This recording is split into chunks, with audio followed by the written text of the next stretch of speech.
The Pat McAfee Show. There'll be no rules for our guests, for us, for the things we can talk about. Yes, speaking his mind. I've never had a problem expressing my opinions or my thoughts or anything like that. While being relatable. I haven't had that manufactured fake-ass celebrity that a lot of people have whenever they go on those big networks. I've had a chance to really build my crew, build my following, build my audience. And ridiculous. What am I supposed to do? So I'm supposed to look at something that I can definitely afford and say, nah. Is that what I'm supposed to do? The Pat McAfee Show starts in 3, 2, 1. Hello, beautiful people. It is Coach Us Up Chuck Wednesday, January 19th, 2022. The divisional round is just days away of this NFL season. Let's have a show. Hell yeah! Can't thank you enough for joining us here at youtube.com/The Pat McAfee Show. Fresh haircut. You're welcome. Thank you, and you're welcome for no longer having to look at the incredible bush that I had grown on top of my head. Coolest looking barber in the history of the world, JC came in. That's right. Shout out to Maestros. Shout out to Back Porch Barber. Hey, we appreciate you, JC. Thank you, JC. This dude's the coolest looking dude of all time. It's nice to get a haircut in the office. This is like a dream come true. Hey, why do you want to potentially have your own building, your own office? Well, I'd like to be able to have a barber just come in every single week so everybody can get a fresh cut, because going and waiting and doing that whole thing. And a haircut, a fresh haircut makes you feel so good. Oh, yeah. Yeah, oh, did I just lose 7 fucking pounds? I think so. Yes, you did. So this is pretty cool. Thank you, JC. Thank you, JC. Thank you, Maestros. All the boys look fantastic. At Ty Schmidt, at Boston Connor. That mullet got a little fresh, how you doing, keep it moving fade on the sides there at Boston Connor. Yeah, I did, Pat, and you're right. I mean, the Back Porch Barber always gets the job done, and I do feel like I lost 7 pounds. I feel like tonight when I get in the Oculus Arena, everyone who I'm going up against boxing, playing ping pong is in for a long night. Now, listen, we are immediately starting this show with conversations about shit that has nothing to do with sports, because we are staring down the inevitable. Yeah. Okay, there's 4 games left. There's a lot of coaching drama, GM hiring, everything like that. But as the stories come about, we will talk about them. But if we don't chat about what's going on at home in our own lives at night, in this healthy fitness run that we're all on. Come on, getting yoked. Well, come on, we're getting yoked for the Super Bowl. Get ripped up, dude. For the Super Bowl, dude. Because normally in the past, by the Super Bowl, we'd all be 50 to 60 pounds heavier than at the beginning of the season. This year, we said, you know what? By the time Super Bowl, we're going to get fat middle of season. Boom. And then by the time off season comes around, we're going to be in shape, as opposed to chasing, not dying all off season. Right. Exactly. And then getting back in shape and then doing that whole thing. So we're getting yoked up for the Super Bowl. You got that fade on that mullet. You look unbelievable, and you do look skinny, dude. Hey, thank you, Pat. It's definitely the haircut. I mean, the Back Porch Barber does do that with his scissors and his clippers. So Are you boxing in the Oculus Arena? I am boxing the Oculus Arena. I have to say, though, I have lost the thing that goes over the eyes, so my eyes are actually just pressed up against the screen. It is pretty difficult, but yeah, I've been getting after it. So on a little Amazon, bit. I got there's a super padded one. The sweatband. Yeah, it's a sweat one, but it's super padded so the air doesn't get in, so it doesn't steam. Ooh. So it also has a better flap over my massive nose, kind of gets in there, so no air gets in the steam. It 2-day delivery, dude. Yeah, no. Oh, yeah. You can get that. You can make that happen very quickly. Yeah, I got one ordered. Yeah, okay. I do too. It's like silicone or something. It says sweat. It looks legit. How do you do in there? How do you do in your fights? Pretty good? I do pretty good. My problem right now is, because we are getting yoked for the Super Bowl, and, we might have started a couple weeks ago. I get about a fight and a half in, and I feel like I'm going to throw up. For those that don't know what we're speaking of, this was something that kind of captivated the entire office, and we do not have a Meta or Oculus deal, although we probably sold a shit ton of them. Oh, yeah. Because when my wife gifted me, I think, an Oculus, I got in there, and I'm terrible at video games. I have bad thumb dexterity, so I can't control a human body or a snipe or anything like that with my thumbs. It's just not something I'm built to do. But the Oculus was awesome because, hey, it's full body here. You can do your thing. And there's this game called Thrill of the Fight in there where it actually keeps up with your hands. And when you hit somebody, I think it's called the physics. It's like you really get lost in the fight, although it is clearly a fake human. Yes, Okay, it sure. is clearly a video game in the metaverse. It really, you do get captivated in there by fighting, and there's levels and all this shit. We're back in it because it is really the only cardio that any of us, I think, will stick to. I honestly believe, because you only need 10 minutes, 5 minutes, and you go in there, just throw bombs in your entire body. My body's exhausted. Yeah.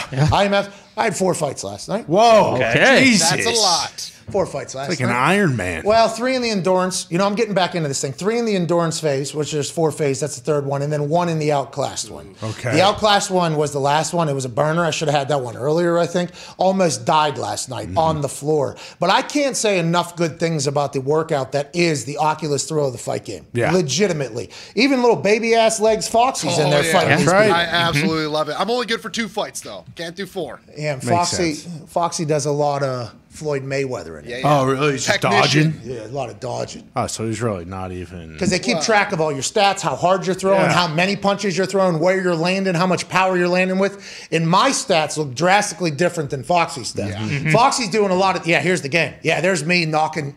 This is the champ, by the way. This guy's the fucking champ. You meet him at the end of every single round. He's tough. This is the guy. He's an Irish guy. He's course. a taller guy. He has good grit and dexterity, but he can't do nothing to the overhand boom. Oh, man.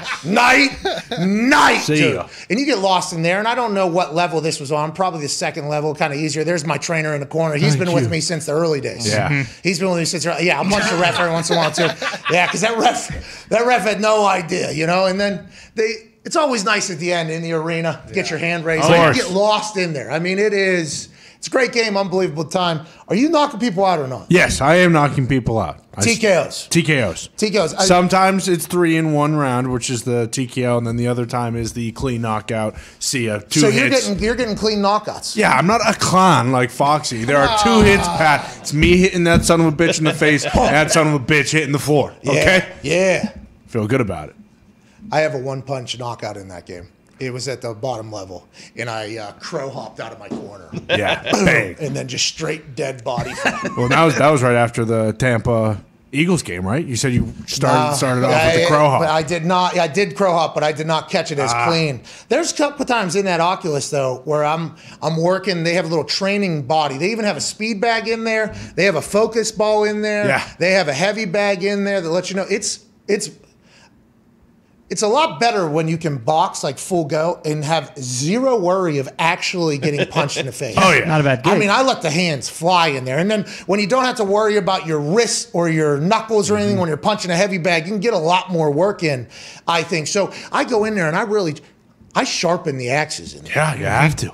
Will that ever carry over into real life? Like, would it carry over into real? I almost want to walk into one of these gyms, but it would have to be in a city that isn't Indianapolis. It would have to be in another city and just say like, hey, I was wondering if I could spar a little bit. So, I feel like if I walk in any place where they know these motherfuckers are going to try to kill me. Okay. Yeah. Hey, knocked out Pat McAfee earlier. Yeah. That happens at Wise and LA Fitnesses whenever I go play pickup basketball. Yeah. Motherfuckers are trying to go on my head just so they can tell people. It's like, all right. So when I go to a public game, I have to be at a level where it's like, I will get God out here. And people are trying to get you out here just because somebody's recording it and me getting yammed on would be great for somebody to talk shit. So I always have to remember, it's not just me, by the way, it's anybody who is somebody that is actually notable. I mean, I saw Gary Vaynerchuk. Oh, man. I mean, he Oh, yeah. fouled the shit out of a guy. Big I don't know how that didn't end the opposite way.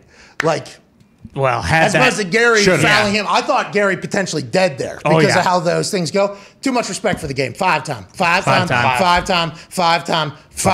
New York Times bestseller. That motherfucker come from the wine warehouse all the way to the goddamn top of.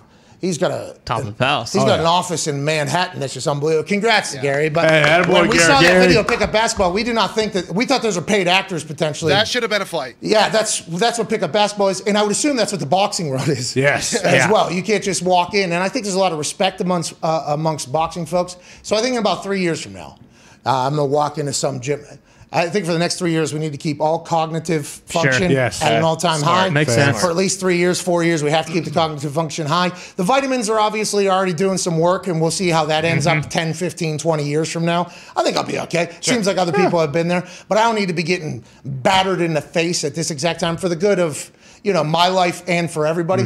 But at some point, it's hard not to, when you're boxing in that Oculus, not to be like, this would be pretty sweet, actually, to kind of stay there. Now, I weigh 240 pounds, so I'm fighting Francis and Gandhi. Yeah, that's the This weekend. That is probably why I will never get into the actual fighting because, I mean, John Bones Jones is at a level below my weight class. Right. And these boxers that are just I would have to box like Tyson fucking Fury, I think, and if I was to remain right. That ain't going to happen. No way. So that is why the Oculus is beautiful. You look great. Foxy, you look great. Ty, I don't know if you're boxing. I think Peloton. you're Pelotoning. Peloton, You're crushing it. I'm so proud of everybody. That Tone Diggs did 50 bodyweight squats yesterday. Couldn't get off the toilet this morning while taking a shit. Let's go. Hey, I'm proud. I'm proud of this office. I'm proud of everybody. Now, Nick was eating McDonald's cookies yesterday, 9 a.m. Yeah. Couple McFlurries and everything like that. I'm glad you scumbags finally decided to start taking care of yourself. That's not. okay. Fair enough. Nick has the body, though, that it doesn't matter. No. Nick's body, just like Foxy's. Foxy's a little bit more wiry than Nick, and Nick's obviously much older than Foxy. So Foxy, I think, is staring at the future whenever he sees Nick's body. But Nick can eat whatever the fuck he wants, and he just remains this wiry. Just kind of loosen the shirt up a little bit. Nobody even knows. Yeah, it's unbelievable. And by the way, congrats on that, Nick. Nice job, Nick. You did it, dude. Hey, shout out to Frank, huh? Yeah. Shout out to Frank. Go, dude. A little easy on the Foxy can one day be like, he'll never be as strong as me. What? He'll never be as fast as me. What? He can jump a little higher, but he's got a lighter frame. What? So you basically said Foxy is like the bitch-made version of you. Yeah, well said. Yeah, Foxy, you don't deserve that. Foxy's in there getting TKOs in the 5th round against the Hell lowest yeah. ranked guys. Technician. That's right, Foxy. Zito's on some shit too. Zito, we're proud of you. Super Bowl is coming up, and we got 4 games this weekend, and then we got obviously championship weekend, a bye, and then we got the Super Bowl. So we have to enjoy the hell out of this NFL season for what we have left, and the numbers are in for who watched what this past weekend, and Jesus Christ! Jesus. The NFL is just fucking killing it. Oh, yeah, buzzsaw. Now, once again, we have no idea how these numbers are calculated. Okay, nobody has a clue. I guess old Nielsen was able to do this back in the day whenever they would tap into everybody's box. That was just one particular fashion of watching things. And then they said that they didn't tap into everybody's box. They tapped into like 1 out of every 100 to see what they were watching, and then they were able to build it. Whatever the old Nielsen ratings was, and I probably did not do it justice there. Ty, you would know. You had to study all this. Yeah, no, I mean, I think that's pretty accurate. So now you have 45 different platforms. You have different cable companies. You have YouTube TV. You have Hulu. You have all this stuff. So nobody has any idea. I mean, maybe they have figured it out. Maybe. It seems like they come out with very confident numbers every single week. But they're all being judged by the same number system.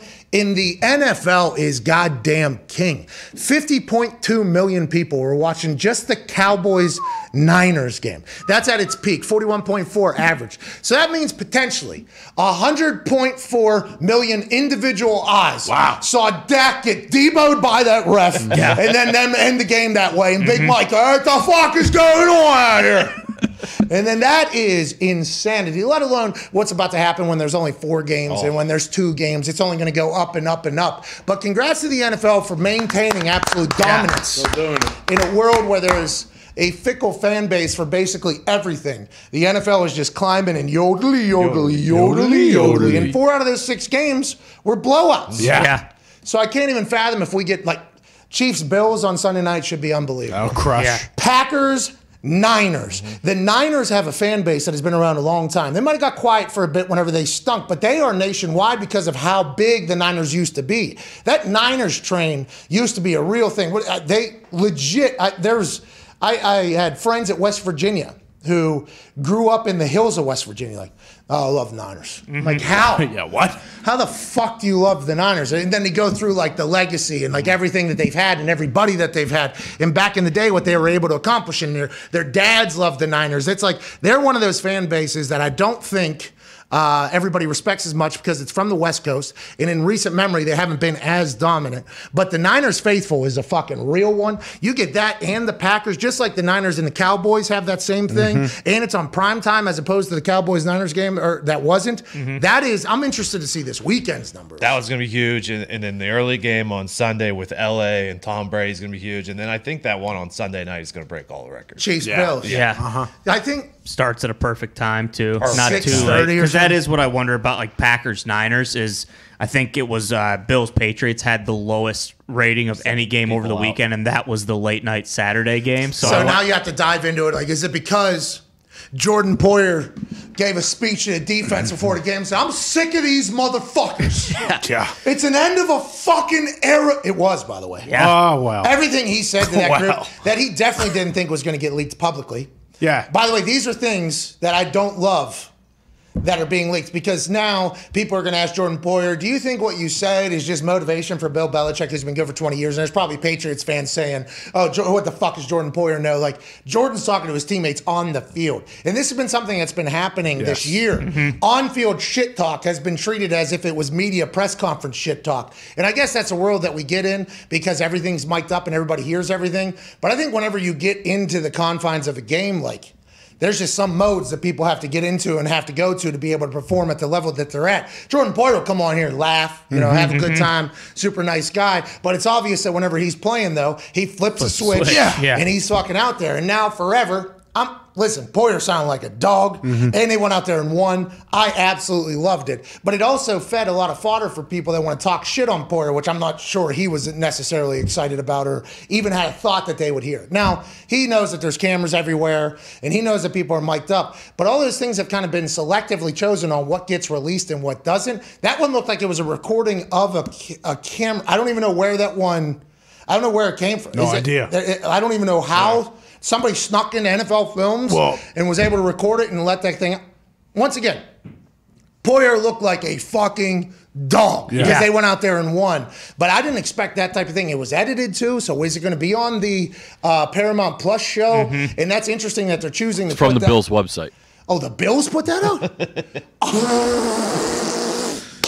That's awesome. Okay. That is fucking amazing then. So the Bills are like, yeah, we're a bunch of dogs. You guys are fucking Powerade. Well, probably not. That is awesome. I mean, definitely not. End of an era. I don't know if I go that far. We have a rookie quarterback. Maybe last year was the end of an era, of dominance. No, you guys lost by 30. And we lost by 30. That's what I was going to say about the so. ratings. People probably turned that game off in the first goddamn quarter because it was over pretty early. But I am pumped for the. How about the Bills putting that out? Oh, that's awesome. I mean, that is amazing. That's sweet. And they know their team going forward is basically the team that they have right now. They're not losing really anybody. And we got to play that team 2 times a year. At least, maybe 3 with these goddamn was wild card games. Yeah, legit with 7 fucking teams getting in there. I'm so pumped for the Bills that they put that out. That's awesome. That is really cool. Because they definitely asked Jordan, hey, do you mind if we put this out here? Jordan's let me watch it for a second. Yeah, pretty fucking cool.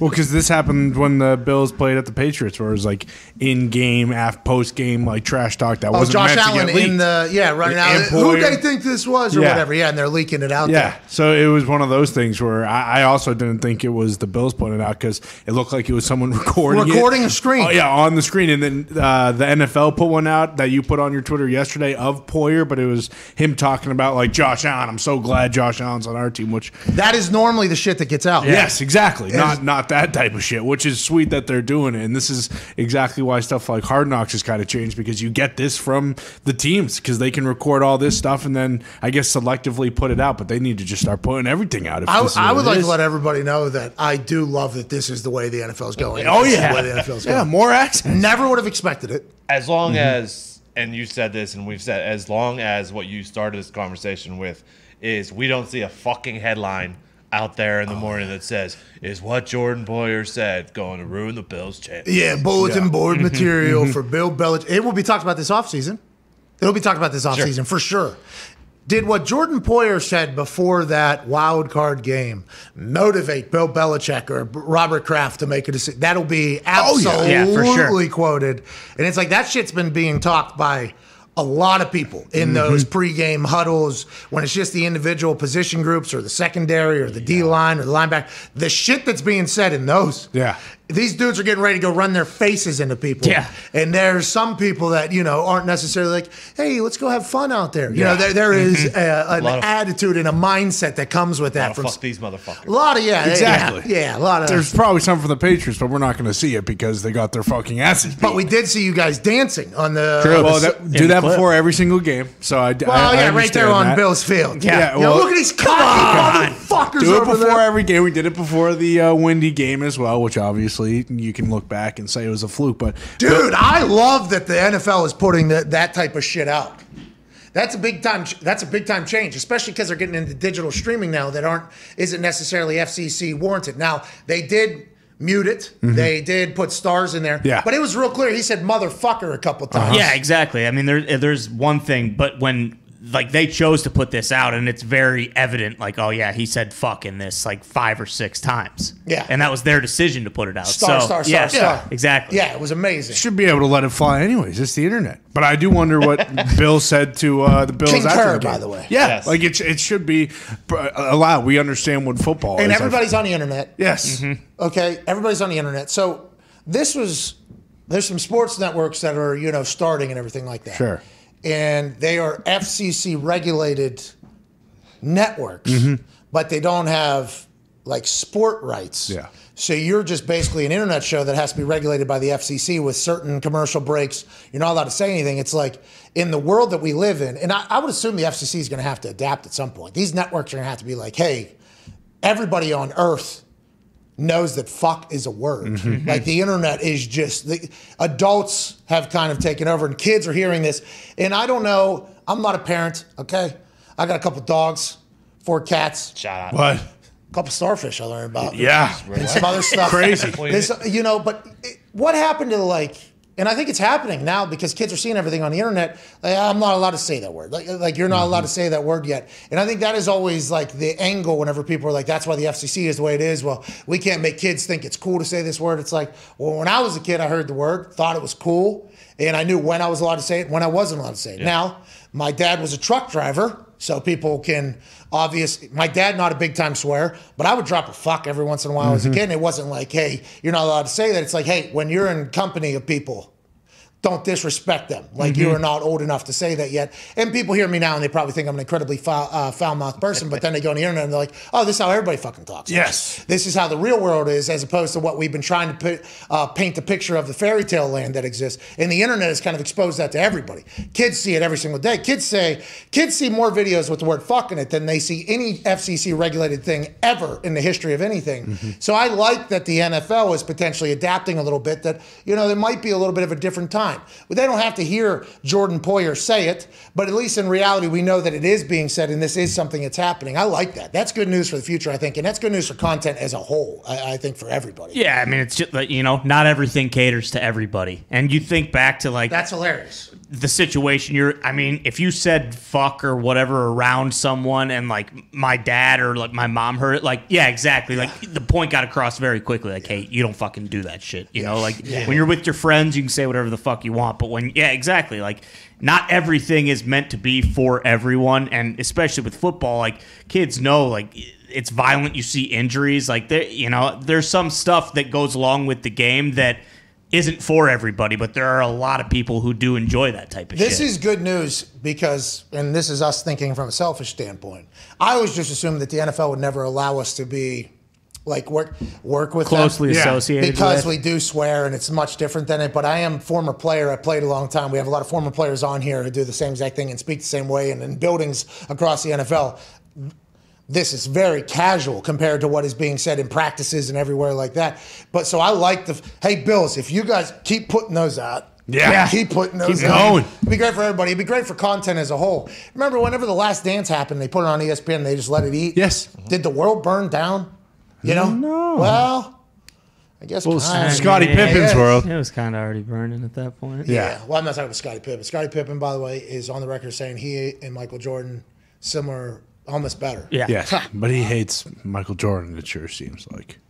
Just by what he's putting out, his book that's coming out. It feels like it, right? Yeah, he definitely thinks that, he should get a little more credit. Listen, Scottie Pippen, he hit a pitching wedge from about 195 yards out and dunked it on me in a golf tournament in which I walked out with one of these. That's right. And he didn't, So, like, the thought of our relationship with Scottie, like, we had a great time with Scottie Pippen. Oh, yeah. Had a couple of drinks. Best Bud Light he's ever had. Took some shots with him the day Shotgun before. with him, took some shots with him, hanged out, golf with him. He beat me. I mean, I was told he was a terrible golfer, and I was being told that by people that are scratch golfers. Sandbagged. So, I mean, we ended up in that casino way too late. Oh God! Oh, yeah. I mean, you got maybe 45 minutes of sleep before you had to tee off. Early tee off. Yeah. Hey, First group. Sorry. Scotty Yeah. Pippen, yeah, you're going first. There's no cameras. You and Scotty just kind of got to get out of the way. And Scotty's terrible, by the way. Don't even worry about it. You two. You guys are battle it out or whatever. It's like, And then when he beats you, he's going to go play blackjack with Post Malone. yeah, on the other side. Posty. Over Yeah. there. Yeah, it was You good can't too. come in. Yeah, you're not allowed in. We weren't allowed in. High I rollers. think we could have if we really wanted to. But we did. We go to walk in and no, thank you or something. It's like, all right.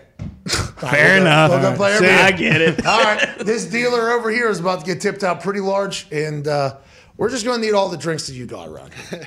But anyway, Scotty was a very nice guy. I did not expect, the contention between he and MJ, and I think it all started with The Last Dance and how Scotty was portrayed, and then probably behind the scenes stuff, he has felt like maybe abandoned in certain times. I don't know. It just feels like that's what it is, and if it's all to move a book and he's just playing a character, good on him. But there's a lot of clips leaking into the internet. It's like, oh, come on, I didn't want that to happen, but Scotty does his own fucking thing. We all know that. Yeah, and after The Last Dance, like you said, I mean, I'm sure him and Jordan kind of had a point where Jordan's like, all right, well, I don't fuck with this dude anymore. So I'm sure that relationship has basically deteriorated. So it's like, all right, well, I might as well get my shit out while I can. By the way, Scotty, pretty good golfer. Oh, yeah. Just needs to be like, we were lied to. Big time. We were like, and I think I played pretty good golf. You actually. did. He shot like 4 over. There, Fucking round of Dale his Curry. life. Dale Curry said, Scotty shot 105 yesterday. Came out and shot an 83. It's like, good God. That was my first golf round of the year. Championship pin location, too. Yeah, Sunday. An hour of sleep. It Jesus. was awesome. I mean, me just acting like I could do that. Quite ignorant. Wow. I mean, we were pretty cavalier around there. Everybody was dialed in. They had their pre-round routines they were doing. There was people on the driving. I mean, Yeah, but you were built for the, like the partner golf setup because you didn't need to. It's like, scramble. hey, like a scramble situation. Like, hey, guess what? I'm not gonna be that great, but I'm gonna get one out there. I'm gonna get you a ball out there. Exactly. I'm gonna hit one far. I'm probably gonna hit a good chip at one that point. flop shot. I'll bury a putt at some point. Right. Like, I'm a good scramble golfer at the moment. But at that tournament, these dudes are all golfing like 36 holes a day. Oh, yeah. These motherfuckers are golf. Like, this became their full-time jobs. I'm like, what do you do? Well, I go over to the club, get a full stretch in, and then I hit the range, and then we play 18, then we watch film, we have lunch, and then we play another 18 in the afternoon, and then I go home, pick up the kids from school, and then we have an entire afternoon. I'm like, when do you do that? Every day. Holy shit. I haven't picked up these clubs in 3 years. We're playing against each other. Oh, great. Sounds That's gonna good. be Should be fun. But I do feel like I held my own a little bit in there. Got some points, got one of these. But get you one of those. Scottie Pippen was a very good guy. It needs to be on the record that Scottie Pippen's a good fucking golfer. Yeah. And Del Curry lied right to our face. Del Curry also made me putt out, a 1.5 putt. Because he had seen all the brouhahas that I had. It was hot, too. You're battling the elements. I damn near passed out on that final round. Well, that's because you were boozed up for 72 straight hours. Oh, yeah. You and Ty, Yeah. no beer left behind on the entire island. That's right. By the way, drained the putt. Del made me do it. And then a couple holes later, made me do like a 3-foot one. Did rim out on that. Nick and Ty, I heard Foxy couldn't find his room for 3 days. Well, yeah, Ty then pulled a Foxy the next night. Yeah, hey, listen, there's a shit. big casino, Huge. maze, tough to get around. Ended in up there. in the bowels of that place. Yeah, we really were actually walking around the bottom of that place. That's one of those things that is really cool about being like just a punter. Because you get grossly overpaid and nobody has a clue who you are. So like I got a chance to go to a lot of events and I had, the freedom to do whatever and nobody would bother me at all. It's so much fun when you can just fucking go through a casino. Nobody has a clue who you are. Hey, I'd like to bet 5,000 on this blackjack. Who are you? Don't worry about it. I need you to get Hit me. Yeah. Don't worry about it. No, we're gonna go down to this club. We'd like to. Yeah, can we just get that whole area up there? That'll be cool. Yeah, Let's sounds go. good. That'll be fun. Yeah. Are we bored here? Yeah. Let's go over here and do that. And then you got people that are walking around. Like J.R. Smith was walking around there, super cool, but he had to have like security around. Oh, yeah. Like he was just Post Malone had zero room to go anywhere. Right. Like, oh, who's the guy with all the tats on his face? Oh, that's fucking Post Malone. Posty. He can't do anything. That was a great weekend. Oh, yeah. That was a fucking great weekend. All timer. Man, is that gonna happen again? I hope so. They better do a better justice with the television of that thing. Should've Yeah. asked- The should've amount asked of Aaron con. yesterday. If we're going to do the golf thing. Oh, yeah. Well, he's got a lot of other shit to figure out. Yeah. Hey, Aaron, a couple quick questions. You on the Priorities. Packers next year? Priorities. And are we golfing? Bahamar? Or what's going on? What are you up to in Bowl? March? What do we got going on? Huh? That was a good time. Yeah. I don't know if we'll ever get a time like that again. Yeah, I mean, it really was Legendary. Yeah, it sounds awesome. straight ripper for 72 hours right when we got on that plane in Miami, and then 3 hours. Yeah, 3 hours waiting on the plane because the shitter broke right next to Ty's seat. The shitter broke. They had to pump that. That was awesome. Glory days. Nostalgia. Glory days, Inside jokes are funny. Everybody's probably loving watching this right now. Sorry about it. It's fucking Wednesday, dude. Yeah, Good a stuff. whole lot to talk about. Wednesday without any games during the week. We Too. got Colleen Wolf coming in the second hour. Can't wait to chat with her. AJ Hawk will be here. Chuck Pagano will be in the third hour. And I believe right now joining us is a man who's a Stanley Cup champion, a guy who is a co-host of That's Hockey Talk. You see him on NHL Network. You hear him on Sirius XM NHL. That's Hockey Talk, by the way, the hockey podcast that comes out of this particular office, is happening tonight at 8 o'clock. At youtube.com/That's Hockey Talk. Nick will be live from his bedroom, one in which the light turns off every single week. Gumpy will be right in the middle of the Thunderdome, watching every single sport in every single game that exists. And this guy will be sitting on a futon in front of some window or drum set, being a Stanley Cup champion, an absolute electric factory, 6'6", Cleveland, Ohio. Hockey superstar, Mike Rupp. Yeah, Rupper! What's up, dude? What's up, fellas? Hey, I just want to let you know. How are we today? Hey, great. We have a trend of like 4 out of the last 5 guests on the show have called from a car. That's been happening as of late. Are you on the side of the road right now? You in a parking lot? Where are you? Hey, am I frozen right now? Oh, this guy stinks. Rob, Call him back, Cito. Call him back. Must be in Saskatoon, huh? I think he's probably driving up to the NHL Network. Yeah, eh? up there in Jersey. Fucking Manitoba? Man- I don't think it's Manitoba. No, Saskatchewan? Saskatchewan.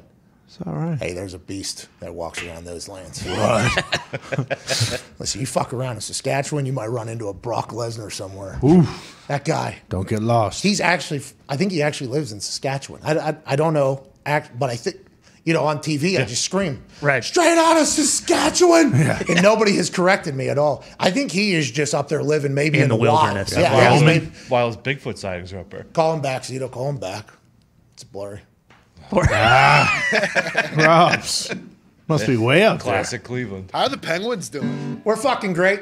Let's go around all the teams. How the Golden Knights doing? Stink? No. Yep, Stoner's died. In a little bit of a schneid right now, but hey, still top the fucking division. We're number 7 in ESPN's power rankings. Yeah, nobody gives a fuck about ESPN's power rankings in hockey until at least a year from now. Yeah, Who's doing well, they were NHL? showing 0 It's games on early. TV for about 5 of the first 6 months of their network thing there. I mean, is Barry Melrose giving the rankings or who? His name was on there. So Okay, well, then maybe I well, believe it. fair enough. Maybe I believe it. Then maybe they should be a little bit lower. The Blackhawks stink. Red Wings are in the AHL. Stink. Dallas Stars are from Texas. Stink. And the Boston Bruins are the worst team in hockey. They lost 21-1 last We night. did lose 7-1, but we're okay. We're right next to the Penguins in the wild card spot in the Eastern Conference, Pat. Don't you worry. We're both making the playoffs right now, okay? No, you're losing 7-1. You're going the wrong way. We're going north. Tuca just got back. Let him get his cement out of his skates Why one would you bring time, back boys. A quitter, dude. Like, he quit on you in the playoffs. He had a child during COVID, Tony. Give the guy a break. Just real quick, though. That's not Who's what your happened. team?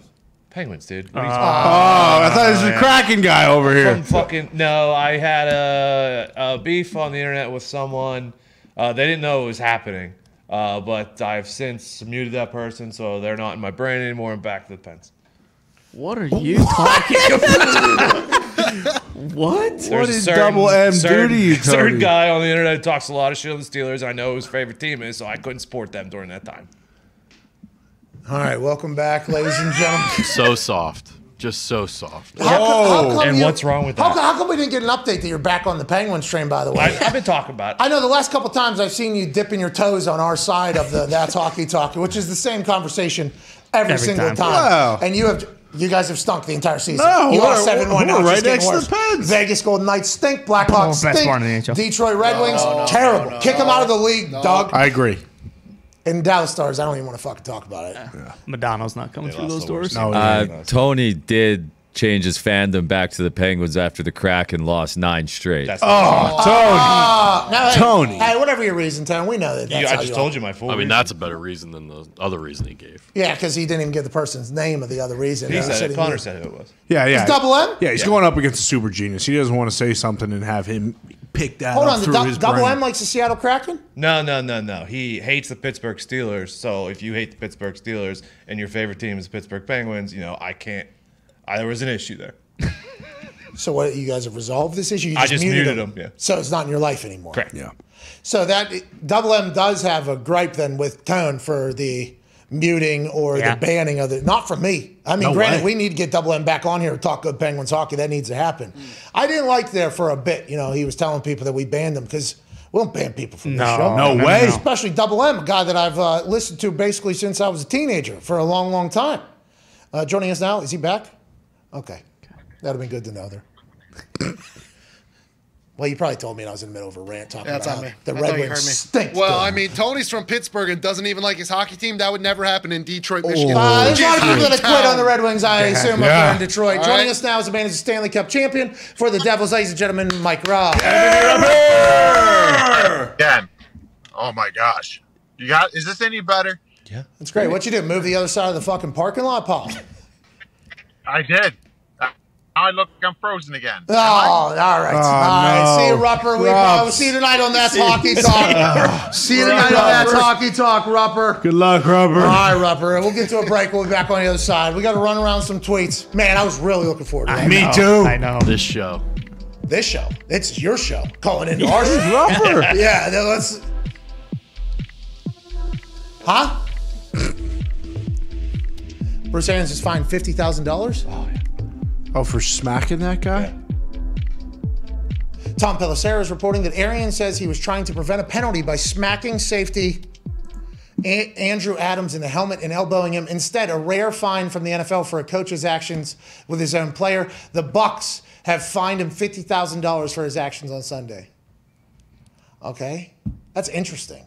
Are they going to start looking into all practice incidents too? Now, granted, that was egregious. I mean, when he was on, and it was on camera, and it was shown in slow motion. And I love that Andrew Adams looked at him and was like, "What the fuck are you doing?" And that whole situation. Be who you can afford to be. There's a lot of coaches in the NFL that could not walk up to their safety and smack them right in the head without potential on site right there, or feel comfortable enough to do that. So I think BA and his players probably have a little bit different relationship than most places. I was in a building that BA was interim head coach and offensive coordinator of for 1 year, and the amount of shit he talked to the defense and the shit he talked amongst the locker room was the first time I'd really experienced that with a coach who felt like he was just as competitive or in the same exact mindset as most players playing in the game. So that's kind of BA's entire mantra, but he knows he can't just be smacking people in the fucking head on TV, especially when there's 30 million people watching and it's a playoff game. He got excited though. Almost blew out his Achilles fully in the middle of that whole thing. Imagine he blows his Achilles out and gets fined $50,000. He wouldn't care because, hey, that's football, baby. Just won a fucking Super Bowl. Yeah, is that why they find him that much? Because they're like, man, this guy's got a ruptured Achilles and he's given this much effort just to smack his own player in the head. What would he have done if his Achilles was fully intact? Oh my! That's what maybe, the NFL is asking. That makes sense then, because before that, I got a problem with it. Maybe chopped his spinal cord. You don't like it because the players should have. I mean, the coach was trying to help his team win. Yeah, that's coaching. I mean, it is football. We were just talking about it. I mean, it was quite a. Guy's wearing a helmet. I agree, and there's actually a trend. I guess I saw SportsCenter tweet it. SportsCenter has become just a clips account on Instagram. By the way, pretty good clips account. Shout out to Omar running it. But there's a game where it was like a trend or something, and I'm not on the TikTok, so it might be over there, and this might be, old man on front yard. But you put a helmet down, you sit down, and there's like 5 people, and people are just smacking the helmet, and the person has to guess who smacked them, and if they guess the person right, that person puts on the helmet, and then round we go, smacking people right in the fucking head or whatever. So, I mean, there is a helmet and a layer of protection, and it is barehanded, but I don't think an NFL coach should be privately or publicly smacking a player, which is probably what the NFL is saying in this. $50,000 seems to be a lot. I mean, oh yeah. There's a shoulder shove he could have done. Exactly. A shoulder shove could have done the entire thing. I think him going to the head is probably why it is thing, and the NFL is saying, hey, this It's 2022. Targeting. We are not doing it. So if this guy gets CTE because of you punching him in the middle of this thing, and we have to pay a lawsuit, he can't have it. So I think it's a precedent setter from the NFL. And BA knows he can't be giving left fucking crosses to a guy's helmet in the middle of a goddamn game. My distinction is if he came off the field and like it was a penalty and he smacked him that hard in the helmet, then I wouldn't be okay with it. But it was kind of like during the middle of the play, during the heat, like get away from the so you don't get a penalty. I'm okay with it. Yeah, it's just a shot to the head. I think if it's a shoulder pad, I don't think it's a big deal. If he grabs him up, I don't think it's a big deal. Depending upon how the player reacts, by the way. Because if the player goes into a press conference afterwards and goes, I cannot believe that the coach was allowed to do what he did to me, then it's an entire thing. Andrew Adams didn't do that, obviously. Impossible to do that, I think. Because it is your coach, it is the playoffs. Yeah. It is Bruce Arians. You are the Super Bowl champions. There's a lot of eyes on you. And Andrew Adams probably didn't even give a what. Bruce is wild, dude. You see him? Yeah. He hit me in the fucking head. He hits him in the shoulder. I don't think it's a big deal. But this is the NFL definitely saying this shit.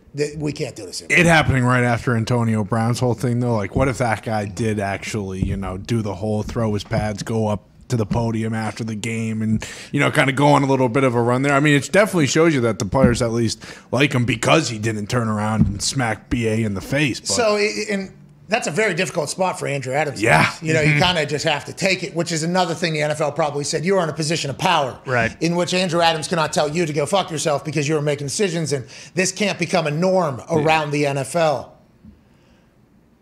I do like see the old man still got a little fire, a little juice, a little juice in there. Him left cross with the open hand. You see his right hand too. He was coming in with two. He might be in that Oculus. Yeah, because he can't move.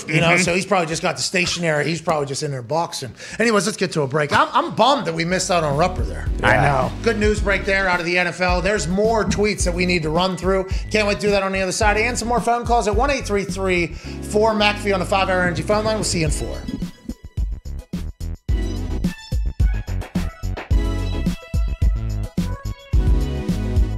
It can be done. I mean, we signed Josh Freeman and Ryan Lindley, brought them in for a Tuesday workout, signed them. They were in the meeting room on Wednesday.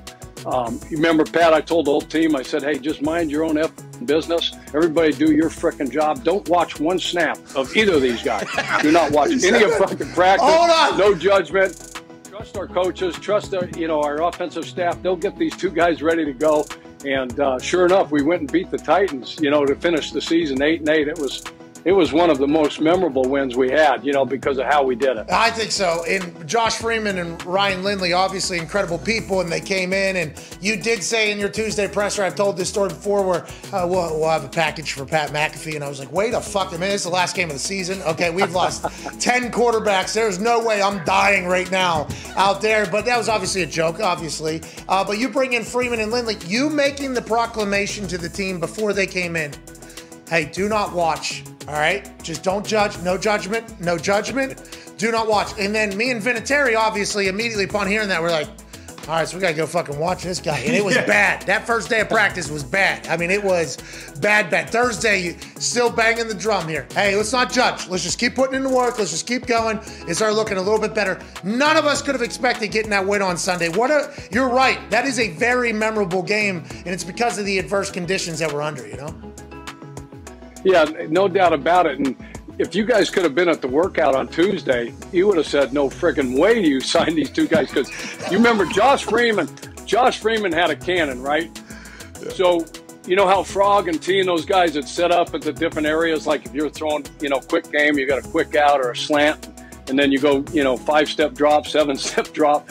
He didn't complete one pass. He almost threw the football. He almost threw he tore up their hands, number one. Number two, the balls were bouncing off the indoor like BBs off a tin can. Almost threw a football through the wall of the indoor facility. And then we go, okay, that's good, Josh. Ryan, you're up. So then we get Ryan in there, right? Ryan's accurate as shit, but he's got zero velocity on the ball, right? It's taking forever. And I'm asking T and Frog, because they know, our two equipment guys, what do you think? He goes, man, that's an easy ball to catch. I mean, it's barely coming in here, Coach. I don't know if he's going to have to anticipate his throws really well. So I'm thinking, holy shit. And I'm like, is there anybody? That's it. Coney Island Josh Freeman was playing for the Coney Island Thrashers at the time, serving, soft serve ice cream at halftime for $250 a game. and Ryan Lindley, he was driving Uber. He was hanging out in New York City. He was driving Uber at the time. His girlfriend was training for the Olympics, and he was in New York City driving. Those great guys. Uber. Hey, listen, a lot of ricochet shots. Unbelievable.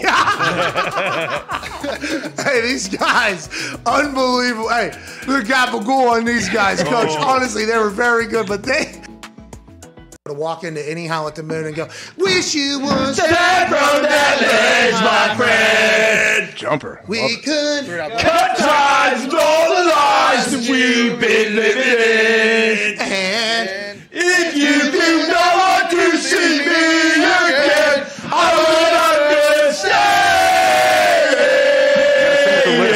That's what I want to do at Howl at the Moon. Just slide on the knees with the guitar. Howl at the Moon is just pianos usually. No. You wouldn't get it.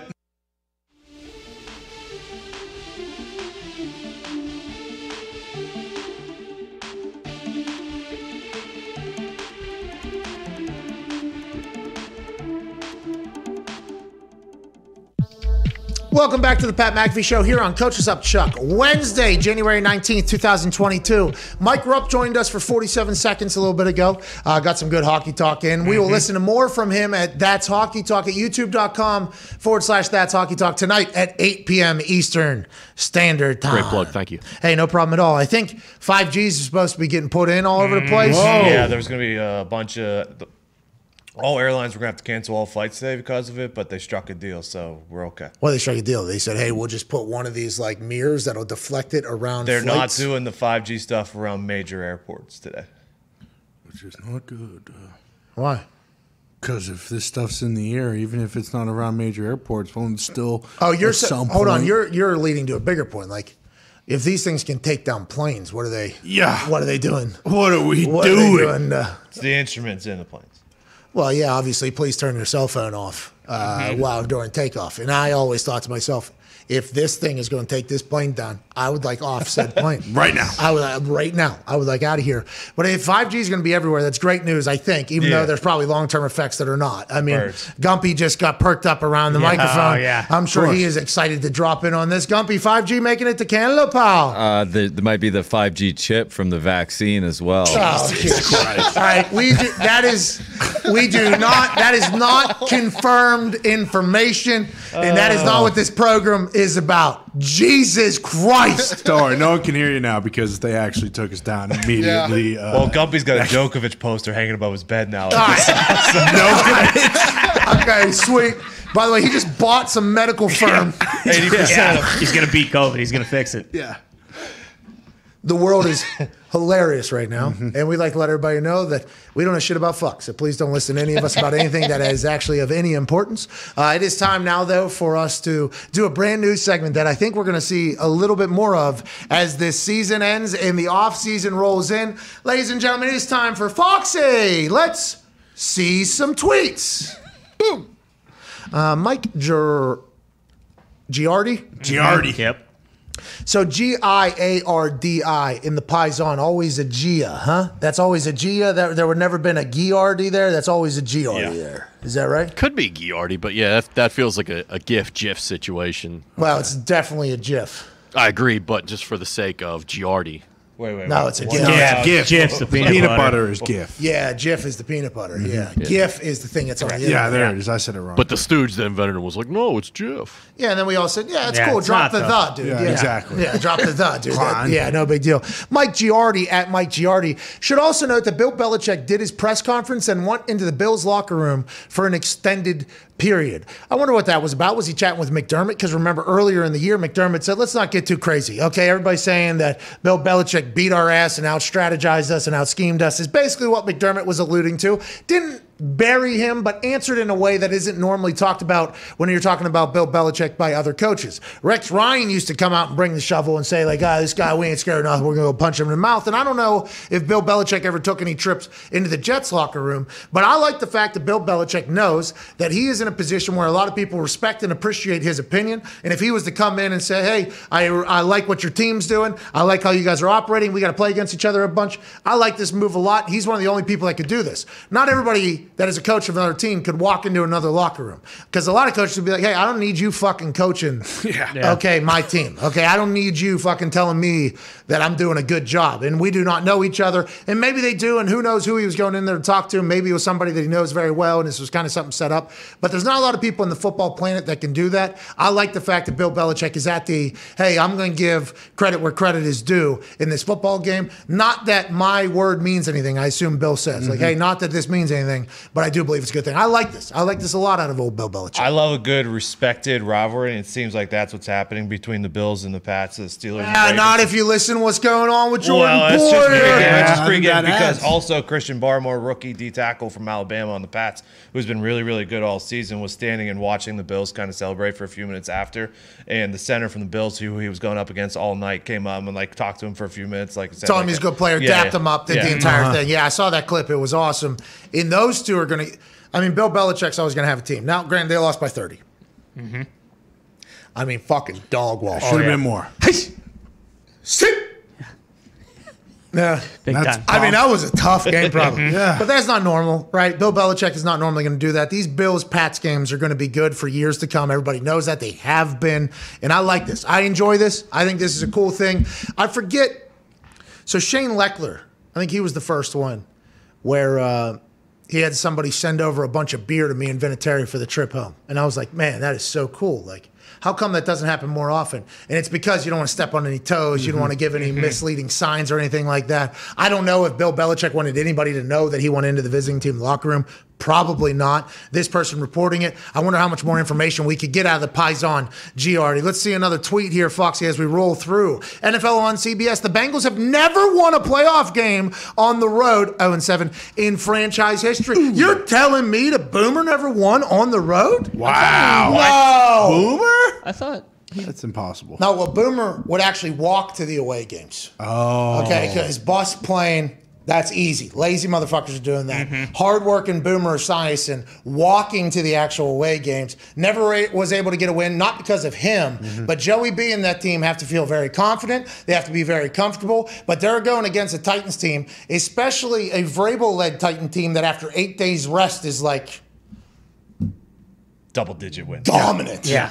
Vrabel is a football guru, and although he chews and spits, and maybe he's a little bit of a tough guy who had an incredible football career playing, he is basically undefeated and against the spread and straight up. The Titans are a wagon after a break with Mike Vrabel's brain behind it. So Joey Burrow knows he's going into Nashville. Nashville has SmackDown on Friday, this game on Saturday, then I think they have a Predators game Saturday night. So Nashville's about to be alive this weekend. Going to be a tough environment, tough atmosphere. Derrick Henry's coming back. Couldn't the Bengals go on the road and get a win?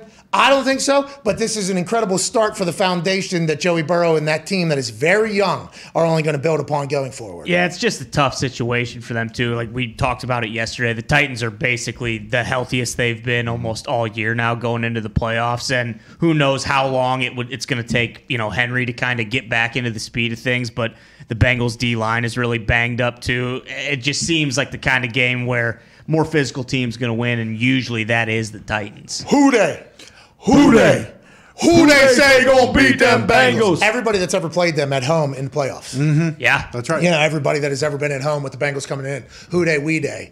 I don't know if it changes this week, but I think this is the guy in the team that might be able to accomplish it at some point. Mike Daniels, Larry Ogunjobi out for the Cincinnati D-line. Trey Hendrickson was limited to practice tomorrow, so I guess it looks good for him actually. Trey Hendrickson, he's there, blood pumping through my body.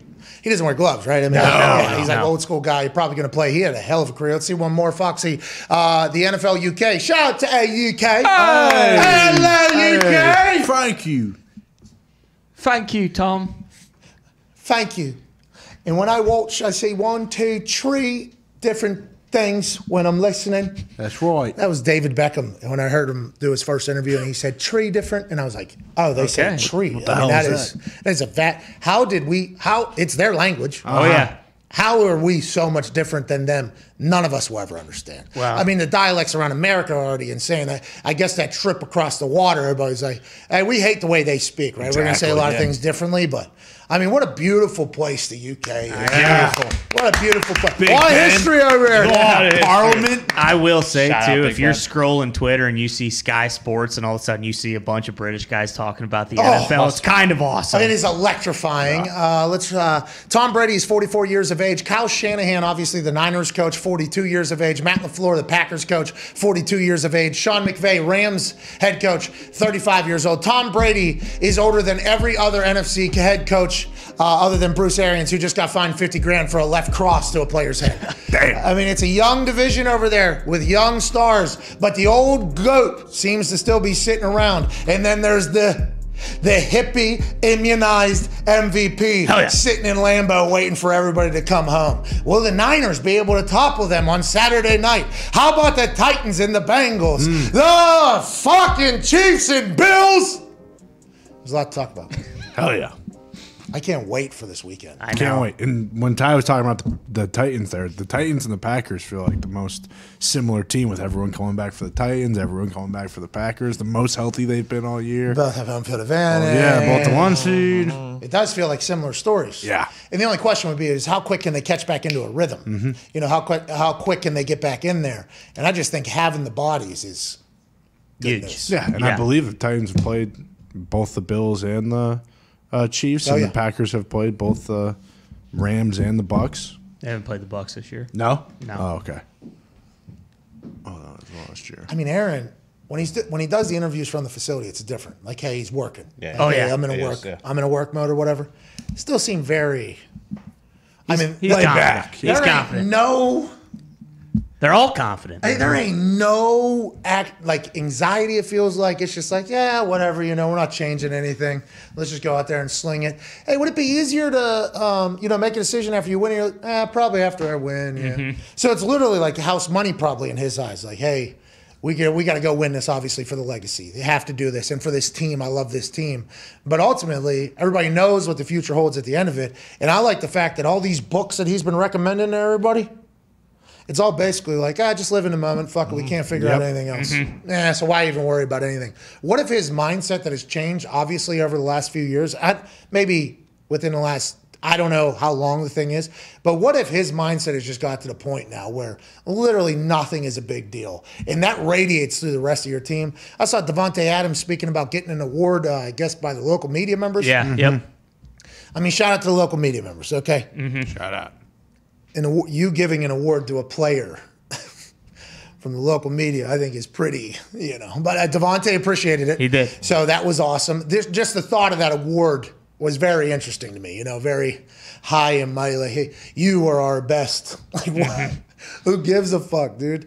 I understand that the media and the players have a relationship and they have to have it, and the local ones are around every single day, especially in Green Bay, and that's good to have a relationship. And maybe the Colts have a similar type thing, and maybe every team has something. I never did any interviews or media, but when I heard Devontae talking, I was like, what is he speaking of? And then I heard him say, it's been fun with you guys, this whole, I'm like, they actually gave a glass trophy. Oh, yeah, nice looking trophy. Great trophy. Yeah. And so I guess I respect that the Packers media, would like to say thanks in their own way and however it works there. But Devontae ain't worried about shit. No.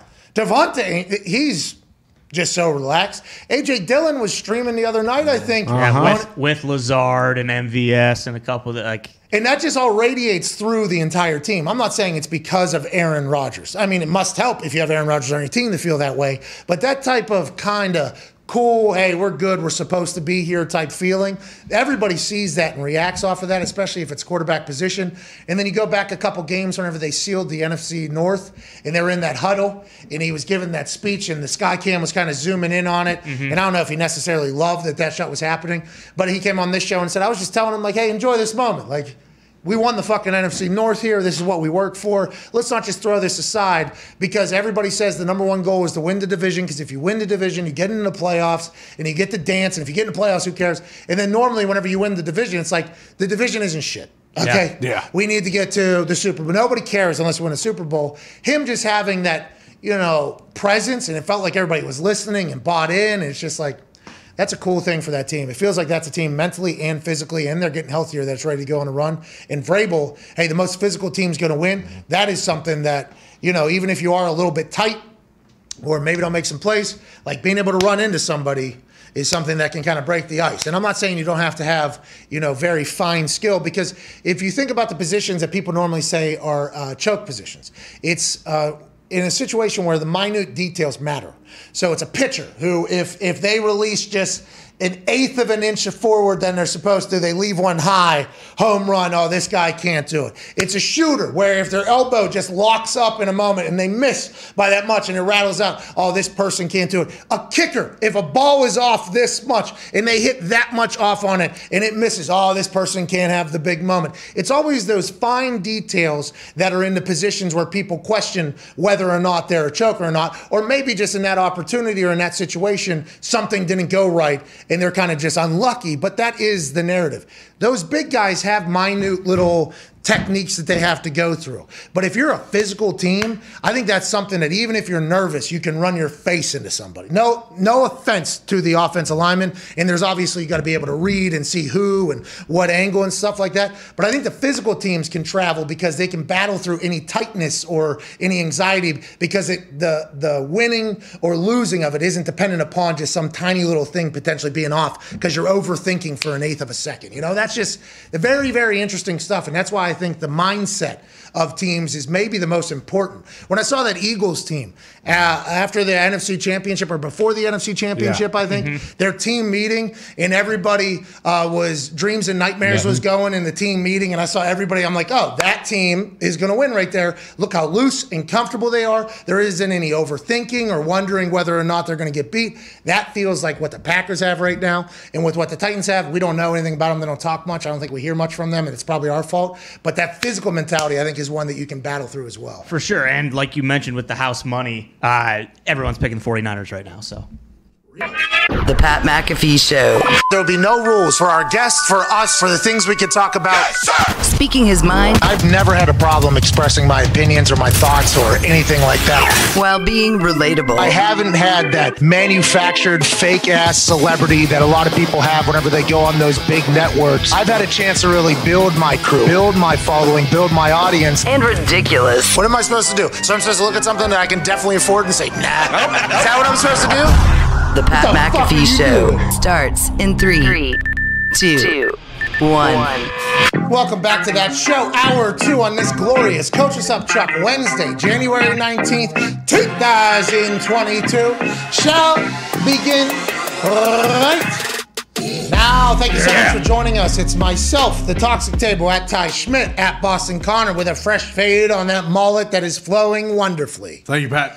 Shout to JC, Backporch Barber, Maestros, at Tone Diggs, one half of the Hammer, Dahn. Cowboys, who gamble and give out picks every single day after this show ends, 15 minutes after this show ends, at youtube.com/Hammer Dahn. And they've been somehow on a winning streak for like 13 months at this point. Yeah. Legit. Last night especially. They've been projecting picks into the world, something that the gambling gods have often frowned upon. Usually people that go on heaters do not tell anybody they actually have rules like, I'll tell you afterwards when I'm picking. The books know where the sharps are because they're sharps. Yeah, they're sharps. Big old sharps. Who'd they bet? That's what people have been trying to figure out. Yes. And most people don't tell you publicly because they think the gambling gods will punish you, or they just want to kind of do it for themselves. These Hammer Dahn Cowboys have been telling the world their bets for the last 13 months and have maintained a winning streak that has been absolutely absurd. Shout out to Tone, shout out to Mitt, who's back. But last night, our Canadian sensation at Bubba Gumpino in college basketball, a sport in which you have no idea what's going to happen. No clue. Because somebody might smack the floor a little bit harder one night, and you have maybe the layups are just falling a little bit better for some teams, and maybe there's good fundamental offense happening out of nowhere. You don't know what's going to... 8-0-1 last night. Hey, what a night. You're really finding a groove in that college basketball. I'll never be able to watch a game, but I love winning from it because of you. It's absolute chaos. Absolute fucking chaos. It's awesome. Syracuse got hot. The Bayham boys were wet.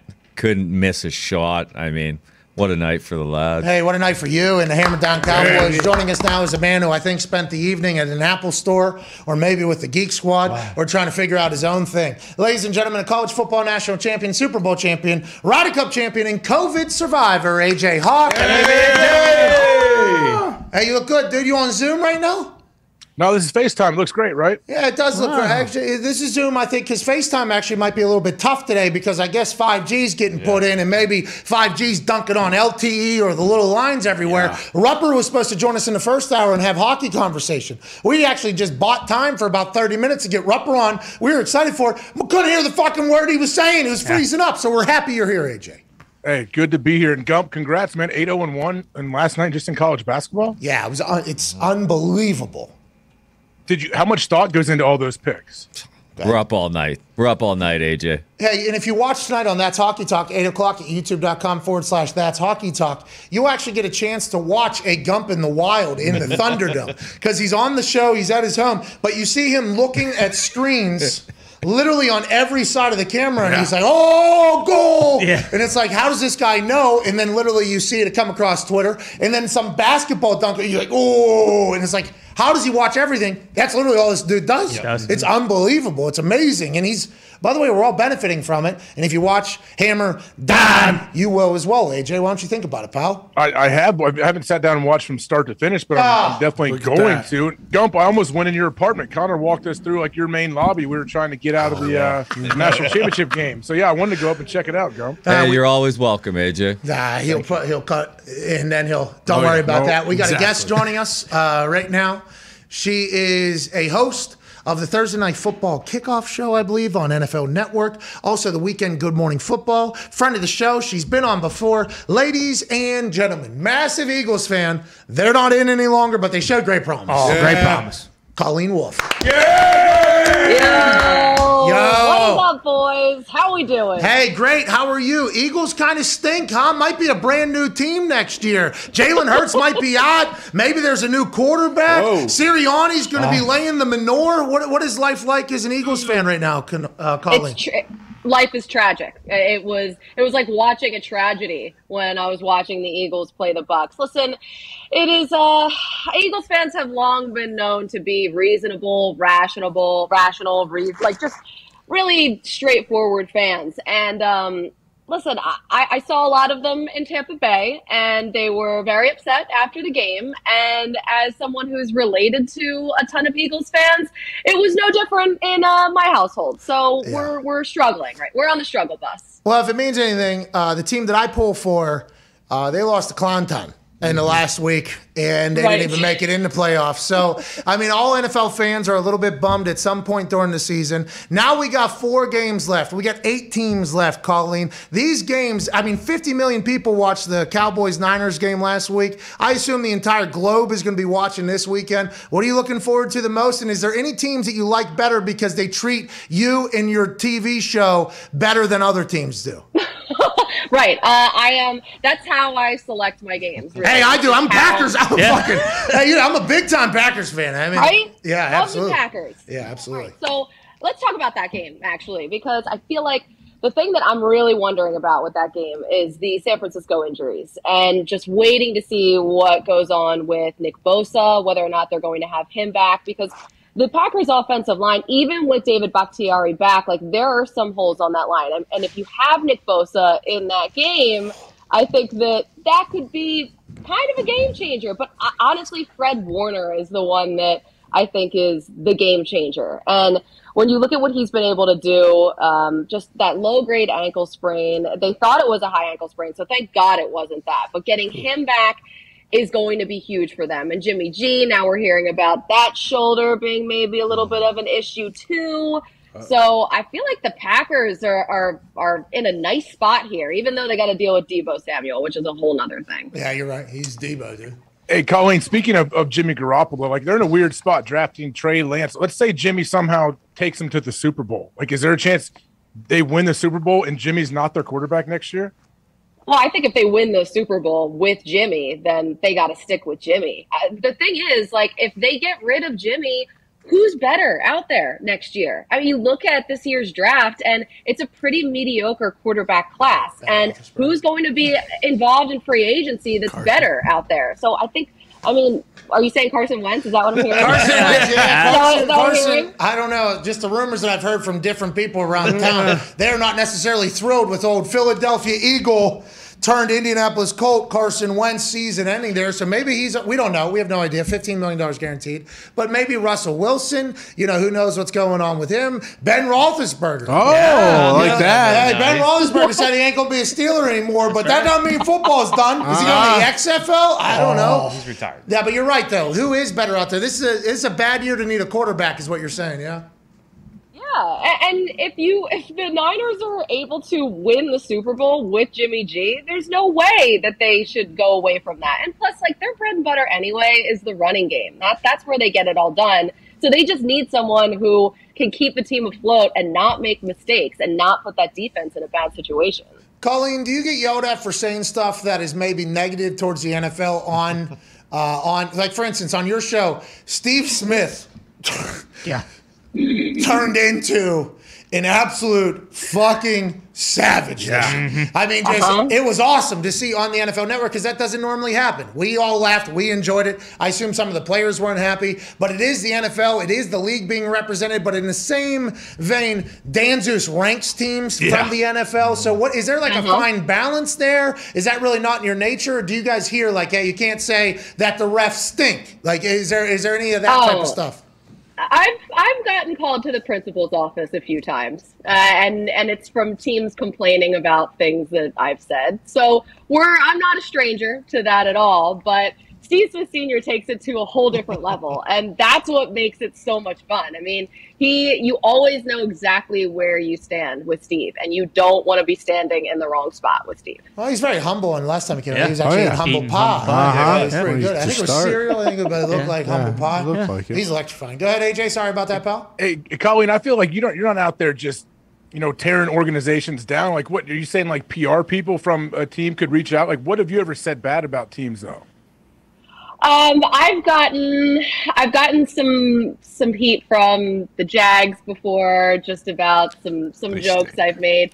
The Titans were very unhappy with me a couple years ago when I had mentioned something about them not being needed in the playoffs anymore because they had taken care of the Patriots. So sometimes I say things that it's fair. It's fair. Yeah. But yeah. Are you surprised sometimes that? Are you surprised sometimes that how much attention some of these teams may be paying to what you're saying? Little maybe throwaway jokes may upset them. Not only teams, but players too. Oh, yeah. I'm surprised by the sensitivity level of players because I'm sure that they hear this all the time on Twitter. And so if I'm saying something, I don't know why they get so upset about it. So it's if you're in the spotlight, you kind of got to take the heat and know it's coming. And also, why are you so upset about this? I say disrespectful things all the time. Yeah, well, so that's classic. That's a good personality to have, especially coming out of Philadelphia. Hey, classic. That's going to happen. Pat knows. Yeah, Philadelphia, 6 hours away from Pittsburgh. The drive, but I think players get pissed because 20-minute flight. 35, depending upon if you're able to get down on the ground quickly enough. And also on the way over, you got that tailwind. So wind. Coming back, a little chop. You got to fight through some chop on the way back there. But some players get pissed off that a narrative is potentially being built about them by people who have prominent voices. So that is, I think, why players. But when organizations come and say, hey, whenever you said that the playoffs would be better without us, we don't need that. Is that a Vrabel? There's no way Vrabel. No, couldn't have been. Because imagine if that PR person told Vrabel that, hey, I want to let you know, we did tell Colleen Wolfe that her little fucking remark. Well, we don't need it. And Vrabel's get out of here. That. There has to be a fine balance there. You have to do your job as well, and you have to call it like the Jacksonville Jaguars getting upset at you. They have, hey, organizations. Why don't you worry about the chop house? Bigger fish to fry over there. Why don't you worry about what's going on in your house? That is a tough job though because you work for the NFL in their sandbox, so you kind of got to play by their rules. But you guys do a great job over there. We say it. The NFL Network is by far the best league network, and also one I think is only going to continue to grow. Those studios are awesome. Go ahead, Ty. Colleen, what does your weekend look like this weekend getting ready for these games? Are you guys on location anywhere? Can we expect you to maybe do one of the shows from the pirate ship in Tampa Bay, or are you just kind of hunkered down in LA? What's the deal? All right, so last week I was in Tampa Bay, and it was a lot. It was an emotional weekend for me, so I was like, you know what, guys, how about I take this weekend off? I'm gonna stay in LA. I'm gonna hold it down here. I'll have Good Morning Football weekend here, and then I get to just chill. But then next weekend, Championship Sunday, I'll be in studio with the whole Game Day Morning gang, Rich Eisen, that whole crew. And so it's all hands on deck next week. Those studios are insane, huh? In LA? Oh my God, they are so beautiful. Let me tell you, the lighting in that place, it's like angels are coming down and just like hanging out in the studio with us. It is beautiful. I love it. Well, it is Los Angeles, you know. Yeah, LA, City Angels. The Angels That's might right. be in there, you know. And I wouldn't be surprised if Roger Goodell did just kind of, you know, take out a rope and just get all the Angels. Ooh. Fucking bring them in. Yep. Saddle the horse of saying, get in this. It looks gorgeous. I mean, it looks very, very nice over there. It has to be nice because, you know, the old studios were kind of an interesting thing. You know, I got to be there a couple times. I was like, oh, this is what the NFL is doing over here. I mean, very nice people, very good people, but I didn't expect that. Then the SoFi Stadium rollout, what is it, like $6 billion or something? Unbelievable. It's gorgeous. Yeah, it sounds like it. It seems like it. I can't wait to watch this weekend. Go ahead, Connor. Yeah, Colleen, after the Eagles lost, did it help that Dak Prescott and the Cowboys ran a QB draw on fourth down to basically lose the game? And also, what do you think is going to happen in Dallas? Do you think there are any big changes coming in the division or no? Did it help? Absolutely, 100% it helped. It was a little bit of just a Band-Aid. It just kind of a little something to help me get through the rest of the day. And so I was okay with that. I was okay watching them lose. And now kind of seeing what's going to happen in Dallas because both of their coordinators are up for head coaching jobs. So, yeah, there could be massive changes, I think, there in the division. And Dan Quinn has done such a good job. Like, he came in and was able to turn that defense around, and obviously bringing in guys like drafting a Micah Parsons, that is only going to help things. You have him to just do whatever job you want him to do. You want him to be a safety. You want him to be a linebacker. You want him to rush from the edge. I mean, whatever. He's got it covered. But I think that Dan Quinn did an awesome job. And then Kellen Moore's obviously up for jobs too. So there could be a lot of changes within Dallas. But they have this team that is so talented right now. And they have all of the pieces you would think to make a run. And then what happened against the Niners, honestly, it was sad for them, but for me personally, it helped my heart a little bit. Yeah, I think everybody that is not a Cowboys fan loved how that game went. Yep. I mean, Stephen A's reaction, obviously, massive, huge. That's a dream come true for the entire offseason. But it does feel like that Cowboys team always have big names. Jerry Jones always talking, spending money, doing his thing. He has a lot of say in the primetime games and who's playing in primetime. And then every year it's just disappointment after disappointment. Last year, that guy picked the Dallas Cowboys playing a Super Bowl. Yikes. Playing a Super Bowl, that guy. Yeah, starting quarterback went down. Well, this year, he's playing. They did not do it again. But every year you get this like hype and hope for the Cowboys. I think everybody does. Even people that aren't Cowboys fans, like, oh, this might actually be the year. And it's not. Nope. It seems like that's the regular. Speaking of Cowboy, Ton Diggs. Colleen, selfish question incoming. Okay, I like it. You are in the biz. You are in the know in the NFL, and you are in LA. How are things going to be when we come out there for Super Bowl week on Radio Row? Is LA going to be hospitable to us? How are we going to be able to run around Radio Row? What's going to be going on? Yeah, cowboy hats allowed on gamblers, out there. What's it going to be like? I think bring all of the cowboy hats. I mean, like, whatever you want to do out here, you can do. This is like a pick, choose your own adventure type of deal out here in LA. Like, we're going to have to hang out. I'll be down there on Radio Row, too. It's going to be a party game. I hope you're ready for it. Radio Row, do you think it's going to be anything different? Have you heard anything? Because we're getting, like, secondhand information, and then there's some of this going on, maybe some of this going on. Obviously, there's going to be fans allowed there, but then there's protocols behind the thing. It seems to all kind of contradict each other, but we don't know shit about fuck. We're just, trying to figure out if you know anything more than we do. Yeah. I think we're all on the same page there. Okay, yeah. I also am feeling that, but I can't say it. I think that last year I was in Tampa for the Super Bowl, and that was obviously like height of pandemic. It was pre-vaccines for everyone, and everything was locked down. It was so weird, especially having gone to all of the previous Super Bowls before that, and just seeing just the sights and the sounds and the craziness that goes on around a Super Bowl, and then it didn't even feel like I was at a Super Bowl. It was like I was in Tampa Bay, and A game, it felt like a fake Super Bowl. Not gonna lie. Wow. Doesn't count. It was very weird. But this year, I feel like it'll be somewhere in between, and I don't know what side it'll skew more towards. And I'm hoping towards some type of normalcy, but who knows? Well, we can't wait to get out there. We can't thank you enough for joining us, Colleen. Always a fantastic conversation, and you crush it on NFL Network every single time. Thank you so much for your time, Colleen. Thank you. Let's shotgun a beer at Radio Row. Hell yeah. Oh, there's a lot of big beers there. What? Maybe a little vodka. What? How about Terramana? What? Is The Rock going to be there? What? How about that Tyrannosaurus Rex that is a replica named Stan? What? Learned that yesterday. Ladies and gentlemen, Colleen Wolf. Yeah! Thank you, Colleen. Is that a replica? Well, yeah, so I do believe, he started following me 2 days ago. Then yesterday we did an entire bit about him buying a $31.8 million anonymous stand. I could sell one to AJ right now for $14,000. You want to have $14,000 now, down to maybe $14,500. $14,500. I can get a full replica just like Stan? Full replica, I'll give it to you for $250. That's $250,000. Does he have one to sell? $250, I'll do it. No, Zito found 2 of them on a website that he is claiming as his own, and he's just going to take his money and then buy it for less. There's a little bit of a fee. Tax them, because you found it. Tax them, yeah. Zito hates Big Museum, though. He thinks all dinosaurs are fake. Yes. Right. I think it's amazing that Rock is just mocking museums by putting that behind him. No, he's not. Yes, he is. No, but he did have to come out and say deal. that a lot of people thought he potentially, because, he's The Rock, so exactly. He's going to be president someday.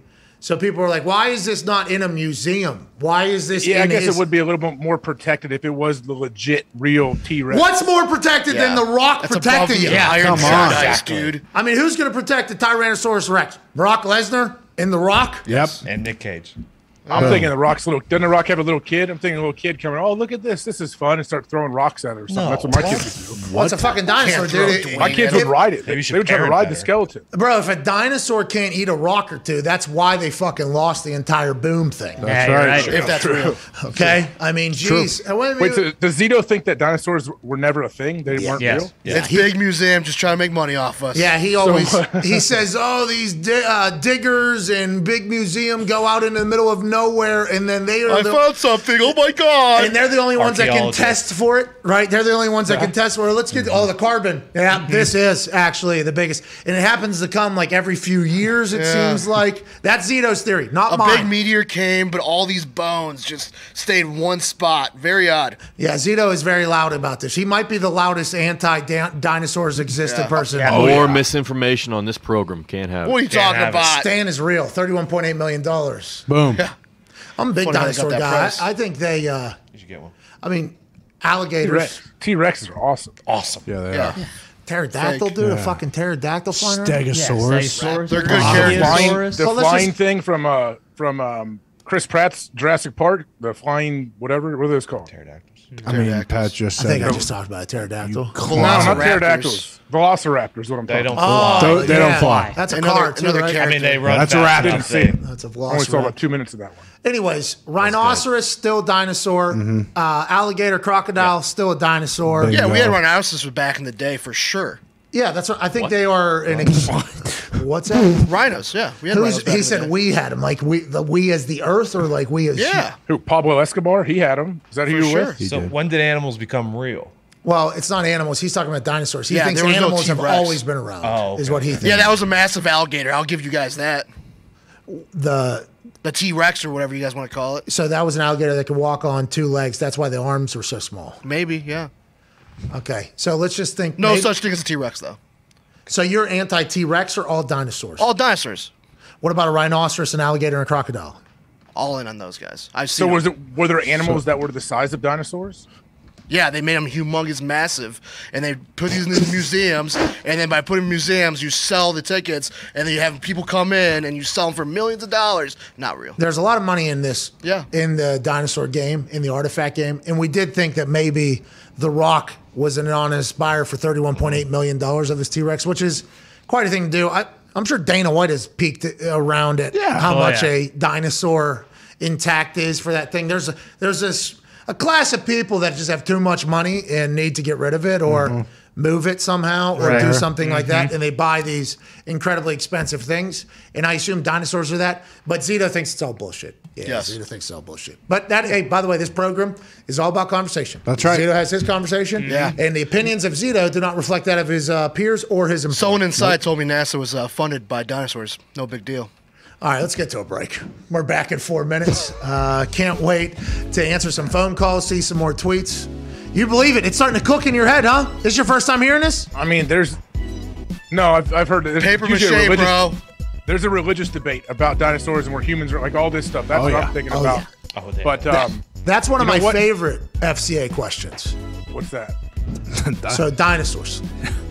Floor is yours. You know, I've been a part of a few. I've witnessed a few of those, but you know, there's worse theories out there. Z, we know that. Amen. Which ones? I mean, a lot of them. I mean, like I would say Zeet's. I mean, no, I can't defend Zeet's take here. But Zito I'm just is saying there's a what lot do of you bad mean? ones out there. Zito is technically right. There are no dinosaur bones floating around. Like the rock, that's not a dinosaur skull. The rock has. That's like a plaster. This is a plaster. It's like you catch a fish. Nick, they're digging in the from a ground. real I one. just saw it the other day. They said It's, they got the most intact thing of all time. They They're- tested for yeah, carbon. Fossils aren't dinosaur bones. They're like the imprints. So they recreate the actual structure of the dinosaur. So it's like when I went Bigfoot hunting and I saw a footprint. Yeah. That's what they're I digging believe in up out of the- Bigfoot more than dinos. What's that, buddy? I believe in Bigfoot more than dinos. I'm out on Bigfoot. I went hunting for 5-6 hours. I'm out. The I'm not out on every theory, but I'm out on Bigfoot. You went with the greatest hunter as well. Yeah, a deaf guy. Yeah. Interesting strategy to go. Yeah, but he's got eyes like a hawk. He could Not feel really. vibration. What? No, he just had good instincts. You know, you lose one sense, you gain another. Oh, okay. I went Bigfoot hunting with a deaf guy. You know this. Oh, yeah, I know. Almost. I didn't know he was deaf though. Yeah, almost all of Bigfoot hunting, by the way, is by sound. So It's not a real thing. There is no, you're hunting. You can't call it hunting if you haven't gotten one ever, and nobody has. Yeah, that's you're hunting something. Yeah, You're killing looking. would be the You're opposite. looking for things. Yeah, looking, hunting. You can become fruitless though in your hunt for something. If you fired live rounds at a Bigfoot, you're technically hunting. I didn't pull the trigger on any guns. I will not speak for the deaf guy. Though. Did you have guns with you though? I assumed the deaf guy was strapped. But you would think if he believes in this Sasquatch Bigfoot and how big and powerful they would be, you would think you'd want to be able to protect yourself. It's right? not an if. This guy has lived alone out in the woods because all of his friends and family told him he was obviously a kook. Yeah, Like, sure. You're a crazy man. He's an anomaly. No. When you live all by yourself. Recluse? A recluse, there it is. He's a recluse. He lives all by himself. We got a hold of him through a website. He has a website that he checks once a month. And he got back to us. I haven't seen anybody in like years or something like that. Hey, I'll tell you what. In Roger's last book, they were just talking about this with guys from World War II who were ordered to, hold the fort in the Philippines. And this dude didn't come out until 1974. So that's 30 plus years. This deaf guy has been out there looking for Bigfoot. And at the end of the night, when we didn't find, I guess it ended up being morning. And I got NFL drug tested, by the way, 2 hours after I got done with this hunt. Yeah. Which makes sense. Probably the most logical drug test they gave me out of the 216 was immediately after I was hunting for Bigfoot in the hills of Atlanta or in the hills of Georgia out there. We were told that somebody in the crew didn't believe enough. That's why we didn't see. So kind of like Santa Claus. Well that's who in the crew didn't feel strong enough. Believe me, I started questioning. I started, excuse me, what's your problem? Yeah. They really said that to you? Yeah. Did they really say that's a real thing? Yeah, and that was when I lost it. That was when I said, all right, I'm out on Wait, this did this one. guy, did you go in? I know you went in, had a cool experience. Did you really think you're going to see something?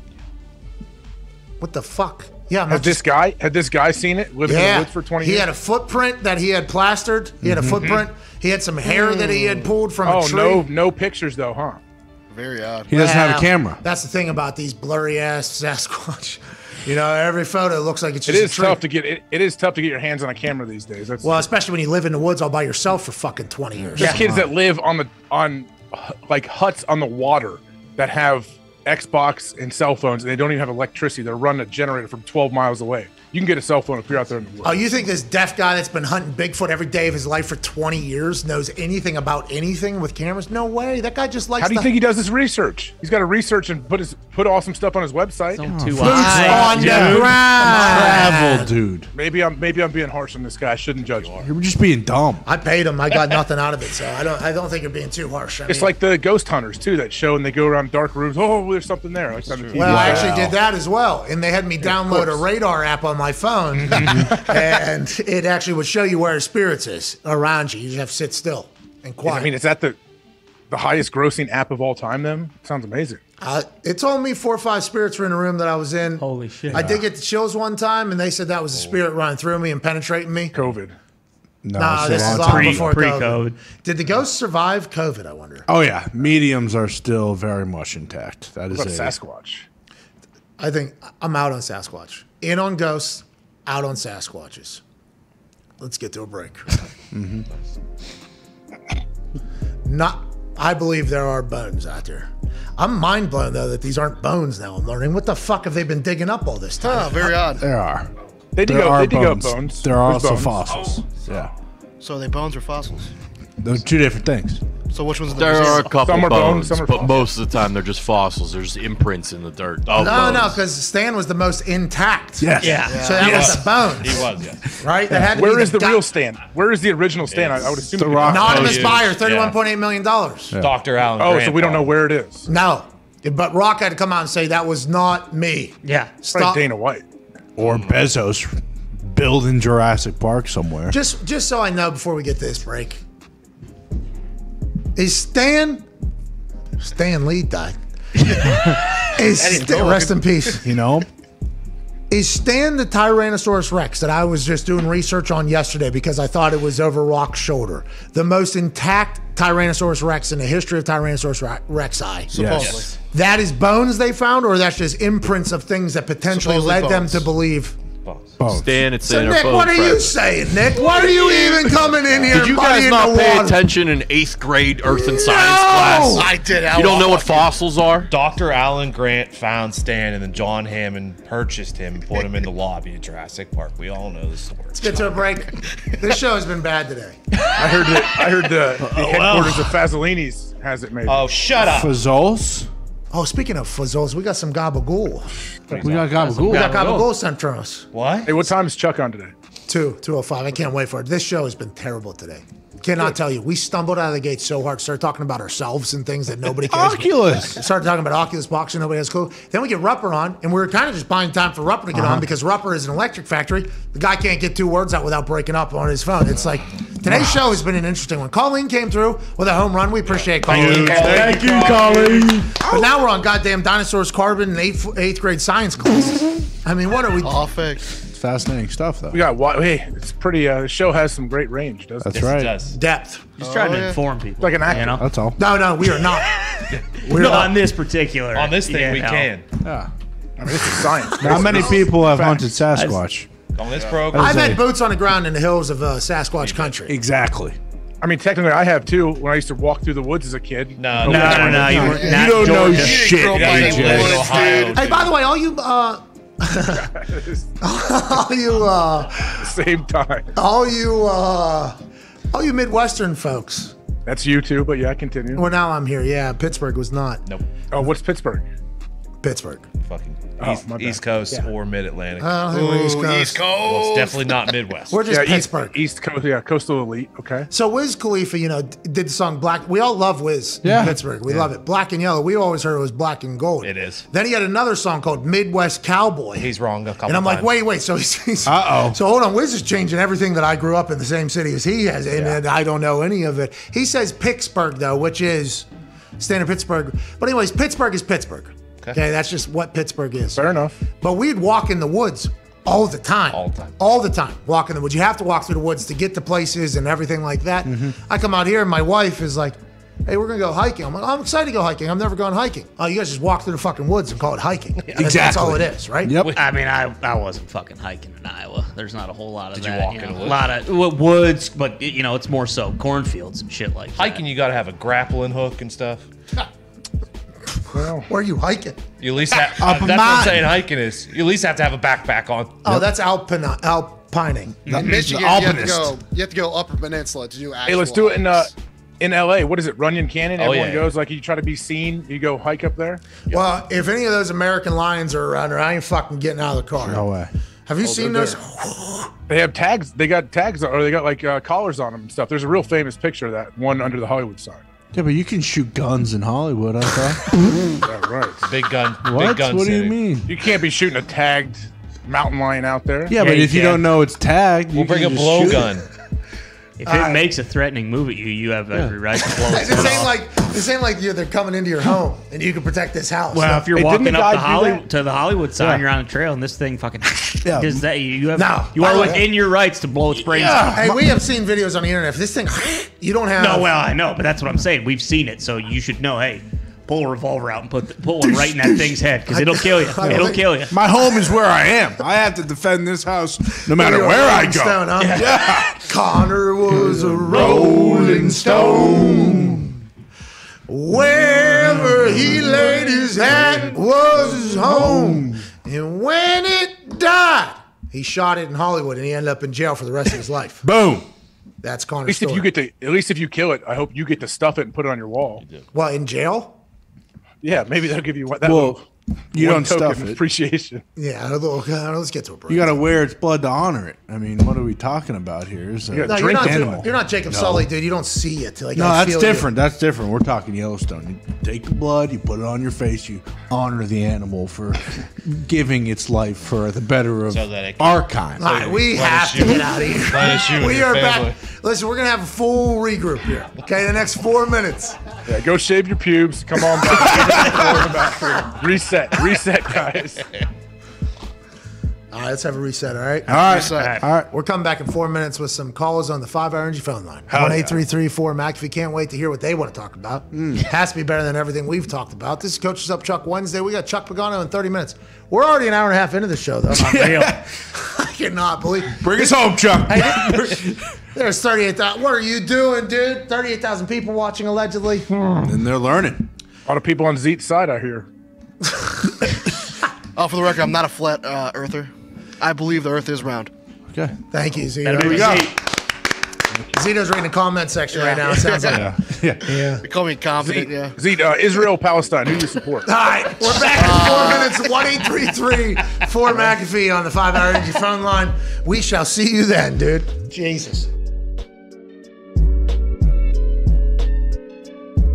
And every team that I played for was different. But in Pittsburgh, you pulled up to the gate, waved your hand, they opened the gate, you pull in, you park literally 150 feet from the plane on the tarmac, right? That's what we and then the team's pretty much all on the plane, and they're waiting for Evgeny Malkin and Sergei Gonchar, the two Russians. The guys would come on the plane and they check off. All right, you know, Nick's here, Gumpy's here, Pat's here. They check everybody else. Present. What's that? Present. Yeah, present. Thank you. Murray, present. Next thing you know, the guy that's working for the team, his phone rings, and he picks up the phone, and he's like, "Hello," and there, it's the fucking, what's it called, the control tower. They're calling. They say, do you guys have somebody that they're driving a Porsche on the runway, and they're going like 120 miles an hour down the runway?" And he's like, yeah, and that's Gino's car. So apparently Malkin drove out, and he just thought, there's a lot of road right there. Let's open the bitch up. And he went out on the runway, and he was going like 120 plus.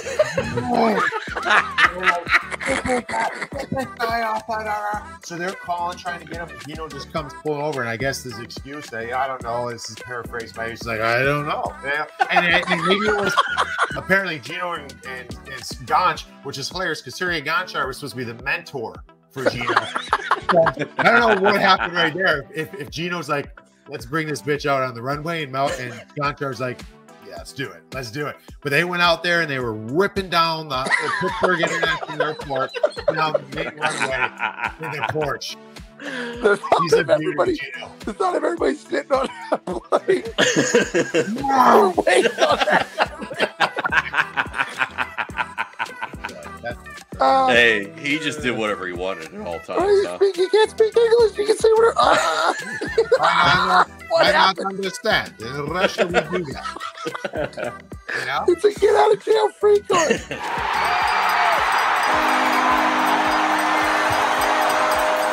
Do you ever think about dabbling more on the internet? I know you don't really do it much, but Never. you are beloved on there, never, Chuck. Hey, Pat, never going on the internet. Chuck! Never go. No, because two things. Number one, once you're successful, I always say, being successful is like being the homecoming queen. All the ugly bitches hate you. I mean, that's the truth of the matter. When you're successful, you're gonna have built-in enemies, and then the more successful you become, the more enemies come at you. So I don't want to give them access to me because I'm not that guy. If you say something mean to me, I gotta say something mean back to you. When I was younger, I used to fight all the time. I'm too old to fight now, but I can still verbalize some insult. Yes. And like, let's say if I'm out drinking, because people know I like to drink. If I'm drinking my vodka or some tequila and you insult me, there's a 100% chance I'm gonna say some shit back at you. And the problem with being famous, Pat, and I don't like calling myself famous, but it is what it is. Yeah, it's 21. People can say anything they want to me, and nobody gives a shit. But the first time I go crazy on their ass, I'm gonna get crushed. Yeah, you're not classy. You're not professional, obviously. Yeah, be a so gentleman. I choose not to let people have access to me in that situation.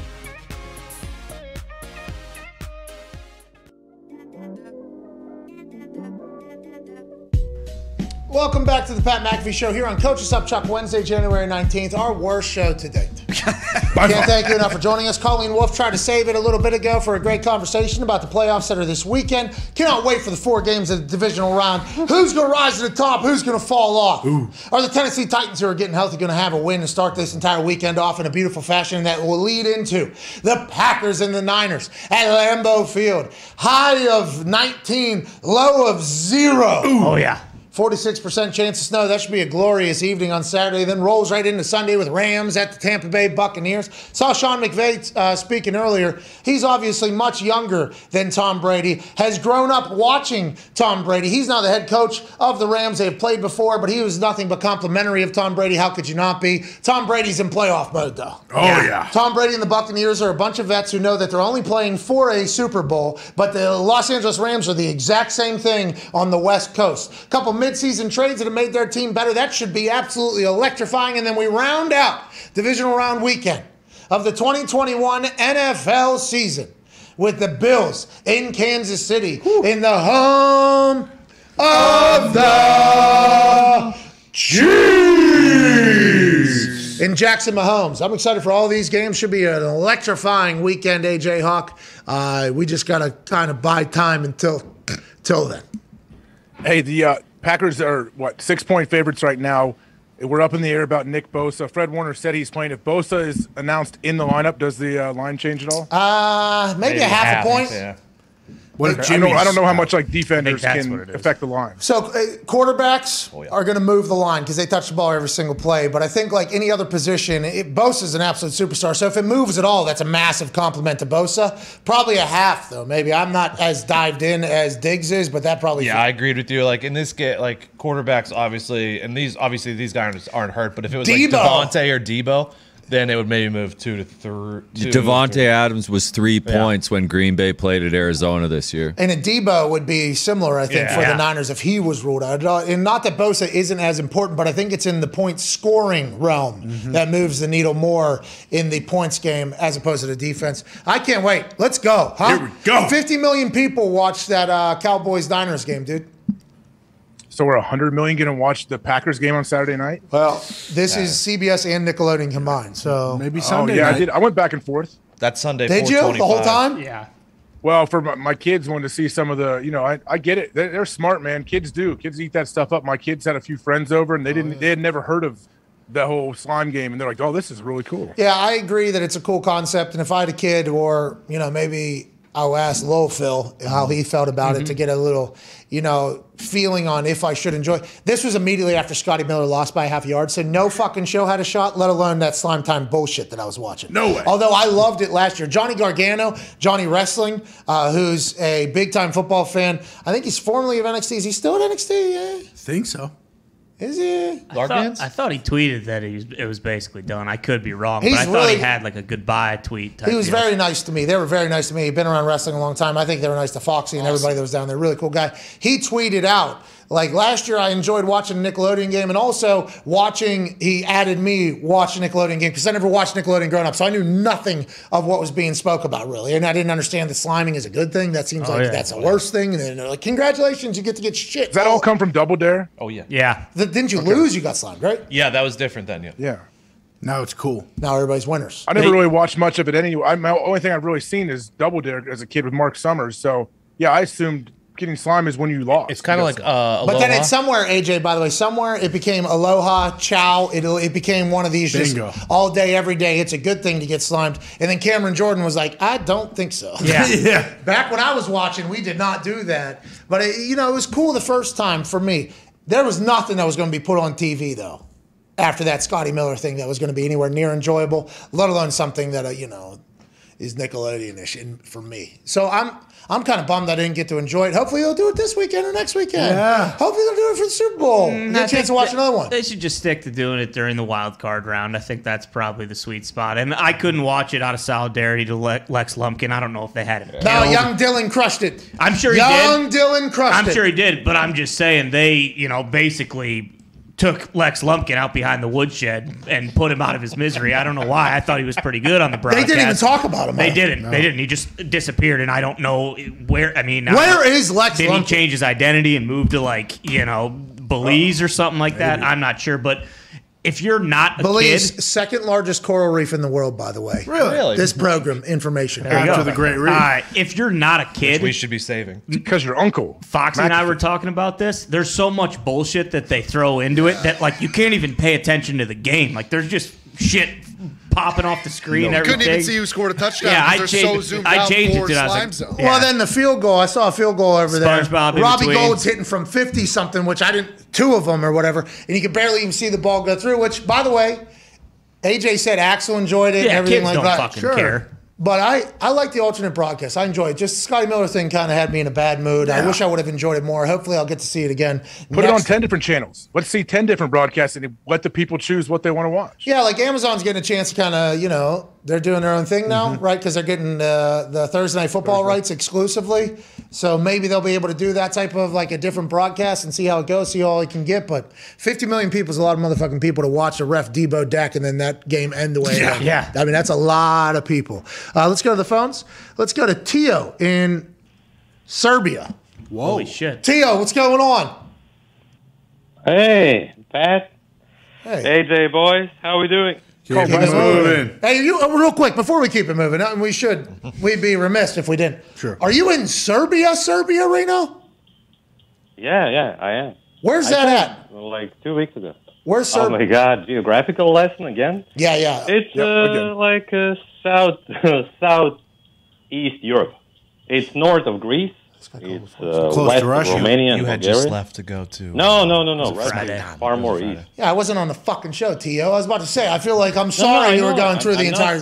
not- I love that we potentially have somebody listening in Serbia. Yeah. It's right next to Bosnia-Herzegovina. Hey, by the way, I'm not the only one. There was Oh, yeah. another guy in the comment. Can be. Oh, there's two? Hey, Tio, I appreciate you. Hey, welcome to the Serbians. Home of Thank Djokovic. you. Yeah, how do you feel about Oh, Djokovic God. right now, All bud? right, so Tio, let's have a conversation. Go ahead. What do you want to ask about? Djokovic, I'm not sure. Well, he got fucked over. I don't know. Is he going to play? But no, he got he's not banned. going to play this year.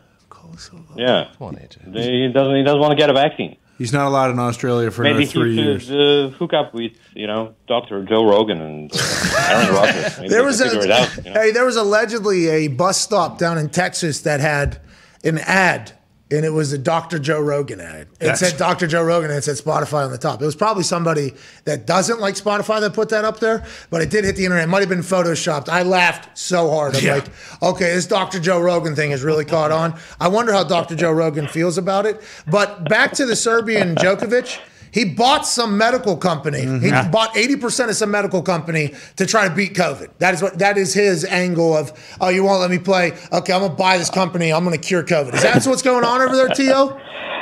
He bought that last year. I just saw the article in The Guardian, which, you know, The Guardian, the newspaper, they mention you a few times. Every time Aaron Rodgers says something crazy, they say we are Pat McAfee Show. So you're famous in UK and Australia as well. Oh, Dahn, thank you. Let's throw a nice shrimp on the barbie. This is awesome. Tio, you're really teaching me a lot. What do you want to talk about, brother? Serbia, dude. We got people listening. I have an idea about a statue in Philadelphia. I'm not sure if it's relevant now, but you know the Philly statue, like Doug Peterson and Nick Foles? Yep. Okay, this is not going to happen, but imagine Nick Sirianni squatting in front of him, a small pile of manure. His hands deep inside. He looks up and the insignia says, "Did you contribute today?" Tio. Wow. Jesus. That's pretty good. That guy's a poet. Hey, Serbia knows. Serbia knows good motivation. And could you imagine if Sirianni does win there? They might do exactly what Tio just said. Yeah. Oh, yeah. They'll take that statue down on the guys that they ran out of the building immediately after getting that statue and put Sirianni up there for sure. How about Philly? Yeah, okay. Yeah. Okay, everybody relax. Yeah. Philly. What a play. Yeah, that was awesome. What a call. What a statue. Hey, have you seen where people like they have to clean that statue up because people go tape big old dongs onto Nick Foles' statue? You're absurd. Do they actually? Why? Because yeah, I've seen it happen. They've had to take it down. I've never seen that before. Big Richard, huh? It's on the internet, guys. Oh, yeah. What? And we know you scour the internet better than anybody else. And the things that you potentially find a little bit different than what's in my silo of the internet. It's a compliment to Nick, but I thought it was funny it happened. Yeah, a lot of statues get things on them. The Peyton Manning statue just has become like, it's almost like a pilgrimage for people to go and take a picture in front of. Nick Foles and Peterson both getting run out of there immediately after a statue being built is classic Eagles. And if Tio from Serbia has any other ideas, we'd love for him to call him, send him back in there. Yeah, or any poems. I mean, the way he explains with Sirianni's hands. Imagine, he said. Oh, yeah. Unbelievable. Did you contribute today? Did you? To the manure? Yeah, this show. No, not to this manure. show. And I haven't pooped today either. Can you bring up that Serbia map again, by the way? He said, oh, no, not another geography lesson. I'm like, I forgot this. This feels like something I would remember. It happened immediately after. Tio, I'm sorry I missed your first call. I wish I didn't.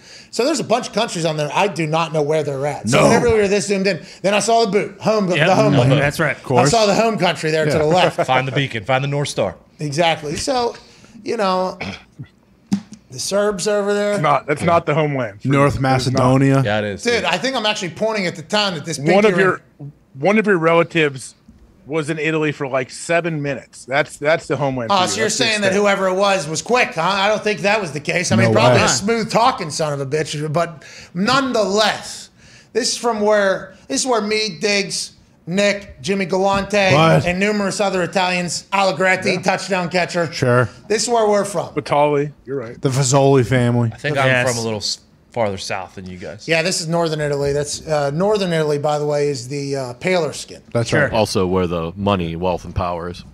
Well, that's not what I heard, because south is where Sicily is, right? And that's where all the... No, that's organized crime. Yeah, okay. A lot of money. Zito just told me no, Sicily's up there. No, I think no, up north is all the money.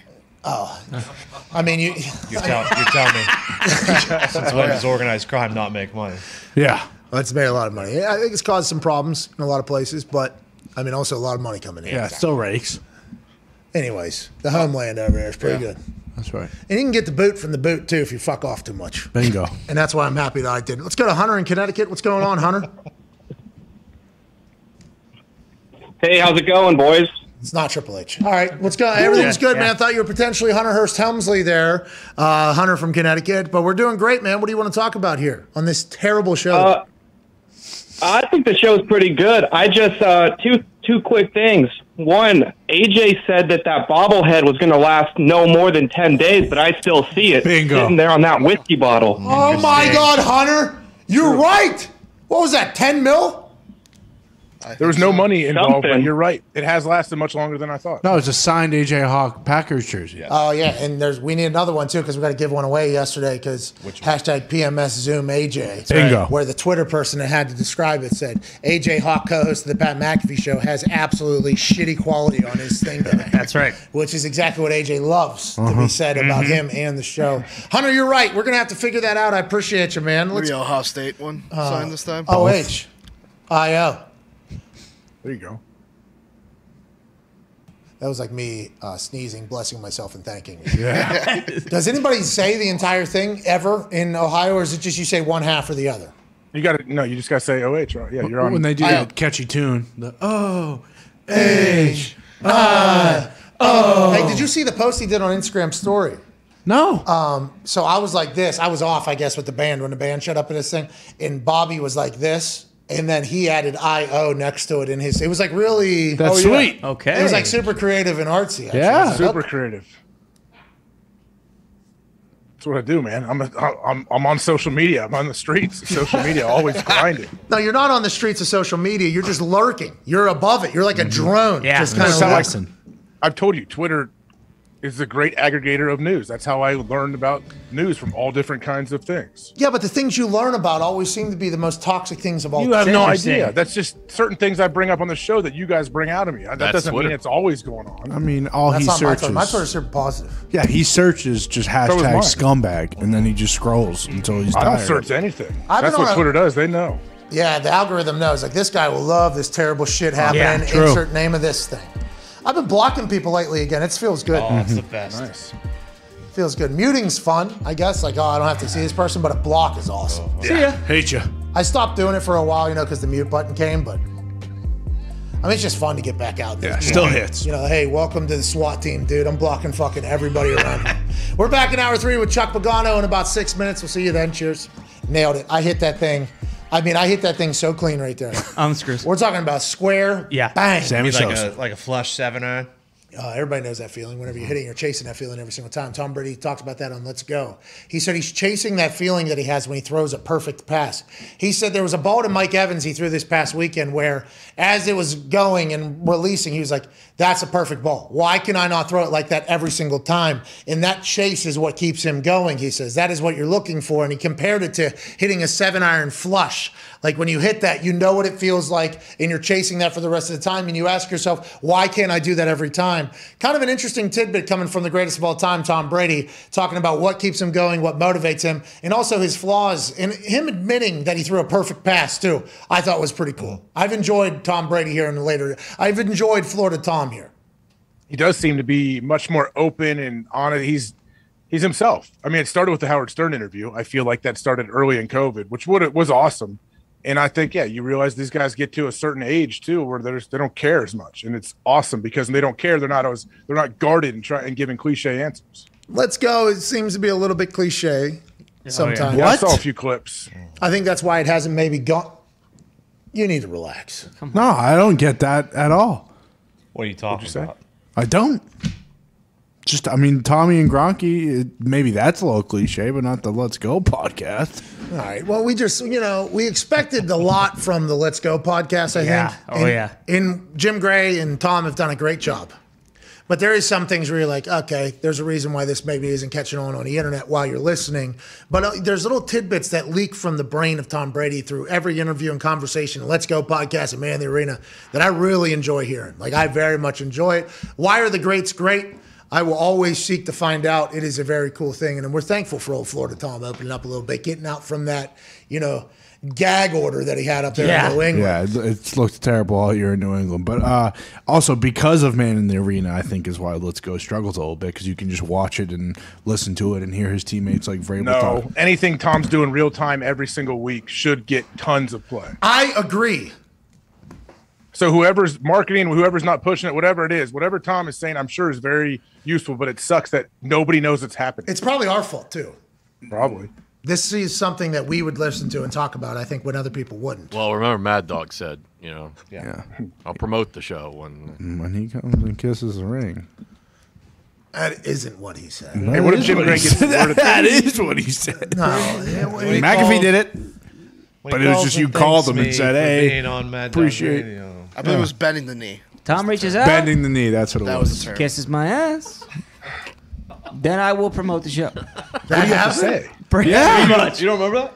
I don't remember him saying it like that. I remember him just being like, I've never talked to him, kind of like what he says about us, basically, and Aaron. And then it was like, I ain't talking about it until I talk to him. I do remember that angle. I don't remember him saying, Tom has to come kiss my ring or my ass. Well, the tone of it. You guys. This is between the lines. A little remix over here from the boys, But we got to the bottom of that.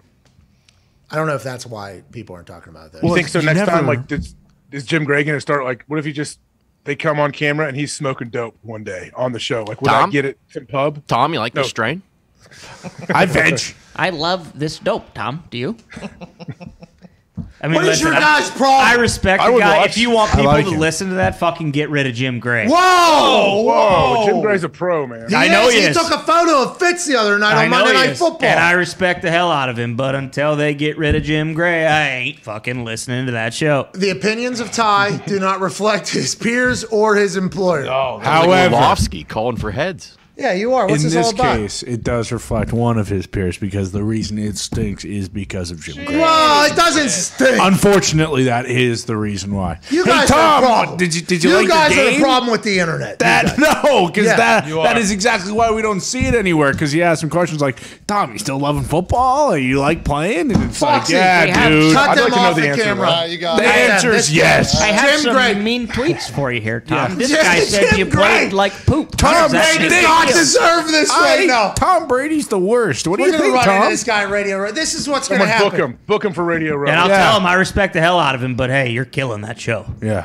With that being said, Like, not. No, not like you're killing the game. Like, hey, you're gonna killing punch you that right in show. the face. Yeah, I hope he does. Jim Gray knocks you I out. hope he does. that'd be sweet. There's That gonna would be so awesome. There's going to be a lot of people, that probably have receipts on this show as a whole, and we're going to see Oh, it you're Radio Row. talking. Yeah, I'm I mean, talking. if Jim Gray walked up and punched me in the face, I'd be like, I hate it, but I respect it, Jim. That's what you're talking about. Yeah, well, yeah. What happened, Pat? Spit it out. What is that? What is Connor? What is that? He's just talking about a couple people. What is who that? Might have a couple problems with the show. What is that? What are you doing? What is that? Why are you doing that with your neck? This gets I don't me. know the inside jokes. Either get it or Dude, me no. neither. I don't know what they're referring to here, but I do know that I'm always the one that ends up in these awkward conversations because nobody says, "Oh, Connor or Ty, the toxic table buried me." They say, "Hey, Pat, why are you guys saying this type of stuff about us?" Siciliano does not. Whoa, this isn't Siciliano. Oh yeah. All right, we're back. Okay, in a couple minutes with Chuck Pagano. Thanks for making Radio Row uncomfortable. Well, hey, we'll be able to, address it ourselves. You won't have to. Yeah, I'm sure you'll be there, right in front of the line to say, "No, it wasn't him. Actually, it was Jesus." The Pat McAfee Show. There'll be no rules for our guests, for us, for the things we can talk about.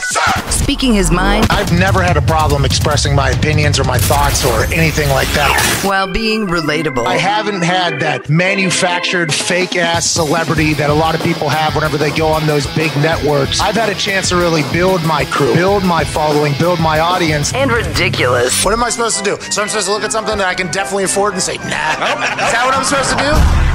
The Pat What the fuck are McAfee you Show doing? starts in 3, 2, 1. Hey, welcome back to the show. It is Coach Us Up Chuck, Wednesday, January 19th, 2022. Hour 3 of this garbage show begins now. Can't thank you enough for joining us. To my left, AJ Hawk, the Toxic Table, who is, writing a lot of checks that I assume that they are going to have to cash at some point at Ty Schmidt, at Boston Connor. One half of the Hammer, Dahn. Cowboys at Tone Diggs, who keeps his inside voice as his inside voice. Thank you, Pat. No, thank you, Todd. You're welcome. Bubba Gumpino back there. Can't wait to see who says hello to him at Radio Row. This should be fantastic. The Super Bowl is a celebration. There's some news coming out of Las Vegas about interviews. Richie Bisaccia, how's your family? The man who was able to guide the Raiders to the playoffs amongst so much turmoil that you would think a team would have to call it quits. Richie Bisaccia had his interview today to potentially become the coach of the Las Vegas Raiders. I don't know what else this guy would have to fucking do in this meeting. I don't know what else he would have to say. I guess he would have to be on the same page with potentially the new GM that they're thinking about. What is Mark Davis doing? How do you think this whole thing went? Because I feel like his interview was literally, the last 10 weeks of the season for the Las Vegas Raiders. They saw him in meetings. They saw him in practices. They saw his messaging. They saw the outcome. What more could this interview potentially be? I'm not sure. There's now information being leaked that the absence of John Gruden is what made that team better. Richie Bisaccia was able to flourish and the team was able to go since John Gruden wasn't there. These are all anonymous sources. Who knows what anybody's saying? We didn't have Gruden grinding us late in the year. Gruden would kill us and we would fall apart. The reason this team played as well down the stretch is that Rich listened to the players and took it easy over the back half of the season. Now, people that are listening at home and saw that they didn't win or the Super Bowl are going to say these guys are soft, but having that connection with your players and being able to adapt is paramount in the relationship. And from all accounts, Richie Bisaccia and these players are tied at the hip. Who knows what the future looks like? I don't necessarily love that he had to sit down and do another interview, but I like that they're thinking about keeping him around, AJ. I hope that they're serious about keeping him around and they're not just interviewing him just to say they did and to not feel bad about it. Like, his interview was the last 10 weeks of the season. Like, that's what they did. I'm sure he was in constant communication with the front office and Mark Davis and everybody else. So, yeah, I don't know. You would think by now they would know, but maybe they want to see what the other candidates are like. And if no one blows them away, then, hey, maybe old Richie gets it. Yeah, they might be saying publicly, hey, we are interviewing Richie just to save face, for the fan base and the players that love him. A lot of players have come out and said, hey, we love this guy. We love this guy. There's anonymous PR people posting pictures of him writing handwritten letters after the game. Yeah, who took that? Who took that pic? Probably somebody that got fired at this point, I would assume. Somebody that is no longer with the Raiders put that out there, and I think they just kind of wanted to share their truth, that this dude is the truth. Joining us now is a fellow Paisan from the boot who knows Richie Bisaccia. I believe there is actually a moment where the Pagano family knows the Bisaccia family very well. Now, I'm not saying every Italian is related. How is your family? But a man who knows a lot about this entire process and this entire setup, especially with the Raiders because he was there. He's been coaching for like 3+ decades. He's not retired, skiing, living his best goddamn life. Oh, yeah. Host of the Coach What's Up Chuck segment every Wednesday, ladies and gentlemen, head coach Chuck Pagano. Hey, Chuck! How's the family, Chuck? How's the family? The family's good. Yeah, gabagool pretty good over there, huh? How about you and your Italian rhetoric? And when you go off and tone digs just getting upset. I mean, pretty disrespectful, Chuck.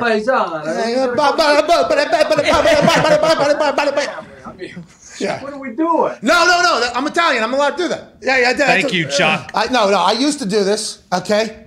Wasn't allowed to. You just did it. No, but now I'm Italian. I took a 23andMe. Yeah. I took a 23andMe and it told me I was Italian. Listen, when I was doing this as a kid, okay, wasn't right. Highly offensive. Yeah, but I was Italian when I was doing it then too. I just didn't know it at the time. Exactly. So I guess the intent was potentially to be a little bit rude. But now it's just, I'm Italian. That's how we talk, Chuck. Hey. I think you're probably more, according to 23andMe, you're more Italian than I am. No, whoa, really? You think that's all fugazi? You think it's all fugazi, huh? Fugazzolinis. Whoa! That's unbelievable.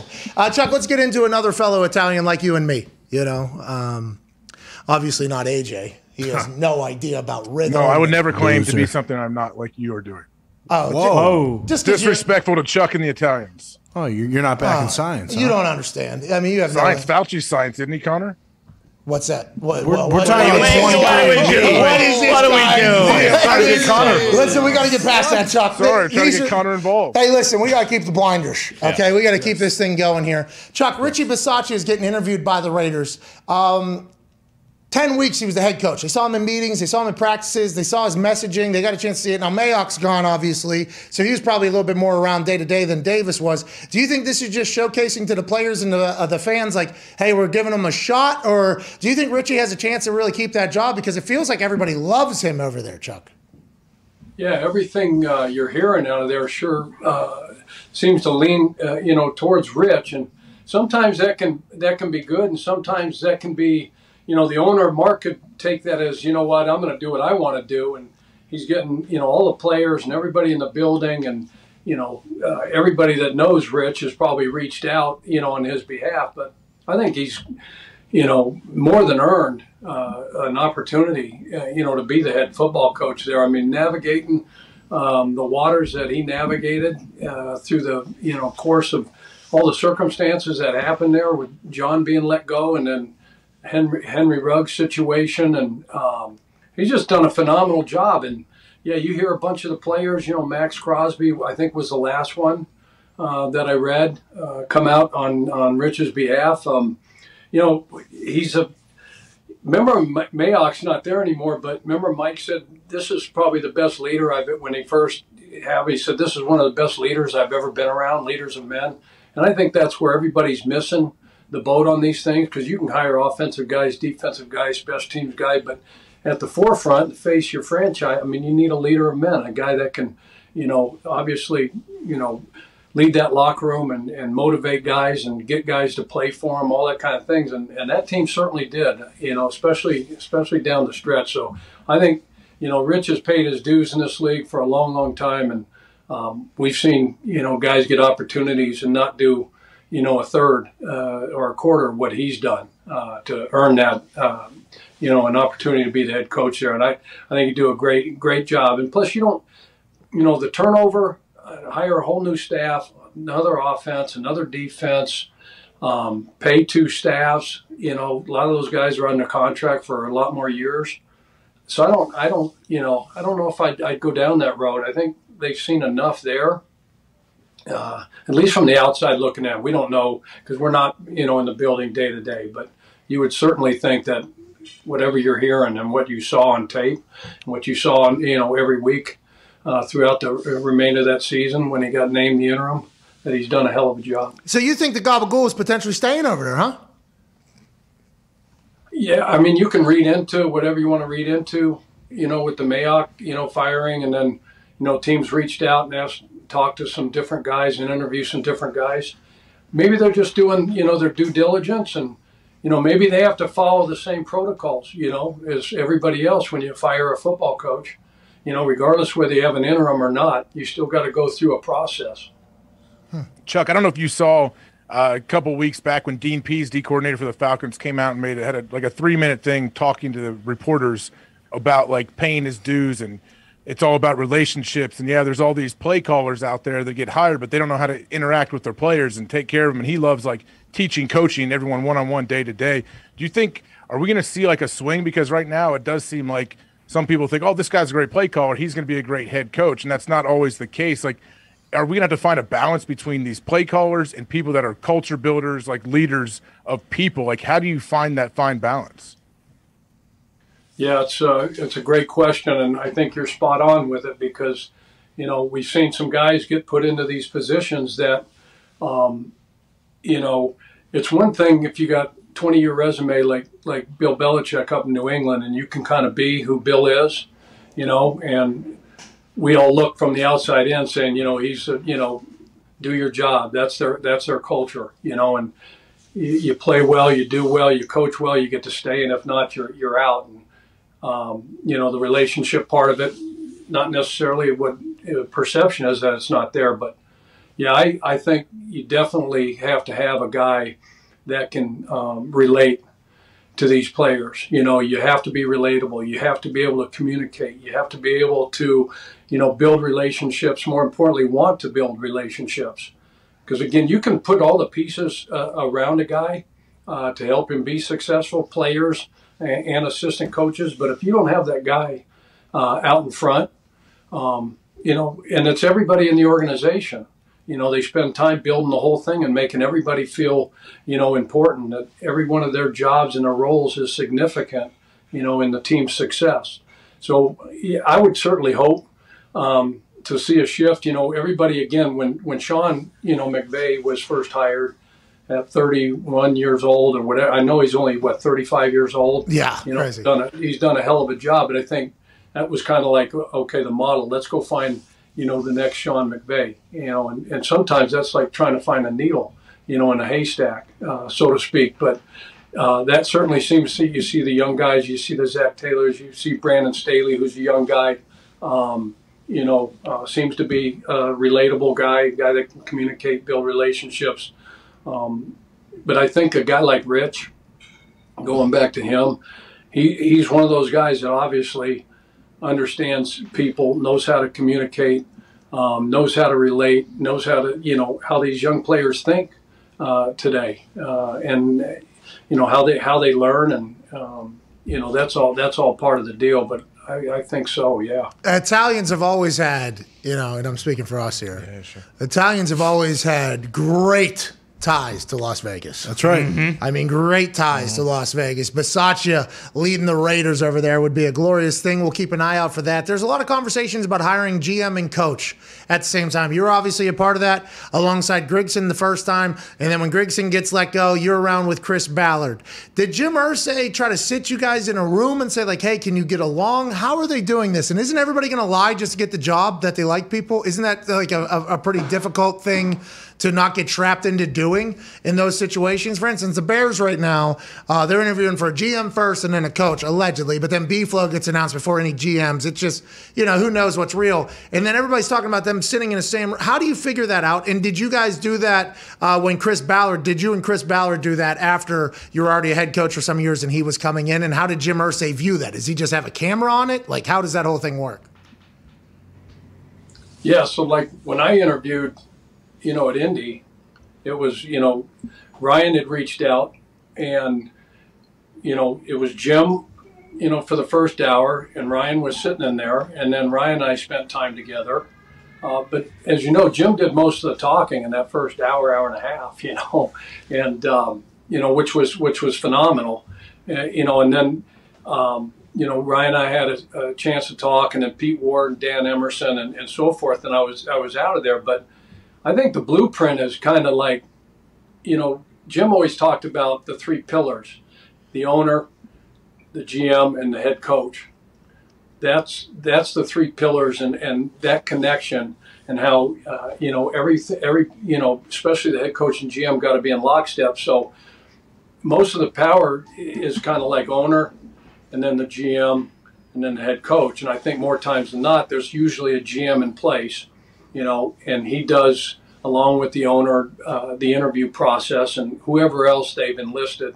You see Bill Polian, helping out, in Chicago. So they're going to get some old heads and the same list. Everybody has the same list, but usually it was GM in place, and then he goes through the interview process with the head coaches. And then I think during that whole process, it's a filling out thing. After I was out in 2018, I got to interview at Green Bay before they hired LaFleur, and then I got to interview, with the Broncos, for a head job there. And so there's a feeling out, portion there. So, I think they have more guys in the room now, where you got a player engagement guy, maybe in the room, a VP of diversity and inclusion. So you got a bunch of different people in the room that once the interview's over and the head coach leaves the building, then they can circle the wagons and get together and say, hey, personality-wise, like, I can't get along with that dude. Yeah. I mean, I've been watching this guy. He's a good football coach, but I just don't think our personalities, are going to match. Or it's going to be like, one guy is going to pop and maybe the other guys pop a little bit, but like, they'll get information from all those different things and see, okay, this guy's a fit. This guy is the exact opposite of what we just had and why things were so screwed up. He's got, the character traits we're looking for, the football acumen, the football IQ. He's got empathy. He can relate to people. He relate everybody on this deal. So they're going to get together, and the owner can be in on those, obviously, and see the communication between the GM and the head coach, and then they'll go from there. How about whenever Ballard came in? Because you're already there. Ballard's going to be your boss, kind of. He's going to be the one that is a little bit higher than you in the power tree there. Did Jim say, hey, you got to get along with? I mean, Chris is a guy that I think everybody gets along with. But was it like a message like, hey, this is going to be the guy? Or was your thoughts or inputs even a part of that conversation? And what would have happened if Chris Ballard shows up and he just dunks on you every single day of your life? Like, that had to be at least a thought for a moment, I'd assume. No, that was easy transition just for the things you just talked about, because he is a relatable guy. He doesn't have an ego. He came in and all he did was want to try to give us everything that he possibly could to help us help us win and navigate through the things that we had to navigate. Never having a quarterback, but those conversations were really good. They brought in like probably 4 or 5, like everybody else, a bunch of candidates. George Payton, who's now with the Broncos, he was one of the guys that Indy interviewed back during that process. And so I got to sit down with these guys, and I think I was actually maybe at the Senior Bowl with Jimmy Ray was the assistant GM there during Ryan's tenure. We were down at the Senior Bowl, and I think Chris and I got on the phone and had a conversation. And then I think when I went back to the building, we had another conversation. But no, that was easy. That was an easy transition, with him coming in there. He's an over communicator, so he's around. He's around, so he loves talking to coaches. He's a former coach. That's where he cut his teeth, was in coaching, as a player, obviously, and then coach. So he gets it and he understands it. So that was an easy transition. I'm not going to say all of them, work out, and the writing was probably on the wall. When he came in there, I was in year 6 of my deal and whatnot, and just went south. And much like 11, the reason I got interviewed and had a chance at the job, Jimmy Caldwell, who you guys been talking about a lot, especially in this next cycle of jobs and coaches, he was a really good coach when Peyton was under center, and just like myself, everybody thought I was a pretty good coach when Andrew was a quarterback.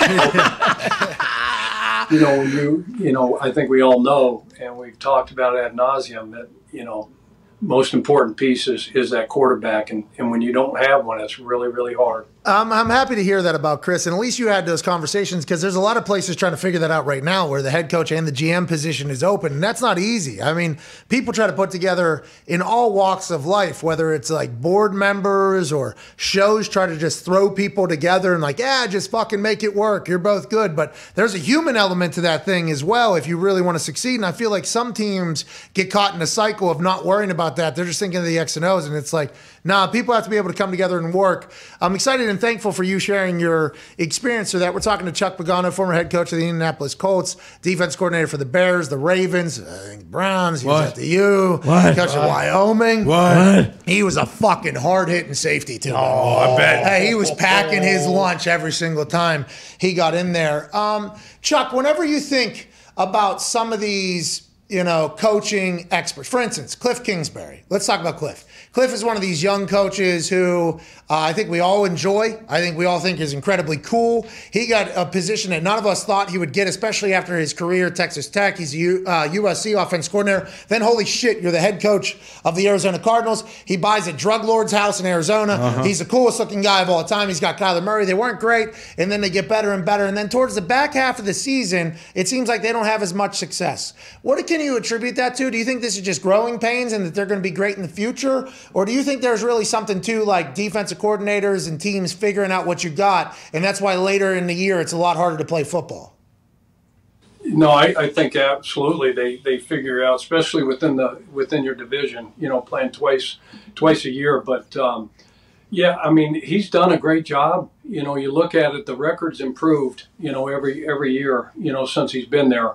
And they've had this fall off, and we talked a little bit about it, and I listened to Aaron's comments a little bit about he talked about a belief, a team getting hot, this time of year, injuries. There's so many things that can factor in. Just going back to schematics, them figuring you out. You lose a guy like D Hop. A major playmaker. You wouldn't expect to have the kind of drop-off that they experienced, but he's won, and he's won, more games every single year he's been there. So this next one coming up, obviously will be huge because they have to get over that hump, and just like Matthew Stafford winning, his first playoff. Hey, boy, Matty! Hey, nice job, Stafford. You know what I'm saying, but. Yeah, there's a lot of things that can factor in, but again, staying healthy, having confidence, hitting your stride, right when you need to. Green Bay getting guys back, healthy, and on defense, getting Bakhtiari, all those things. So arrow up, everything's trending that way. And then, sometimes it's just, experience in the league too, and figuring out, because they're going to have to look at it, because this has been following him for a long time, all the way from Texas Tech, go back to 2013 or whatever, where every single year it happened, at Texas Tech, and, same things happen here. So you would think, hey, look, okay, there's got to be something in common here with all these seasons, with maybe what we're doing, not only schematic, but practice-wise, meeting-wise. Vibe-wise, narrative-wise, like all that shit, right? I mean, that all kind of comes into play late whenever you're dealing with like a Groundhog's Day type season. No doubt about it. And again, it's like Aaron mentioned, the mental toughness. I mean, it's a grind, and it's a grind for a coach, just as well as it's for players, because you get worn down. And those guys that, have the metal and the DNA that, Aaron was talking about, and we all know, they can power through that stuff. And again, they got enough veteran leadership to help the young guys, get through that. But oh, you done? Oh, you're there, right? You're still there, Chuck? You're still there. You look good. You got me? Chuck. Yeah. Hey, I wanted to ask you. You said you interviewed for the Green Bay job. How did you feel coming out of that? Did you say, "Oh, I killed it. I'm definitely getting this one," or did you feel like it didn't go well? And also, how did that differ from the interview process for Indy? Like, I'm curious how different teams interview people. Jim Irsay, the powerlifting god owner for the Colts, much different than Mark Murphy and everybody that's up there that's doing that interview, we'd assume? No, it was good. It was Mark and Goody, Gutekunst, and so it went well. It was way different. It was like, I'd say, okay, Aaron Rodgers was, at the forefront of that meeting, and it was like, okay, what's the plan? Because you got to have, we talked about this before, but when you go into these interviews, one of the major things, and I forgot to mention it last time we talked, is having a list of guys, and probably 3 or 4 names deep, especially at the coordinator's position. But one of the top things was, okay, offensively, who are you thinking about? Who do you got in mind as an potential offensive coordinator? And what's your thoughts, on the quarterback? What's your thoughts on the roster? So you have to know, the roster, not only Aaron inside and out, but the roster, and then give them an idea, okay, this is what I can get this guy as the OC. Chuck, how are these coaches doing this while their season's still going on? That seems like a lot of... I don't know. I was texting, a buddy down in Tampa, Joey Gilbert, and I was like, just holy crap. I mean, that would be, for myself, I couldn't do it, and those guys are, those guys get in the office at 4 a.m. in the 4:30 in the morning. I think they work harder than Boomer. I know we always ain't nobody got one of these. This W's for work, and this is Boomer's title, pal. Oh yeah, right here. But those guys were. I think it would be. Everybody's going to say it's a distraction, especially if you don't play well and something goes bad. Because you're going. But everybody understands, and BA has done a great job. With the hiring process and putting guys in position, to be successful, and he's going to champion those guys' cause, and they're going to get their work done. And at the same time, Todd's already been there. Todd's already done it. He's been a head coach. So he's got, kind of his blueprint on how he's going to go in. So, that thing needs to be reshaped and curtailed to the team you're talking to. But those guys will be able to get that done. But I would just hate the distraction for me would be too much. Hey, how do you feel about BA giving a left cross to old Andrew Adams' head there? He hits him in the shoulder. I don't think it's a problem. The head shot in slow motion in a blowout of a game, they fined him $50,000. He said, I was just trying to save my team. All right, I'm just trying to fucking save my team. And there's some people, by the way, that aren't fans of this. Like, hey, the player had no problem with it. Andrew Adams did not come out or come after him any time like that. Let him coach his team however he's got to coach. But this is the NFL saying, hey, we can't have fucking coaches giving jabs to helmets to players in 2022. Do you think that's the case? And how do you feel Andrew Adams and BA are right now about this entire situation? I didn't see the, I just read about it, and I didn't see the blow Was it a major blow? It was. He gave a good. I mean, he's got a torn Achilles, partially torn Achilles, so he doesn't have a good base under him at all. But it was. It looked. He looked mad when he gave it, but it wasn't. It was. I mean, would it look as bad as like in the old days? You know, when a player would come off on the sideline and coach would grab your face mask and shake you by the face mask or whatever. Did it fall under those? You know, because I'm looking at it saying $50,000 for hitting his own guy. You know, and was it a love tap? Was it? I know he's talking about getting him off the pile and not getting a penalty. I didn't see it, so I don't know how bad. For the Bucks, though, Chuck, do you think the Bucks are just trying to get out in front of it because so the NFL doesn't come in and try to find the team or Bruce? Could be. Is that who the fine is? The fine from the Bucks? That's like from the Bucks. Self-reporting, like in college, you know, with the NCAA, you self-report and you think, you know, the penalties aren't going to be as bad, and then they give you 3 years probation and 31 scholarships because you self-reported, and that wasn't a very good idea, you know. Hey, listen, we got it all figured out. We did our own investigation. We're gonna we'll ban ourselves from any bowl games this year. I mean, that's a lot of money. The kids don't deserve it, but we definitely fucked up. You know, we did the research. So thank you so much, NCAA. And they go, "Oh, you're banning for 1 year, huh?" We were thinking the next 10. That's what we were thinking. Actually, good call for you. This is the shot here. So I mean, it's a strong left cross. They put it in slow-mo, too, which makes it look even more because his face was, like, angry, like actually angry. If he hits him in the shoulder, not a problem, I think, from the NFL or from the Bucks. But I think, what an interesting thing. Just another. Was there a reaction from the kid? He looked. He just, like, looked like, what the fuck? It was like was trying to figure out where it came from, right? And then he's like, that was the head cut. That's BA hitting me. Don't you have a fucking Achilles right now? What are you even doing there? The boys have some questions, and before we get to that, I wanted to ask you this earlier, and I forgot about it, and we went to a different conversation piece.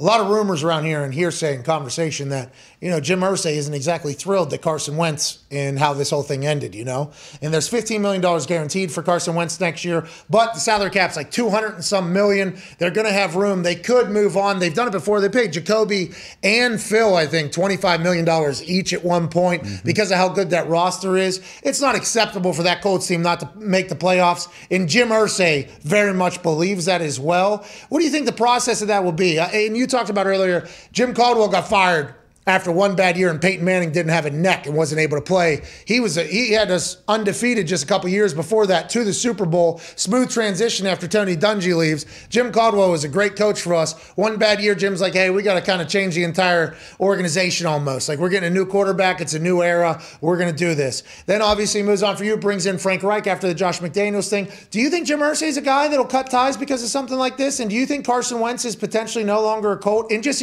not from who you've talked to, but just outside looking in, knowing that organization a lot better than most other people would. Hey, look, you know, Jim loves to win, you know, and he's talked about winning multiple, you know, Super Bowls, you know, this decade. So I think anything's on the table, you know, and certainly I don't think all of this falls on one player. We agree. You know, and, you know, because there's a lot of other areas that it was my belief that based on all the talk going into that game, that they were done before they even stepped on the field. You know, that, hey, we haven't won down there since 2000, and it got just blown up to where those guys, so the first bad thing that happened, it was like, oh, here we go again. But Jim loves to win, so I think they'll do anything and everything to ensure that. They do have a great roster. They built a great roster. They got a bunch of great players. Carson did some really good things for that ball club this season. Unfortunately, you know, playing that position, you know, you get all the credit when you do really well, and you get all the blame when you don't play well and you do bad and you turn the ball over, whatever. So the money is the money. They gave up, you know, first and a third, you know, for this guy. You know, I can't see them, you know, just making a knee-jerk reaction. The door was left open. If you listen to the comments, you know, on Chris's, you know, presser, I think the door was left open for anything. But you know, I can't see, based on Frank's relationship with that kid, and you know everything they gave up to get him, that they're not going to at least try to get to year two. And you know, you can say, look, you know, Frank and, you know, Carson were together before. There shouldn't be this, you know, timetable of, I need a couple years in the system, but everything's different. The players are different. He's not throwing to the same receivers, the chemistry of the team, all that stuff. It takes time. So they've done too many good things to me for right now to say. Because then who you going to go get? Well, so let's bring Aaron Rodgers in for sure. And hey, Carson, hey, let's come back better next year. There you go, Go Carl. on, throw on that Bobcat, till some land, do your thing. Can't wait to see you next year, man. You're going to be great. But I'll tell you what, there's going to be a lot of Colts fans. If he starts fucking up again early, that are going to be like, oh, Chris is going to have to eat that. Chris will have to eat that. Jim will have to eat that. Jim's out and about, too. The Jim Irsay collection is out doing shows and things. Yeah. I mean, he hears it now, I think, a lot more than ever before. But it is an interesting year going in. And maybe Aaron Rodgers, they'll win a Super Bowl for the Packers. Maybe he comes on over to Indiana. Maybe Russell Wilson. Come on. Maybe Ben Roethlisberger. Oh. Ben Roethlisberger, maybe. Those two ain't leaving. Those guys ain't leaving. Who? Aaron Rodgers and Russ Wilson. Hell yeah. Tell him, Chuck. Now, listen, I don't think Aaron's leaving either, but I do love stoking the flame a little bit because people get all pissed off on the internet. And I don't think Russell Wilson will, but last year it seemed like he was getting close, didn't it? I mean, it felt like he was out. Well, I mean, he wanted just to ruffle the feathers just enough, whatever, based on what he said throughout the whole offseason. Well, team three. Huh? It was team three. It wasn't Russell. Remember, it was his social media advisor, and then his publicist, and then his Peloton guru, and then his upper body, his chaplain, his pass. Yeah, the photographer. Well, that's the problem. These guys. We always talk to the players about keeping things simple, and your circle's got to be really tight. His circle's way too big. Get some of these guys out of your circle and just focus on what you need to focus on. And that's winning football games. And, we know he rehabs 19 hours plus. Yeah, he's a Wolverine. Yeah, dude. right. I love Russell. I honestly do. And the Manning cast made me love him even more, I think. But the offseason fuckery is something that should be talked about because he is a high-level quarterback, Super Bowl winning quarterback. His team releasing anonymous quotes about Russell storming out of meetings and Pete being mad and all that stuff. Like, that was real shit that was happening last year. It's the Seahawks. They figured it out. Congrats to them. But that's only going to get louder after the year that they had this offseason. And you don't think anybody's going to move, huh? Just because all that shit is normally overhyped, do you think? Like free agency is normally overhyped. All trades are going to happen. These people are going to move. And it never happens in the NFL. Why is that, you think?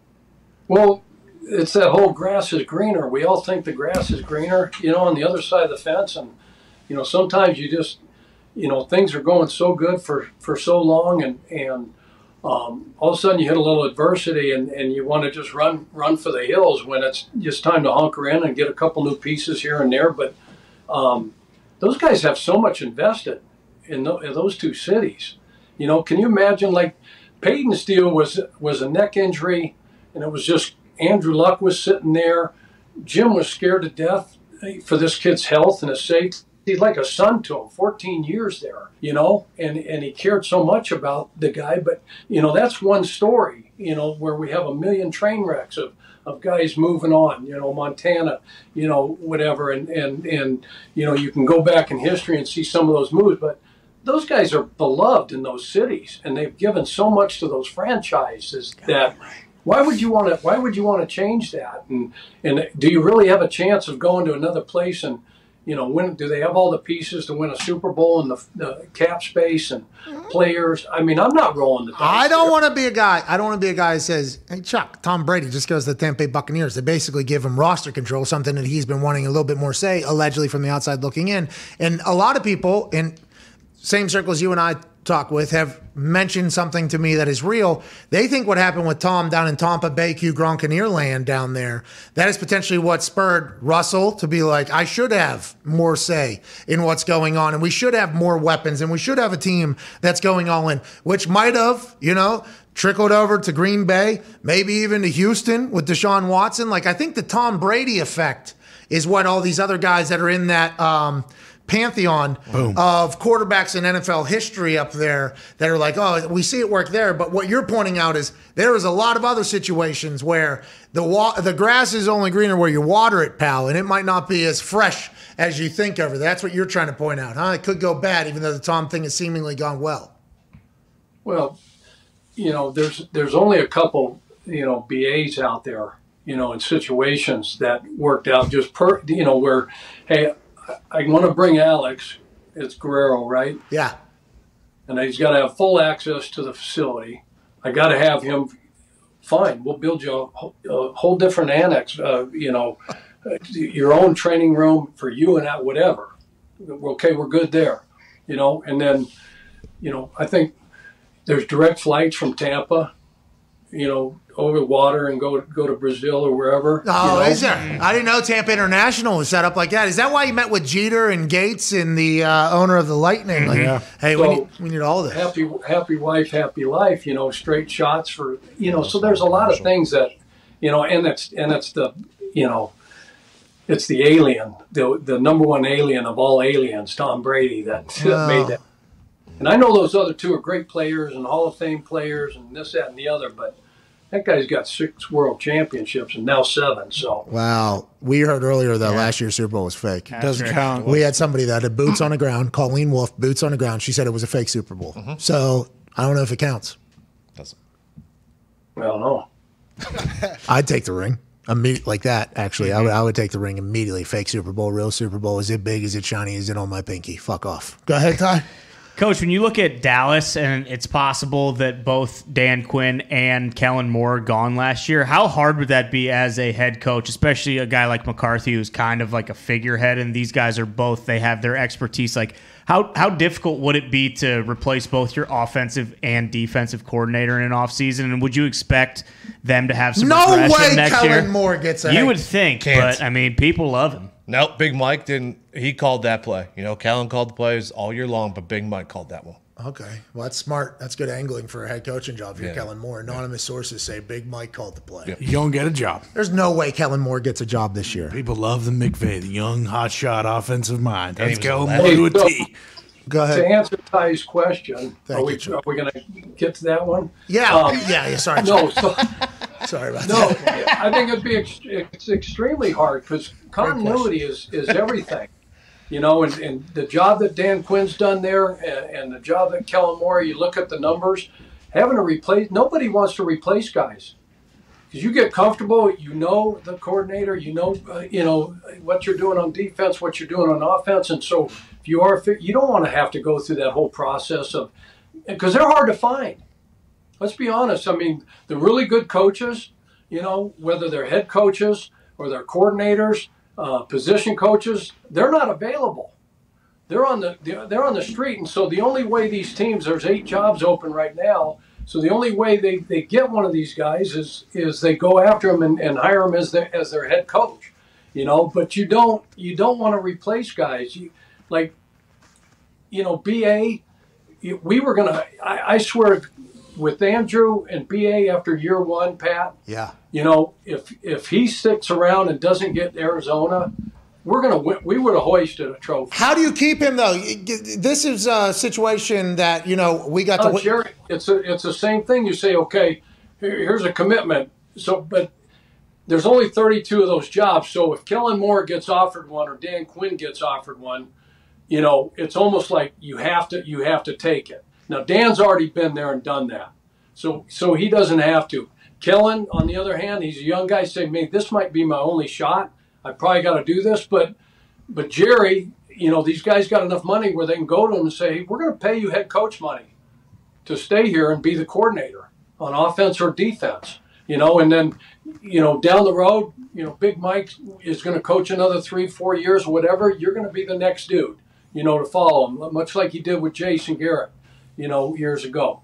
But it's hard to replace those guys. But, unless they go into a situation where, everything lines up perfectly, you talk about the GM head coach deal, because there's going to be certain guys that the GM, wants to work with, and he's going to get those people in there to get interviewed. And then he's probably, along with the owner, going to select that guy that he knows the best. Sometimes that ain't always the best thing, but, conversely, those guys go on an interview. They may sit down and say, what, this is probably a situation that, the roster, the cap, the GM, the philosophy on how to build a roster, the culture, all those things, they might just not mesh. It might just not be my time. Whatever happened with McDaniels, in Indy, at the last minute, right when he left Balor at the altar, so to speak. Who knows what went down there other than, Kraft and Bill might have thrown a bunch of extra cash at him and paying a year, to be the coordinator up there. And he's like, okay, so I can make this kind of money. We're going to win. I got a great player, whatever, and I don't have to be the head coach, and I don't have to, wear all those hats and do the meeting. You don't have to move. You don't have to get back comfortable. You don't have to rebuild an entire culture. I mean, there's a lot of work into being a head coach. That's why, like, if Dan Quinn was to leave, his life has to be so much better now. This year had to be so much better now than it was in Atlanta, and you got to experience that. Whenever you go to D.C., you're back coaching, you're back in the game plan, you're back in the strategy, not all the bullshit. Could you see Dan Quinn being like, nah, I love this, what I'm doing right now. I got backwards hat on. We got guys getting picks. I got Micah Parsons here. I'm in Dallas. We have obviously the greatest facilities in the world. We have everybody. Like, do you see that potentially being a decision? And how come more guys don't do it? Just because you have to? You feel obligated almost to take one of those head coaching roles? Well, because he's already been there and he's already done it, at Atlanta and had success and took a team to the Super Bowl, and things didn't end the way that he wanted them in. But he can be very, very selective because he's sitting in a catbird seat right now. I mean, all these, he's a highly coveted dude, but he gets an opportunity to take a peek, check the landscape, check out a few different facilities, look at rosters, all those things we just talked about. But he can be very selective right now. And the thing is, too, the windows for these deals, we got a hard out. No, I was talking about Dan Quinn taking a peek at these places and going, that place stinks. No, that place stinks. That place stinks. No, he can be very, very selective. And I will say this, the window for these opportunities sometimes, is open and then it closes really fast, based on, the success of your team, because he went in there and they were god-awful, 2 years ago under Coach Nolan, for whatever reason. So he goes in there and he turns that thing around. They're sound, they're flying around, they're creating turnovers, They weren't 32nd in the league, but they finished 19th in the league, which is a heck of an improvement. But it isn't like, Vic Fangio at Chicago finishes number 1, in defense, or Brandon Staley finished 1 at LA, But again, he can be very selective and look at places. Chuck, I mean, they were definitely better than they were, but 19. Still kind of stuck. Shout out to you, Chuck. How's the family? Go ahead, Connor. Yeah, Chuck, what do you think about a situation like the Dolphins or the Texans, who have a GM, don't have a head coach, so they can kind of either ask their players what they think or what they've heard about possible candidates, versus teams like the Bears and the Raiders, who are trying to replace both, have a quarterback like Derek Carr who wants a say in the head coach, and Justin Fields, who's a rookie? And if they don't kind of hire within the building and use outside consulting firms, do you know how that works and how they go about hiring those consulting firms? Yeah, so there's always been a group of guys like the Polians, Charlie Casserly. There's people in the league office that have have lists of guys and names that kind of are the hot hot guys, the hot coordinators, coaches that have been head coaches in the league and have kind of reinvented themselves, like Dan Quinn. Talking to players, I think those guys can, like in Miami, Chris Greer, and then Caserio there in Houston. I think they can talk to their players, but you got to be very careful. Unless it's a veteran guy, do you know, like they may have had a history with this guy at a different club, so if they are around that guy and they know about him and they're trying to figure some stuff out, that you're not going to find out in an interview, talking to whoever. I don't necessarily think I'd go, and enlist, and try to gather a bunch of information from my players on, which one of these guys, this, that, and the other, because when Baltimore made a coaching change, back in 2008 and went from Billick, to Harbaugh, it was kind of like, hey, we need discipline. We're to this, we're to that. Billick won a Super Bowl, right? And then we want to get to something different, and then, you get in there and then you got discipline, you got, hard, double days, you got this, you got that, and it's like, oh, shit, be careful what you you wish for, as players and stuff. So you can listen to those guys and say, we need this, and all of a sudden they get it. They don't like that shit because of whatever reason. But I think it's a little bit easier when you got a GM in place. Now trying to, figure out the whole thing, get the GM in place and the head coach, that'll take, it takes a little bit more time. But again, I talk to those players, just see if they know the guy and is he relatable? How's he communicate? What kind of teacher is he? Is he a good person? Is he what we see, when he comes in for the interview? Because Pat, you mentioned it. Guys you're gonna get a lot of head bobbing. Hey, Well, I have say, in the 53.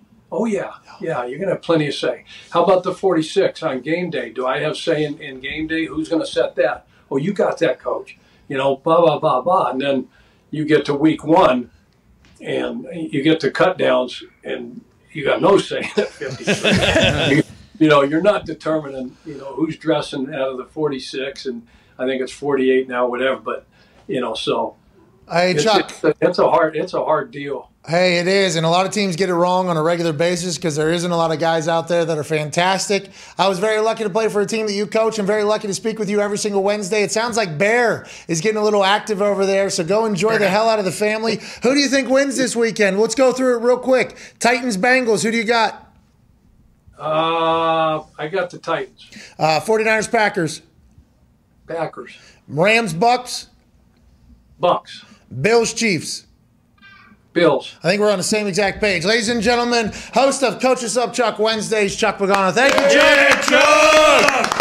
See you guys. Appreciate you. Hey, you too. Have a good gabagool. We'll see you at the Super Bowl. AJ, this show is wrapping up here on this glorious Coach Us Up Chuck Wednesday. Anything to say to the SiriusXM listeners who are going to have about a 10-minute break before the next show, which is very bad for radio, and we do apologize. We won some award for radio, and we have no idea how, to be honest with you. Wednesdays are Mad Dog's. I think that's when he kind of peaks. He feels good on Wednesdays. Really? Good, because our show stinks, so that would be good for the listeners. I'm sure he'll cover the same topics that we covered, so it'll be just basically the same show right after this. Well, hopefully he doesn't have somebody speaking into a microphone. I've never listened, but hopefully he doesn't have somebody on a microphone that just drops toxicity every time they open their mouth. Yeah, AJ. Because that is a little bit difficult to dodge, duck, dip, dive, and dodge your way through every single day. But we can't thank everybody enough for listening to this show. It wasn't our best. Okay. I don't think so.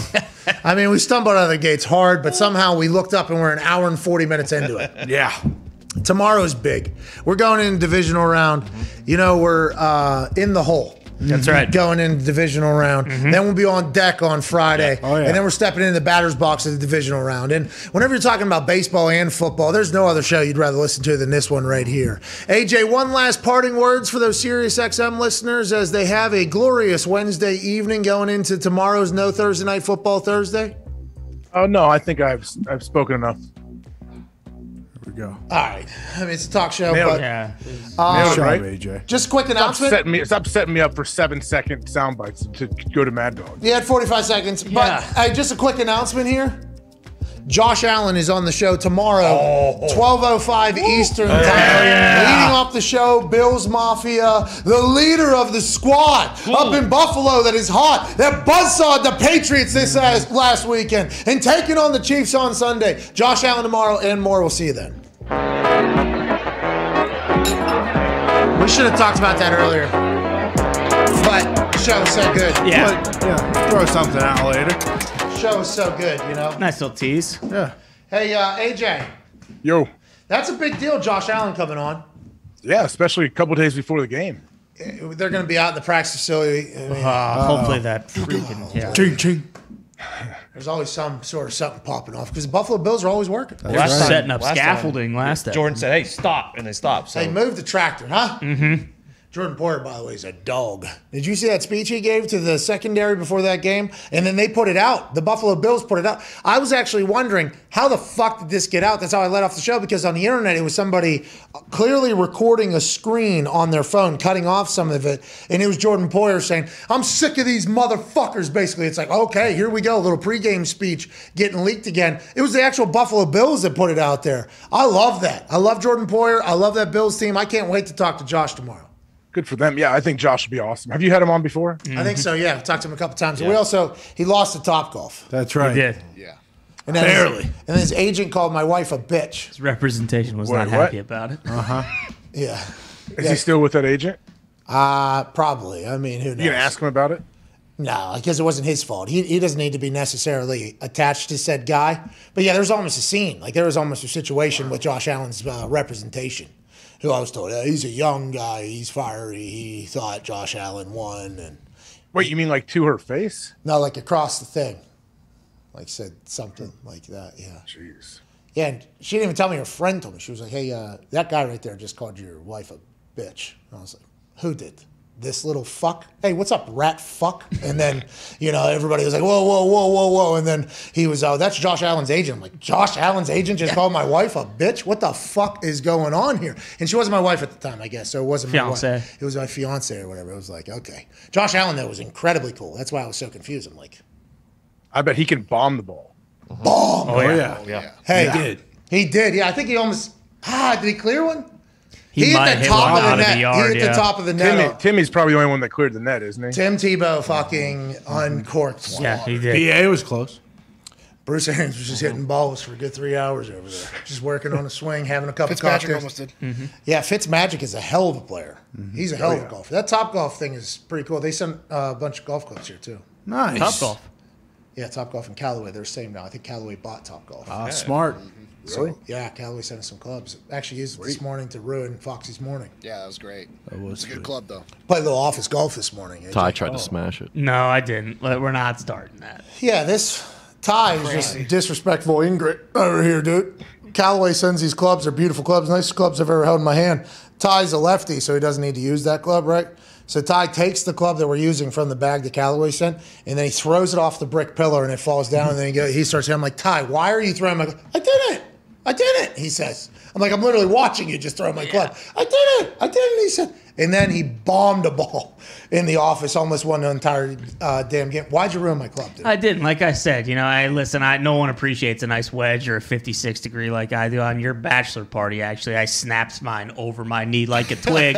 And guess what? I've been needing that distance for, the last year or so now. I understand how important that club is. I'm not trying to disrespect you in any way. I set it against the brick pillar. It fell over. Hey. I don't know, I heard metal clanking off the Nothing brick. you could do about Ty. There was nothing Ty could do about it. I mean, the brick was, 2 feet away, so, I mean, nobody else had a problem. But Ty did see a little bit no one of else that is 56. left-handed. I think Ty did see that 56 as he was looking at that club. It was a little bit of, oh, here we go again. I have the same issue with an 8-iron. Yeah. I sent an 8-iron to the bottom of the pond because it didn't deserve to hit any more bulbs. And then I always seem to be about 185. You know what I mean? It's like, all right, why are we always here, it feels like. I don't know what the deal is. But I don't think I've ever intentionally broken a golf club. Oh, it's fun. I don't think I have either. It's never the club's fault. Like, why would I blame the club? You're wrong. Yeah. Yeah, you are. You ever If seen I miss a putt, if I hit a bad shot, guess what? It's not the caddy. It's not a misread. It's me. How about this thing? It tells me it's the unduffable. Oh, yeah, I know. You are known to duff that sucker, aren't you? Well, only one time. This son of a bitch will never see air again. This thing is in the studio all day, every day now. You know what I mean? Doesn't deserve to breathe. Can I have it? Can I give it a shot? No, it's an office thing. Okay. But yeah, we could probably get another one. I assume it was like $24 or something. Maybe they might have went out of business because of the fact that they were false advertising. It's not false advertising. It's not fraud. It's not fraud. It's false advertising. Right. Can I get a holla? Ja Rule. Such a good doc. Both those documentaries are amazing. Yeah, they are on insane. Firefest. I saw it popped up on the top for, is that Netflix? One of them's on Netflix, one of them's on somewhere else. Hulu. Did a little random thing like, hey, Netflix is dry right now. Oh, yeah. Like real dry. Netflix is very dry right now. It's bouncing Raising their around. prices right now, too. Yeah. Because they put out Don't Look Up and they're like, all right, we're good for a few months at least. But they're not. Did that go to the theater as well? Or just Netflix? Ozarks comes out in 2 days. Oh, does it? Oh, shit. So that's good for what, 3 days for people? Maybe. Because it's only part Hey, one. they can raise their prices just like phones, just add those extra fees. Like cell phone services back in the day, they're just adding those $2 fees that you don't even know. Oh, it was $4 more this month, but you were good, And it's not much just from one person or from one family, but when you get $4 from 20 million people, all of a sudden your monthly intake is going up. Netflix has been doing that, I think, this entire time. I watched the last episode of The Morning Show last night. Oh, pretty awesome, right? I mean, that's pretty wild. Yeah. Oh, yeah. Great show. That just got renewed for another season. There you go. Nice. Shit's wild. Wow. Over there. Is that real? All that shit's real? Oh, yeah. What do you mean real? Was this like Entourage? Based like on, yeah. Wahlberg's life, and then it kind of took a little. I mean, Well, I think that was not. I think more so the first season was. What are based, you absolutely nodding? The dude who you think, okay, so you're telling me it's crafted over like about this person. The character died in the show. Whoa! Spoiler. First of all, You don't. I didn't give you a spoiler. First off, spoilers are stupid. Who cares? Still come a good on. show if you want to watch it. I didn't spoil it, but if you think this was like crafted after another person's life, how is that real person alive still? Well, they might have taken some creative liberties towards the end of a fucking season. There's another spoiler. It's kind of a big deviation from his life. If Well, all of a sudden Entourage he's had. dead. I mean, Entourage had Mark Wahlberg had 0 flops. So Aquaman even being in there is a lie. You know Well, what I mean? and Vinny didn't wake up at like 3 a.m. either. Yeah, he's always sleeping in. Did you see Wahlberg's backyard, by the way? Oh, so sick. No, whatever. Bro, he plays 9 holes, you know, at like 4:30 a.m. every day. That's on his property. He's got one it tee is? box and he Yeah. plays Yeah. 9 Oh, yeah. different holes. I think he actually tees off at every single one, and then he goes and hits his second shot for every single one, and then he putts them all in. He plays 9 holes maybe in 5 minutes in his backyard. It's unfucking believable. He's playing a scramble with himself. He has a full fairway. Oh, yeah. He's Couple got bunkers sand. He's got down there. earbuds in. Probably have earbuds in doing meetings and stuff while he's doing this. Jeez, He's got a putting green to warm up, dude. This is before he even gets started. that's awesome. No, do go to Pompliano's tweet. Go to Joe Pompliano's tweet. So that's all like field turf too, so no one has to mow it or anything. Yeah, that's what I zoomed in on too. I was like, "Wait, is that grass?" I This was guy's- wondering the same. Yeah, it's all. I think it's different lengths of That's what turf. it looks Why like. was AJ so defensive of the guy on the morning show who got fired? Well, I'm not defensive. I'm saying you guys act like this is a documentary. Well, it's hard for me not to because it seems eerily similar to what I thought had happened. The storylines are very close to what had actually happened in both the first season and second season. Hey, this is a shooter at work, brother. You know, what I mean, that's what I think whenever I'm watching it. It was like, sounds like a fucking. I haven't seen it all either. This is Marky Mark's. That's real sand too. Yeah, Unreal. there's mountain lions running around here. Sure. Oh yeah, but they know. Go back to that second one, back that way. Yeah, right here. Look at this fucking. This is what he has in his backyard, dude. That's Where? in What LA. part of like? Where out in LA? Like Calabasas? Like where's all the hills like that? Where's the house that you're getting for us? Is that in Calabasas? So did you guys get a house? We did get a house, but we might need another house or a bigger house. Well, I told you. I texted Clay about it. Asked him. He never lived in the house that he built there because he moved to Nashville. And I was like, hey man, for real, like, what do you think about us renting your spot? And what'd he say? He thought about it and he's like, it's just not going to work. They're trying to sell it. What a buildup. That's not going to work. He says they don't have any furniture. There's no furniture. Bro, it's like staged. we to just be need a sold. space. That's all we need is a space. We'll put air mattresses down. We're actually looking into how to ship air Well, mattresses. I think he was okay for a while, and then I think yesterday he saw the show and he saw all the pube talk. Oh. And probably I You would hope, he's like, it's motherfucker. not great for resale when this happens. When I have pubes that are super glued down underneath every urinal, like in the bathroom there at Indy. Go check out the washroom now. The washroom. Who are you looking at? Me.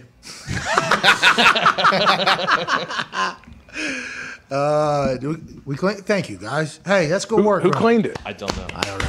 I'm guessing Gumpy did. Yeah, it might be Gumpy or like Matt or somebody. I appreciate you guys doing that. Thanks your for cleaning the bathroom. washroom, Gump. Hey, washroom's awesome, huh? That's what you guys call the bathroom? Washroom, yeah. What if there's no shower in it? Oof. Just a bathroom. Washing your hands. Shipyard, still. it was the shitter. What else? Do you have any other cool? Mitt loved that one, yeah. Big Bob from Mitt in the back. Mitt, you doing that Diablo thing today? Yeah. All right, let's Yeah. go. Let's go. That's a real thing happening, right? Hashtag Arby's Diablo Dare. Yep. Is that what it is? That sounds right. Yeah, that's the one. I don't have a TikTok. Yeah, I was gonna say, don't quote me on that. Yeah, we That don't sounds have right. That's the one. It's supposed to be the spiciest sandwich of all time, dude. Better be. Do they plan on selling a lot of them, or they just want to go viral on TikTok? I think one goes with the other, dude. Yeah, you get a free shake. So Yeah. Yeah, get a free shake to calm it down, cool it off. But wouldn't you want people? You would imagine people are probably going to do this once. They're not going to come back and order the next day. a lot of people on is that TikTok, dude. People Free love shake. spicy food too. Hey, you know what? We're talking about it, so credit to them. boom. Well, they did pay us to talk about it yesterday. So, I mean, Either way. credit to them. Yeah, Credit to that. Tomato Tomorrow. Arby's. Shout out to Arby's, man. I enjoy Arby's. Yeah. We've gotten rid of, a lot of the ads.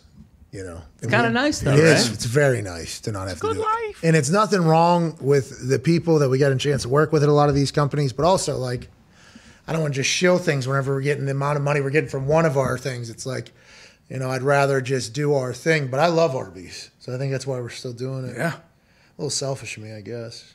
And then you can obviously see that we're not looking to sell, you know, because if we were looking to sell or get an investment, we would be running up the numbers here on the ads. You know, we've actually done the complete opposite. It's like, how much does that company give us? Okay, well, we ain't doing shit else then. I mean, that ain't going to be the thing. And it's been tough for old CFO Phil and Bruce, who've had to explain. Yeah, it's like nothing about you. It's just we don't.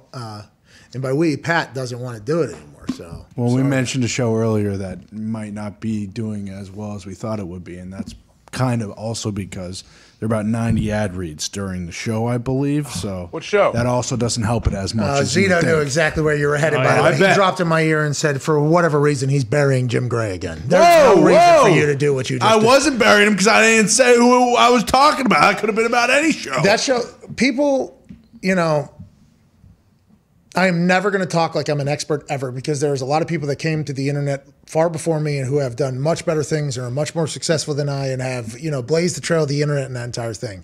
But the way people view advertising as if it's just like a radio show where you can just drop them in and it doesn't matter whenever the listening experience is vastly different for these long-term things. It's just, I think the balance of advertising, although it is a potential cash cow for people quickly, I think long-term you really ruin the quality of the show and also you lose the trust of the people that are listening, I think. Well, and it's a way like where you can actually take advantage. Like AJ was saying for Bill Burr's podcast, he would look forward to the ad reads because they would make them entertaining. Like you don't have to read it like it's a goddamn book. You can read it in a way that people might actually want to engage with whatever product you're trying to sell. All right, you need to. No, I don't even know. I don't even know how he does it. I don't even know how they do it. Yeah, I just heard this through the grapevine that it was a lot of. Not every company understands that though. Like Sherry's Berries, for instance. Yeah. Or you know, and I will give credit where credit's due. No one sells a fucking steak from Morton's like Jim Gray. Because I've been thinking about wanting to go to Morton's for the last, week and a half. Wait, how do you? So I saw the clip of Jim Gray and Tom Brady. Does the show go on YouTube? And then where do you see it, Ty? See, this is a problem that you don't even know that because it's been going on since September. That's what I'm telling you. Usually That's the problem. Usually I Tom get it. Brady talking every week. We have no idea. It's typically just secondhand from Nick. I think he is the only person on the earth who knows where to find it. I will say that my only experience with this podcast, and I'm not happy about this because it's fucking Tom Brady, and I would like to hear Tom Brady on a weekly basis. I have a lot of respect for him. My only... Is that a train? Yeah, coming through the city. Where is there? This city is interesting. This city has become very interesting. I saw 2 trash bags on the street the other day. Yeah. They shut down roads out of nowhere. Just, I'm happy they're getting better though. Yeah. What the hell's happened to the highway? How come I can't get on the fucking? Why can't I fucking get on there? That stinks. That absolutely stinks. Oh my god! And that came out of nowhere. This place. It's the worst. Inside jokes from the beginning to the end of the show. Things that only care or matter to us. Regional inside jokes. Not even regional. I mean, this is 2 2 blocks. 2 blocks. You have to live in a certain area. Yeah, right. Anyways, really inconvenient life here in Indianapolis. The decisions set. Well, I don't. Yeah, he would be a part of that. Yeah. Nah, I think it's state. I think it's no. It might be city. I believe it's city. Oh, actually, you're right.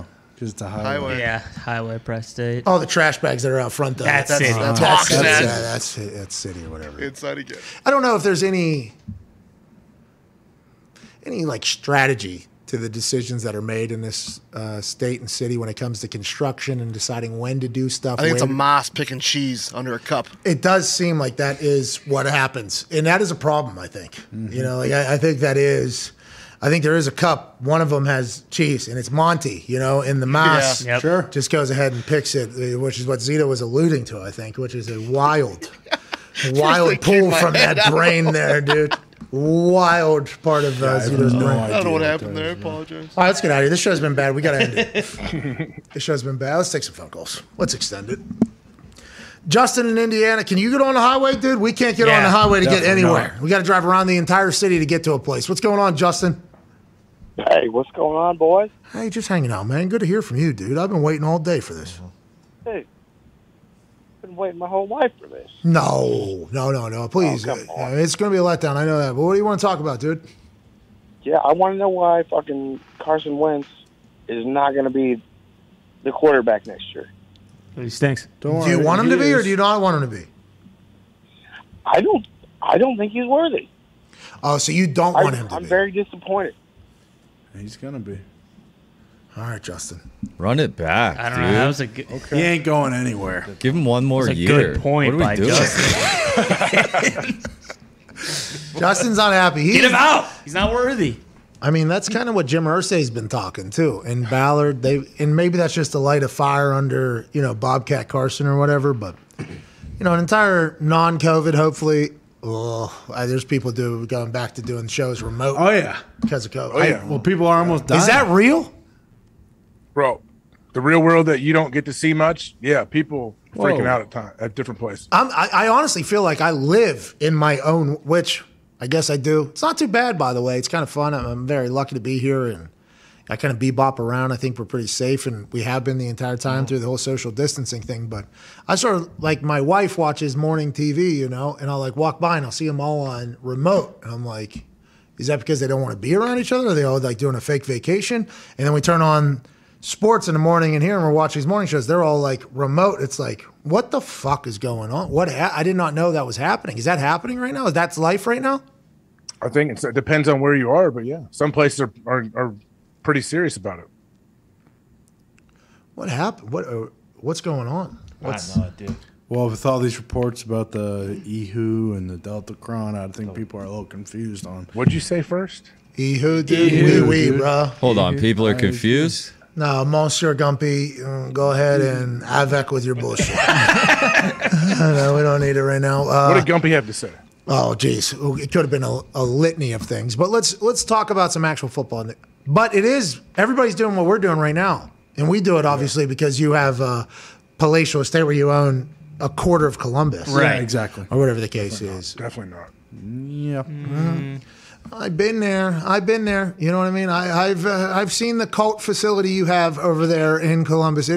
You've earned it. Hey, you've earned it. AJ. You've earned it. It's beautiful. But I did start seeing that again. It was almost like it was like literally 10 months ago, 12 months ago. And that kind of scared me. It kind of scared me. That's what I don't get either, because with the NFL Network, like the studio show, like on Sunday morning, they were still all in there together, right? But then like during the week, it's like they aren't together. It's like they're picking and choosing when they're going to show up and be on set together and when they're not. Gumpy shaking your head back there. Let's move on. Derrick Henry has passed or cleared any physical contact. He was practicing today, got hit some people. The Tennessee Titans have King Henry back, the man who led the NFL in rushing for weeks and weeks after he stopped playing. A man who was like 80% of the offense for Tennessee, although they would go on to win and still be the #1 seed without him. Getting their biggest threat back, getting their biggest weapon back. Everything goes through Derrick Henry when he's on the field. Vrabes is going to be patient with it like he always has been. Tannehill will benefit from this.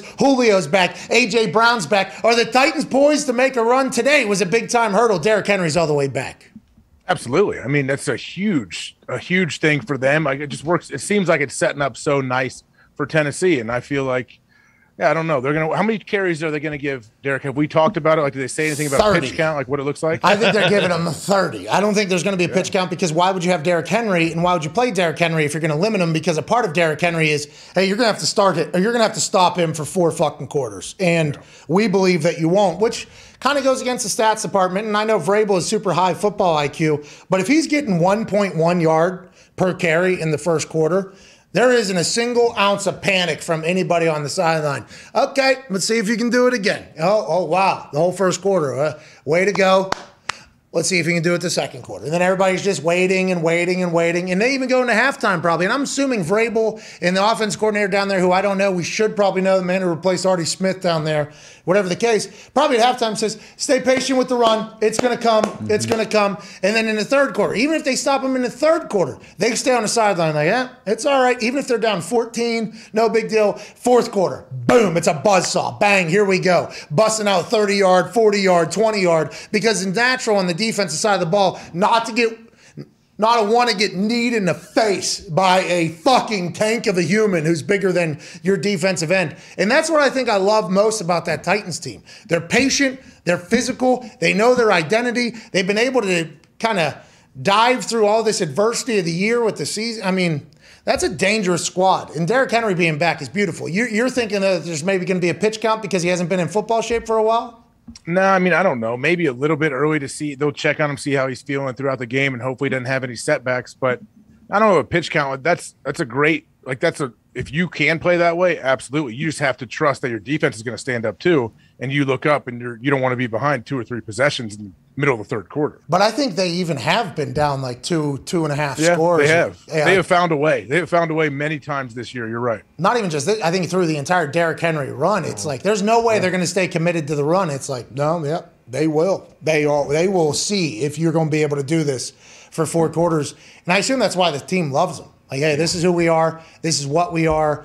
And even if we're down, we're going to continue to be who the fuck we are. I like it. It's almost more demoralizing, too. Like, if you are down 17 and then the Titans just get back into the game by running it down your throat, like, the way that, like, snowball kind of rolls down the hill, it's like, oh, shit, we can't stop the run anyway. It doesn't matter. Like, I feel like that's a lot more demoralizing to a defense than getting, like, 2 quick bombs, you know, like 80-yard passes to get a team back in the game. If they just continue to run and grind out your defense, like, that's very demoralizing. It's what the Rams were able to do the other night as well. I mean, that first run, Cam Akers pops open, or Sony, I forget who it was, they popped it open. It was like, oh, this team's going to be able to run the ball. And I think you talked about this. Whenever you're on a defense and a team is just matriculating, right, that they're just picking you apart or they're out physically, that takes, that's a demoralizer. Yeah, that's going to bring it out. We'll see if the Bengals are able to match it, especially with a little banged up. That first round bye is huge. A couple other stories happening. Bruce Arians saying he's peeling his fine. Hell yeah. They're going to fucking hear my side of this thing. All right, I'm going to let you know this. Wait, didn't the Buccaneers fine him? Yeah, but he'll probably have to, appeal it to the NFL because it's an NFL thing. For instance, I got fined by the Indianapolis Colts $40,000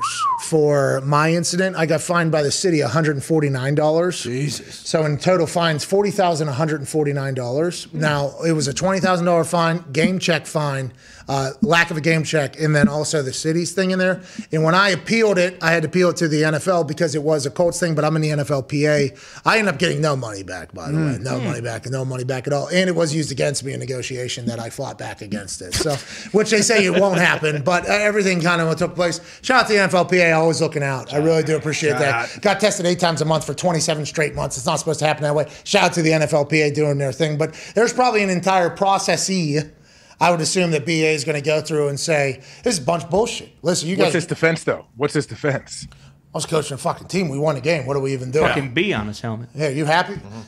Are you happy that the fucking Buccaneers won a Super Bowl and we're back in the playoffs? Yeah, okay. Well, let me do my fucking job then and just stay out of here, okay? Why don't you go sail the Gulf with your little yacht party, okay, and worry about what I'm doing. This is a 17-second clip Zito just told me of Bruce Arians talking about the entire situation. He has been fined $50,000 for the open hand left cross he delivered to Andrew Adams' head in the middle of a scuffle on slow motion in front of probably 30 million people. League has fined you $50,000 for your encounter there on the sideline with Andrew Adams. Do you plan to appeal it? Do you have anything else to say about what you're trying to do there? I'll appeal it, and it ain't got nothing to do with the game, so we're good. Hey, Bruce, just nice. He starts smiling while the guy's Yeah, he doesn't give a shit. I'll appeal it. What if he goes in there, appeals it, and they're like, "You're right, no, fine. We just had to act like we want to piss." Well, fuck, let's go win a football game. Thank you. It's an entire. All Bruce needs to tell the NFL, like, hey, you like Tom Brady playing the playoffs? You like that for the ratings when you're signing multi-billion-dollar contracts with the TV deals? Yeah, let me do my job. Hey, you guys remember when Jameis Winston was down here and we were losing fucking games? You remember that? Yeah, why don't you let me do my fucking left cross to the head, whatever the hell I want. He benches Tom. Yeah. Tom, you're not playing. Tommy's not playing this weekend. You don't give me my money back. All right, you like Tommy? Awesome. You like Mike Evans, huh? Yep, he ain't playing either. Nope. All right. Oh, Gronky, you're only going to see him in fucking every other commercial. All right? You're not going to see him in the game. You want to give me my money back, you motherfucker. You motherfucker going forward. More news coming out of the NFL. Troy Aikman spoke about the Dallas Cowboys offense. Yeah, I've requested Troy Aikman come on the show a couple times. He's never come on. I didn't know he did media. He'd probably be a great interview. Oh, yeah. Troy Aikman's been around so long, seems like such a cool guy. He's got beer coming out, too, I believe. Yeah. He's got his own beer coming out. He said whenever he was on, I believe, let me get the exact thing, Dallas-Fort Worth Ticket. DFW ticket. Yeah, big ticket. Big ticket. Now, this is a big ticket show, and Troy Aikman, obviously massive in the Dallas area. It's great to see him doing more interviews. I would like to see Troy speaking more. I have the utmost respect for him. He was talking about the Cowboys-Niners game, and he said San Francisco rushed 4 guys. For the most part, they blitz occasionally, but they're a 4-man rush football team. But a lot of times, when you say that, then you think they're playing coverage. They mixed Go ahead and go full screen on this thing. They mix in some coverage, but there was a lot of single coverage on CeeDee Lamb. I hate going back to when I was playing because nobody cares, but what I see around the league, it's not just Dallas. I've seen it with a lot of teams. A lot of these offenses want to scheme things. The coordinators, it's all about scheme rather than this corner's playing soft. He's scared. Just run the route tree, run a comeback, run a dig route, run a curl, run anything. You're going to complete the pass whenever you want. Michael Irvin would have had 10 catches at halftime if they played us the way that CeeDee Lamb was being played in that game. The game is not that difficult. If I got a great player at wide receiver and a corner is playing him in single coverage, throw him the ball, he's going to win most of the time. I think a lot of people would say, Troy, you're 100% right, because once you start getting into, oh, we need to do this to test this coverage and to move this and we can do that, you get away from the fact that it's dude versus dude. And if our dude's a dude, let's expect him to make a play. And Dak probably wanted to do a similar thing as Troy Aikman was explaining there. Yeah, it's about matchups. Talk to any good coach. Like, they're trying to find the matchups that they feel like they have an advantage. And it's like Aaron and Devontae. If Devontae's ever single, there's a good chance Aaron's getting the ball to him. Like, that's what you do. You get the ball to where you think you have the best chance of winning. So, yeah, that's what the great quarterbacks do. They know instantly, like, okay, this is going to be – I'm looking right here, right off the bat, because I know that my guy is better than that guy. Well, remember last year, Kyler Murray, he saw D-Hop was single covered or whatever, and before the snap, he's like laughing or smiling, and then it's not even a thought. He's throwing it up. He's a young quarterback. I'd assume Dak has that ability to do that as well, and Troy's probably questioning why he didn't. But I would like to think of, like, the rookie running back, like A.J. Dillon last year. A.J. Dillon's in the backfield. It's a called power right or something like that. And A.J. Dillon's like nervous before the thing. Oh, maybe it's his first run. Oh, my God, here we go. I'm getting going. And then before he even gets to the ball, Aaron's already pivoted, throwing the ball to Devon. Sorry, kid. I mean, then just going into the huddle the next play. And, all right, A.J., we're going to the left sweep this time. Here we go. And then before the play, Aaron looks over and Devontae. And A.J.'s like, all right, I might get the fucking ball this time. Oh, my God. I am so nervous. Boston College was awesome. Obviously, Alumni Stadium was crazy up there. The Eagles fly around. But I'm about to get the goddamn rock from Aaron Rodgers. And then Aaron, boom. Sorry, kid. We'll get you fucking next time. And then, like, that is something that probably happens. And then as you grow older and as you get more experience, you probably start to expect that type of thing if you see the same thing that Aaron's seeing. And I wonder why Dak isn't getting that type of go. Why isn't Dak getting that type of freedom? Does he want it? Is he not pulling the trigger? He's getting paid, what, $40 million or whatever. You would think they would let him do that. At least. And also, like, with Aaron and Devontae and Kyler and D-Hop, like, CeeDee Lamb is a number one. Joey and Jamar. See, like, Amari Cooper's also on the field. Like, they have multiple studs at wide receiver, not to mention the two running backs with Pollard and Zeke. And Troy Aikman also would be a great interview because he doesn't give a shit, because on the broadcast, he was talking on the Eagles-Bucs broadcast, he was talking about how he actually wanted to call the Dallas game, but they weren't able to. It was pretty hilarious. Yeah. Well, Jim, I don't know. Hey, sorry, Troy. Guess who's a better commentator? I am. Which game does he have this weekend? Oh, jeez. Hopefully none of them. All of them. He probably is Sunday night. Yeah, probably. Chiefs Bucks. Put him on Nickelodeon. How about Troy Chiefs and Boomer Bills. and that CBS right back to back? Just so much hard work and talent just coming Brutal. oozing through the screen. What? You need to brutal. relax, dude. Tony Romo This guy. was in Massachusetts, and he decided to make fun of a lot of people that I don't think deserved it very much, okay? And that's not a theory. That's not him being, oh, Tony had too many Coronas before he went on the broadcast. No, this is real. He went up there, made an ass out of himself, and made fun of people who had less money than he did. He had a bad night. In his defense, he was blacked out. Oh, this is the event you guys talked about. Yes. Not you guys. Connor. Months ago. Yeah. That happened. Not the game. Okay. Not the game you just called. Not the game. Not the game. Not the game. Talking about practice. Talking about charity. That's right. In which he donated his time. Yeah. Donated his time. He probably cost that place money because of how much booze he was drinking before he went up and he had to give his speech. Tony Romo has changed the game, obviously Despicable. calling it forever. He's rising tides. He's done his thing. Well, that's the bummer. Is that when he first came on, when it was like Brady versus Mahomes in that AFC Championship in Kansas City, like he was unbelievable. And because of the standard was set so high by him, and because of the slow decline. But I'd like to say this. What happened? What's his decline? Yeah, well, I don't know what he's saying. But when he does that like 8 times a game. all right, so this happens though when people are calling games or calling a product that they like a lot. For instance, at the beginning, there were some people that loved me when I got SmackDown. Now those people hate me. That's just a natural thing that is going to happen when you're calling people's favorite thing on earth. You're going to be hated. For instance, Joe Buck trended before that game even kicked off. Yeah. I mean, For sure. He was trending before that game even kicked off, and it wasn't like pumped for. And Joe takes it on shins because he's called every big moment basically, and he has had to call against everybody's favorite team in some situation, and his voice is synonymous with a lot of heartbreak for a lot of fan bases. So that type of thing, you're in a tough position, I think, to begin with. But yeah, I mean, the event you're referring to, it sounded like it did not end. That happens. But also, it's not your fault about those people because I do know they're also pissed that they're cutting people. Like, Nia Jax is gone now. There's a lot of people from that roster that, you know, fans didn't want to see leave, but unfortunately they had to get let go. What? He makes a fair point. You know? Wow. Like, it's not. Did you hear, AJ? Yeah. What? He doesn't know. We talking wrestling now? How did Yeah. that turn? What? What? What? A lot of movement. A lot of movement in the wrestling world, from what I can tell. That's what I'm saying. There is. And to be honest, I just try to keep my head above water. I just drop in. Hey, how we doing? All right, good to see you. Crushing it. Oh, they're not around anymore. No, you didn't hear? Exactly. Oh. All right. Well, tell Make them I us said laugh. hello. Make us laugh, funny guy. Yeah. Hey, energy guy. Go. Good luck. I don't. Just wait for Insane. It's going to be sick. Hey, Insane was sick, dude. Sami Zayn was awesome. That was good TV. Boogs, short hair, boobs. Oh, yoked Freddie Mercury. Yeah. Come on. That was good. That was right in the moment, by the way, as soon as I saw him. There's always things that are just like sitting there, and I'm like, should I? Should I not? I don't want to disrespect anything. I've said some things that have disrespected some people, and I did not mean to. Not intentional. Not intentional. He should start Trying doing to that. make it entertaining. Ayo. He should. That'd be really sweet. Rick Well, he Boogs. did, right? He did, Oh, right? technically, yeah. Remember, he did a hey. Oh, yeah. Mm-hmm. And then he got rid of that. Huh.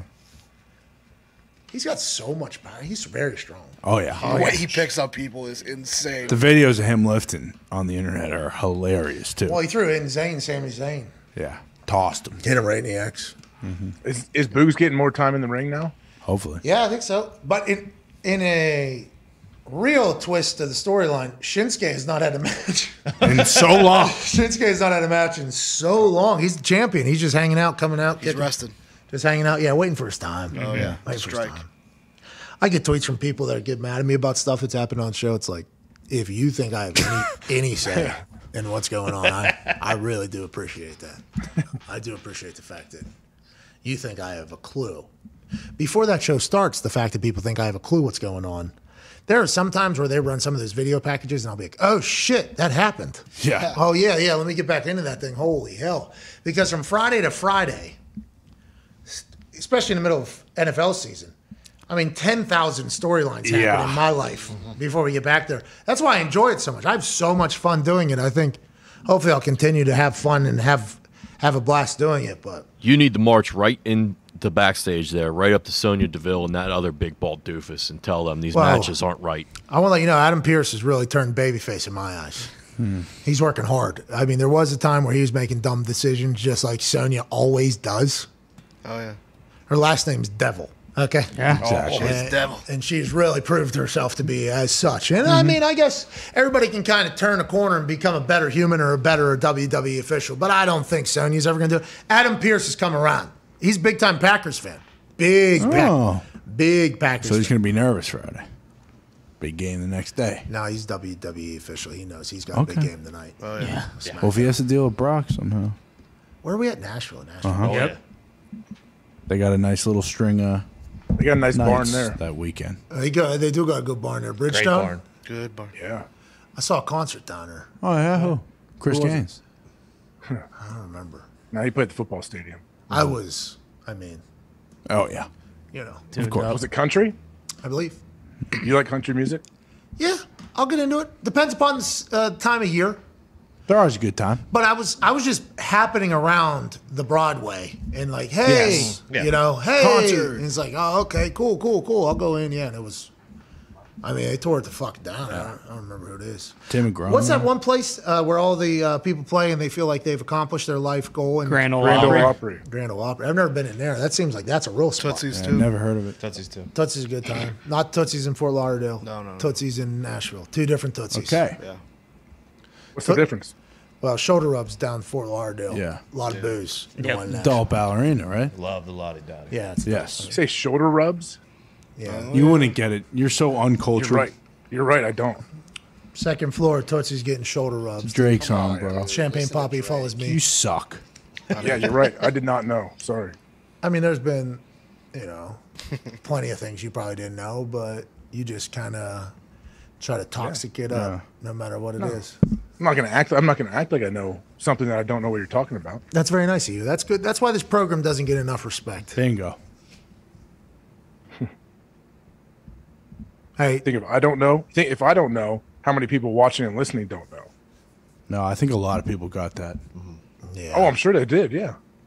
Hey, I want to let you know all day today, the sound of your voice and your lips have not been anywhere. Like, to run this thing back, we're gonna have to do. We're gonna have to bring it I back. see what you're doing. Trust me, I see what you're doing. I honestly, I understand. I can watch your brain work before you even started speaking there. I know exactly what you're doing. It's fine. Hey, it's a work in progress. Zeke, I appreciate your work, man. Zeke and I are grinding away over here. No, but that's what I'm saying. Like your sentence ended. Oh no, sound wise, You'll see it. Yeah, no, you'll see it. You gotta just ignore it because if once you realize it and you start doing it, like it'll give you a brain aneurysm during the show. And I forget what show I was watching where every single shot was a moving camera. Remember? And then once you realize that the camera is moving in every single shot, you can't think but anything other than the morning show. Might have been morning show. It was. It was like, are they filming this with an iPhone? And why is every single shot moving? It's like you can't help. For you, for the last 2.5 hours, literally, I've been trying to see your lips move to kind of get the whole thing because 80% of communication is nonverbal, but your shit's just not been matching up. And that's because, maybe the 5G stuff. Exactly. Makes it dizzy. Well, one of the headquarters that 5G is coming out of is right next to his house. Wexner's. Yes. Jesus. Wow. It all comes together. You guys say I recycled the same names over and over. I can't stop looking at me. Well, did he move out? Like there's only one neighbor you're gonna have. I'm just saying, you come up with some more people. Then it's time. Well, get a new neighbor. I was You're trying such to- an idiot. I was- You're such an idiot. No, I'm just saying it's been difficult all day. Seriously. It's been a tough show. Yeah. I think that's maybe why the show stunk today. It's been giving me a headache. Why did it stink for the first hour then? It was a great hour. Well, first hour, I'll tell you what, it wasn't you, it was another fucking Ohio guy. That's right. Yeah. It was Bronze fans. Yeah. Well, Rupper was on the side of the highway, wasn't he? He was in a parking lot. He moved from one side of a parking lot to the other, and it did not help. Is he going to be on the show tonight? Is he going to be able to get in there tonight on that side? I don't know what to think anymore. He was always pretty reliable, and then today happened, and I'm not pleased. Wow, Nick. Whoa. Is there a little dissension? Holy shit. It's just it's courtesy. Come on. I Figure it out. love Rupp. It's you Ohio guys in technology. What's going on? He just blew a massive cloud over there. I mean, that was delayed. There's a lot going on right now with the 5G situation, the FaceTime update. You would guys know, are- wouldn't you? There's a lot happening. Hey, my FaceTime has been bad the last 2 weeks. I said this. Hey, my FaceTime has been Yeah, mine got messed up completely. worse than ever. Worse than it's ever been. And I have been a loyal FaceTimer since the beginning of FaceTime. Whenever you have friends that are, in a lot of different places, I think you FaceTime more often than others do. And I've been on it really because I think people need to see me to, unlike what AJ, we can't see him right. I mean, I see a blob of face, but I think people need to see me to see what I'm saying, how I'm saying it, because the words might not come through and just audio wise. Yeah. We do have a podcast, by the way. If you missed any part of the show, go ahead and. I'll tell you what fucked this all up. Apple allowed Android to be able to FaceTime each other, so all you gotta do is send a link now. I think that fucked up everything. Apple has. I do remember there was a link availability. Wait, they let Android Yeah, do FaceTime? so you just send a text with the link of the FaceTime, and you can FaceTime each other now. Oh, so pigs That's get fed, hogs get slaughtered. So yeah. That's not sweet at all. They let the green bubbles in. Yeah, They they let need to the stop green that. bubbles in. Keep them out. That's disgusting.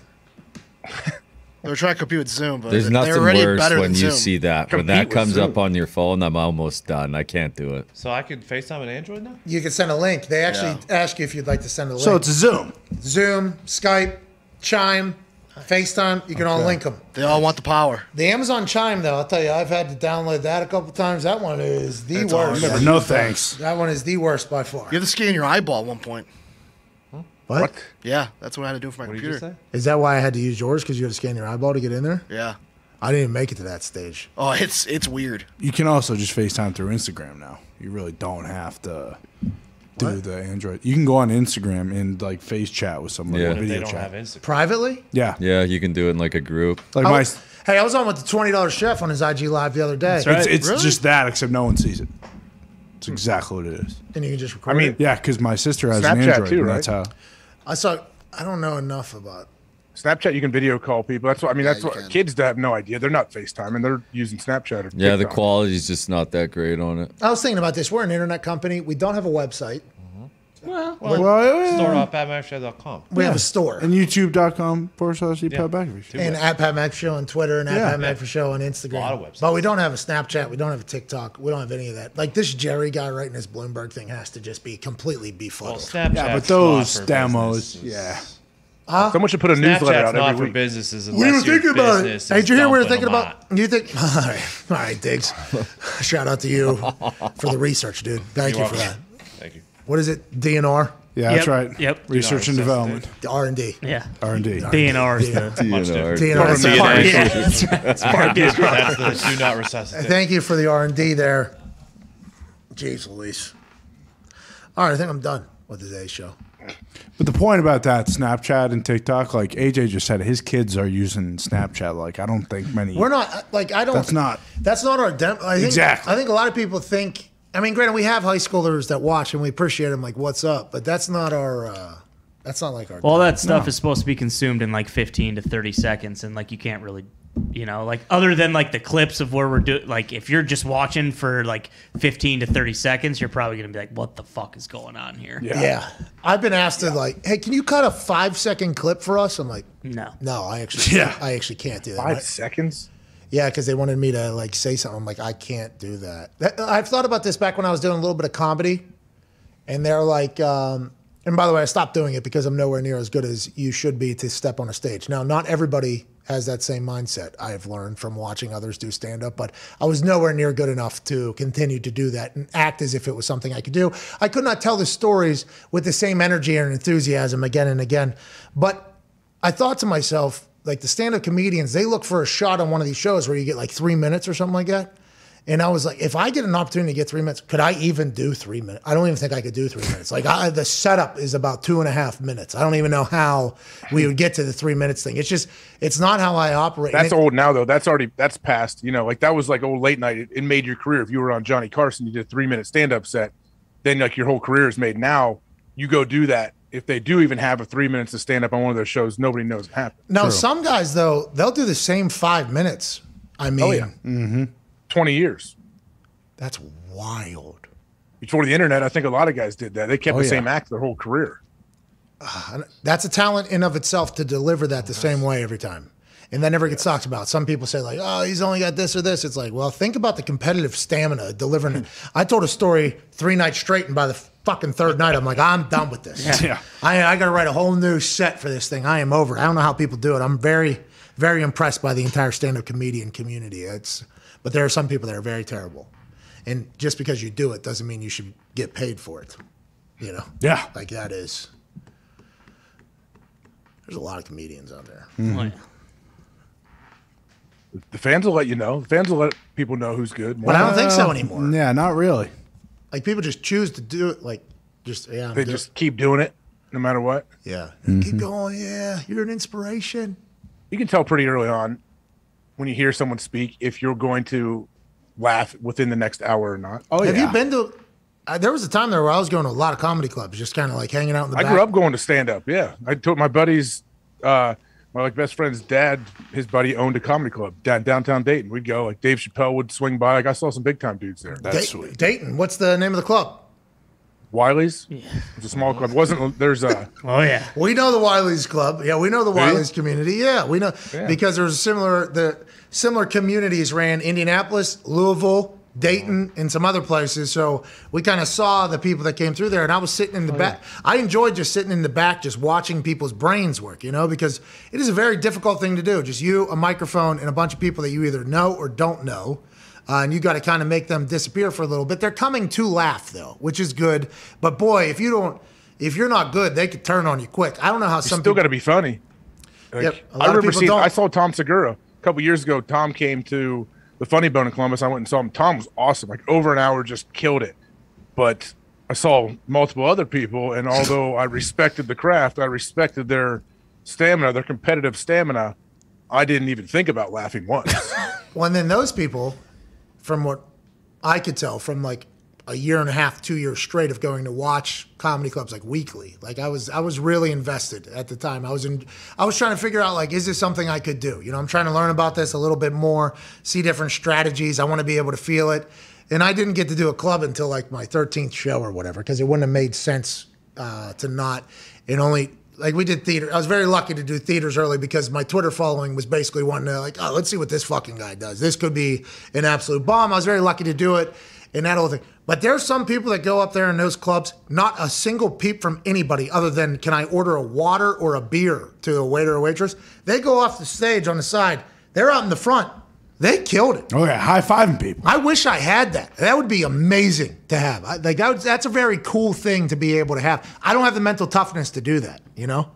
Selling merch, set up a table and start selling merch after you just bombed for 45 minutes. Yeah, and I know you have to. Like, that's a part of the business and everything. But I was always just so impressed by, like, oh, you and I just had a very different experience with your stand-up. Well, and that's self-awareness, too. I mean, some people have zero self-awareness, and I think that's more so that than How mental cool would that toughness. be, though? Yeah, it'd be sweet. That would be sweet. Nobody laugh. Ignorance Holy is shit. bliss, right? They say ignorance is bliss. That You might just be gotta the bounce next around. Bill Burr. I'll tell you. And then, I don't want to bury people. But Yeah. there's some people that put in a lot of work, too. Like, a lot of their time, a lot of their effort. They go up there, and they're just not good. It's like, the art of comedy, I guess, is very different than the art of, like, an instrument. Because an instrument, you can clearly hear, oh, this stinks. Yeah. Brrr, you know, instead of Can't the horn. play. And it's like, oh, this guy can't play. But if you have, like, a properly crafted joke that has, like, the proper technique and, like, oh, this, and then misdirection and lead, and then the punchline, people are like, oh, this guy potentially has it. You know, he gets the art. It's like, I don't think so. People aren't laughing. I don't know. Maybe I'm just part of the wrong crowd. I don't know, but I respect. Some people are an easier laugh than others, I guess. I'm a pretty good laugh. I think I'm pretty. Yeah. I think I'm a pretty easy laugh. I'm gonna find comedy in a lot of things. But That's why the best. Wiley, who owned Wiley's, used to sit like off to the side, and he would laugh super loud to try to get the crowd to laugh. Well, that's another thing. The clubs are very dangerous, I think, because after, I did a 6,000 seat theater. You know, like it's a lot. A lot. Hey, too many. Big theater. Fucking huge. It was massive, that place. Awesome. We were fresh out of Iowa, too. We did a Facebook Live Barstool tailgate show that had no sound for 45 minutes or an hour or whatever it was. Hop on a plane, fly to Purdue, almost late for the show because the traffic to get to the show is there. So I'm driving literally on the sidewalks of the campus to get there. Get there, have a little bit of fun. Not allowed to have any booze, obviously, because it was a school thing. So we had to go get a grape bottle to get a bunch of wine in there. Walk out there. I didn't even look out before I walked out there for the entire thing. It was kind of all last minute. Fucking gigantic. But in 6,000 people, somebody's going to laugh in there at everything. So whenever one person laughs, another person's like, oh, okay, I'm allowed to laugh at this. And then you go to some of those clubs, and if nobody gives you anything, nobody else is even going to think about chuckling. I have the utmost respect for the stand-up comedy art that is, but boy, it is a scary thing if you stink at it. And there's people that just continue to stare right down the barrel of stink and just say, yeah, I'm going to do this. I'm going to accomplish it. And a lot of people do it just to attack their fear of public speaking or whatever it is. And I have a lot of respect for that, but I mean, we need to not do that ever again now that I'm thinking about it more and more. Like, you look at Bill and you look at Dave and you look at these guys go, and it's like, I should never speak into a microphone. Tom's another guy. Tom is fucking so good. He's doing it in Spanish. Yeah, He's so he good. has his own show in Spanish. And then, there's some guys that are just so talented. Then I start thinking to myself, what am I going to say? Oh, I kicked off a Super Bowl. Yeah, that was funny. Like, I ain't doing that. There's other people that don't do that. We got to get back on the road, though, AJ. We won't do stand-up. Well, we got to get this show on the road, I think. I'm with you. I would love to. We got to fucking do it. We've been talking too much about it. We got to go do that. How do we do that? How do we go about doing it? We got to rent a place, and we got to sell a place? What's that? Is Bruce the guy? I don't know. Set it all up? Maybe. Bruce might be the one to reach out. Yeah.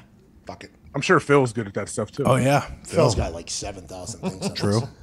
Yeah. Phil loves it. Hey, Phil, why don't you just fucking map out a tour, Set up a dude? tour. Come on. Hey, Phil.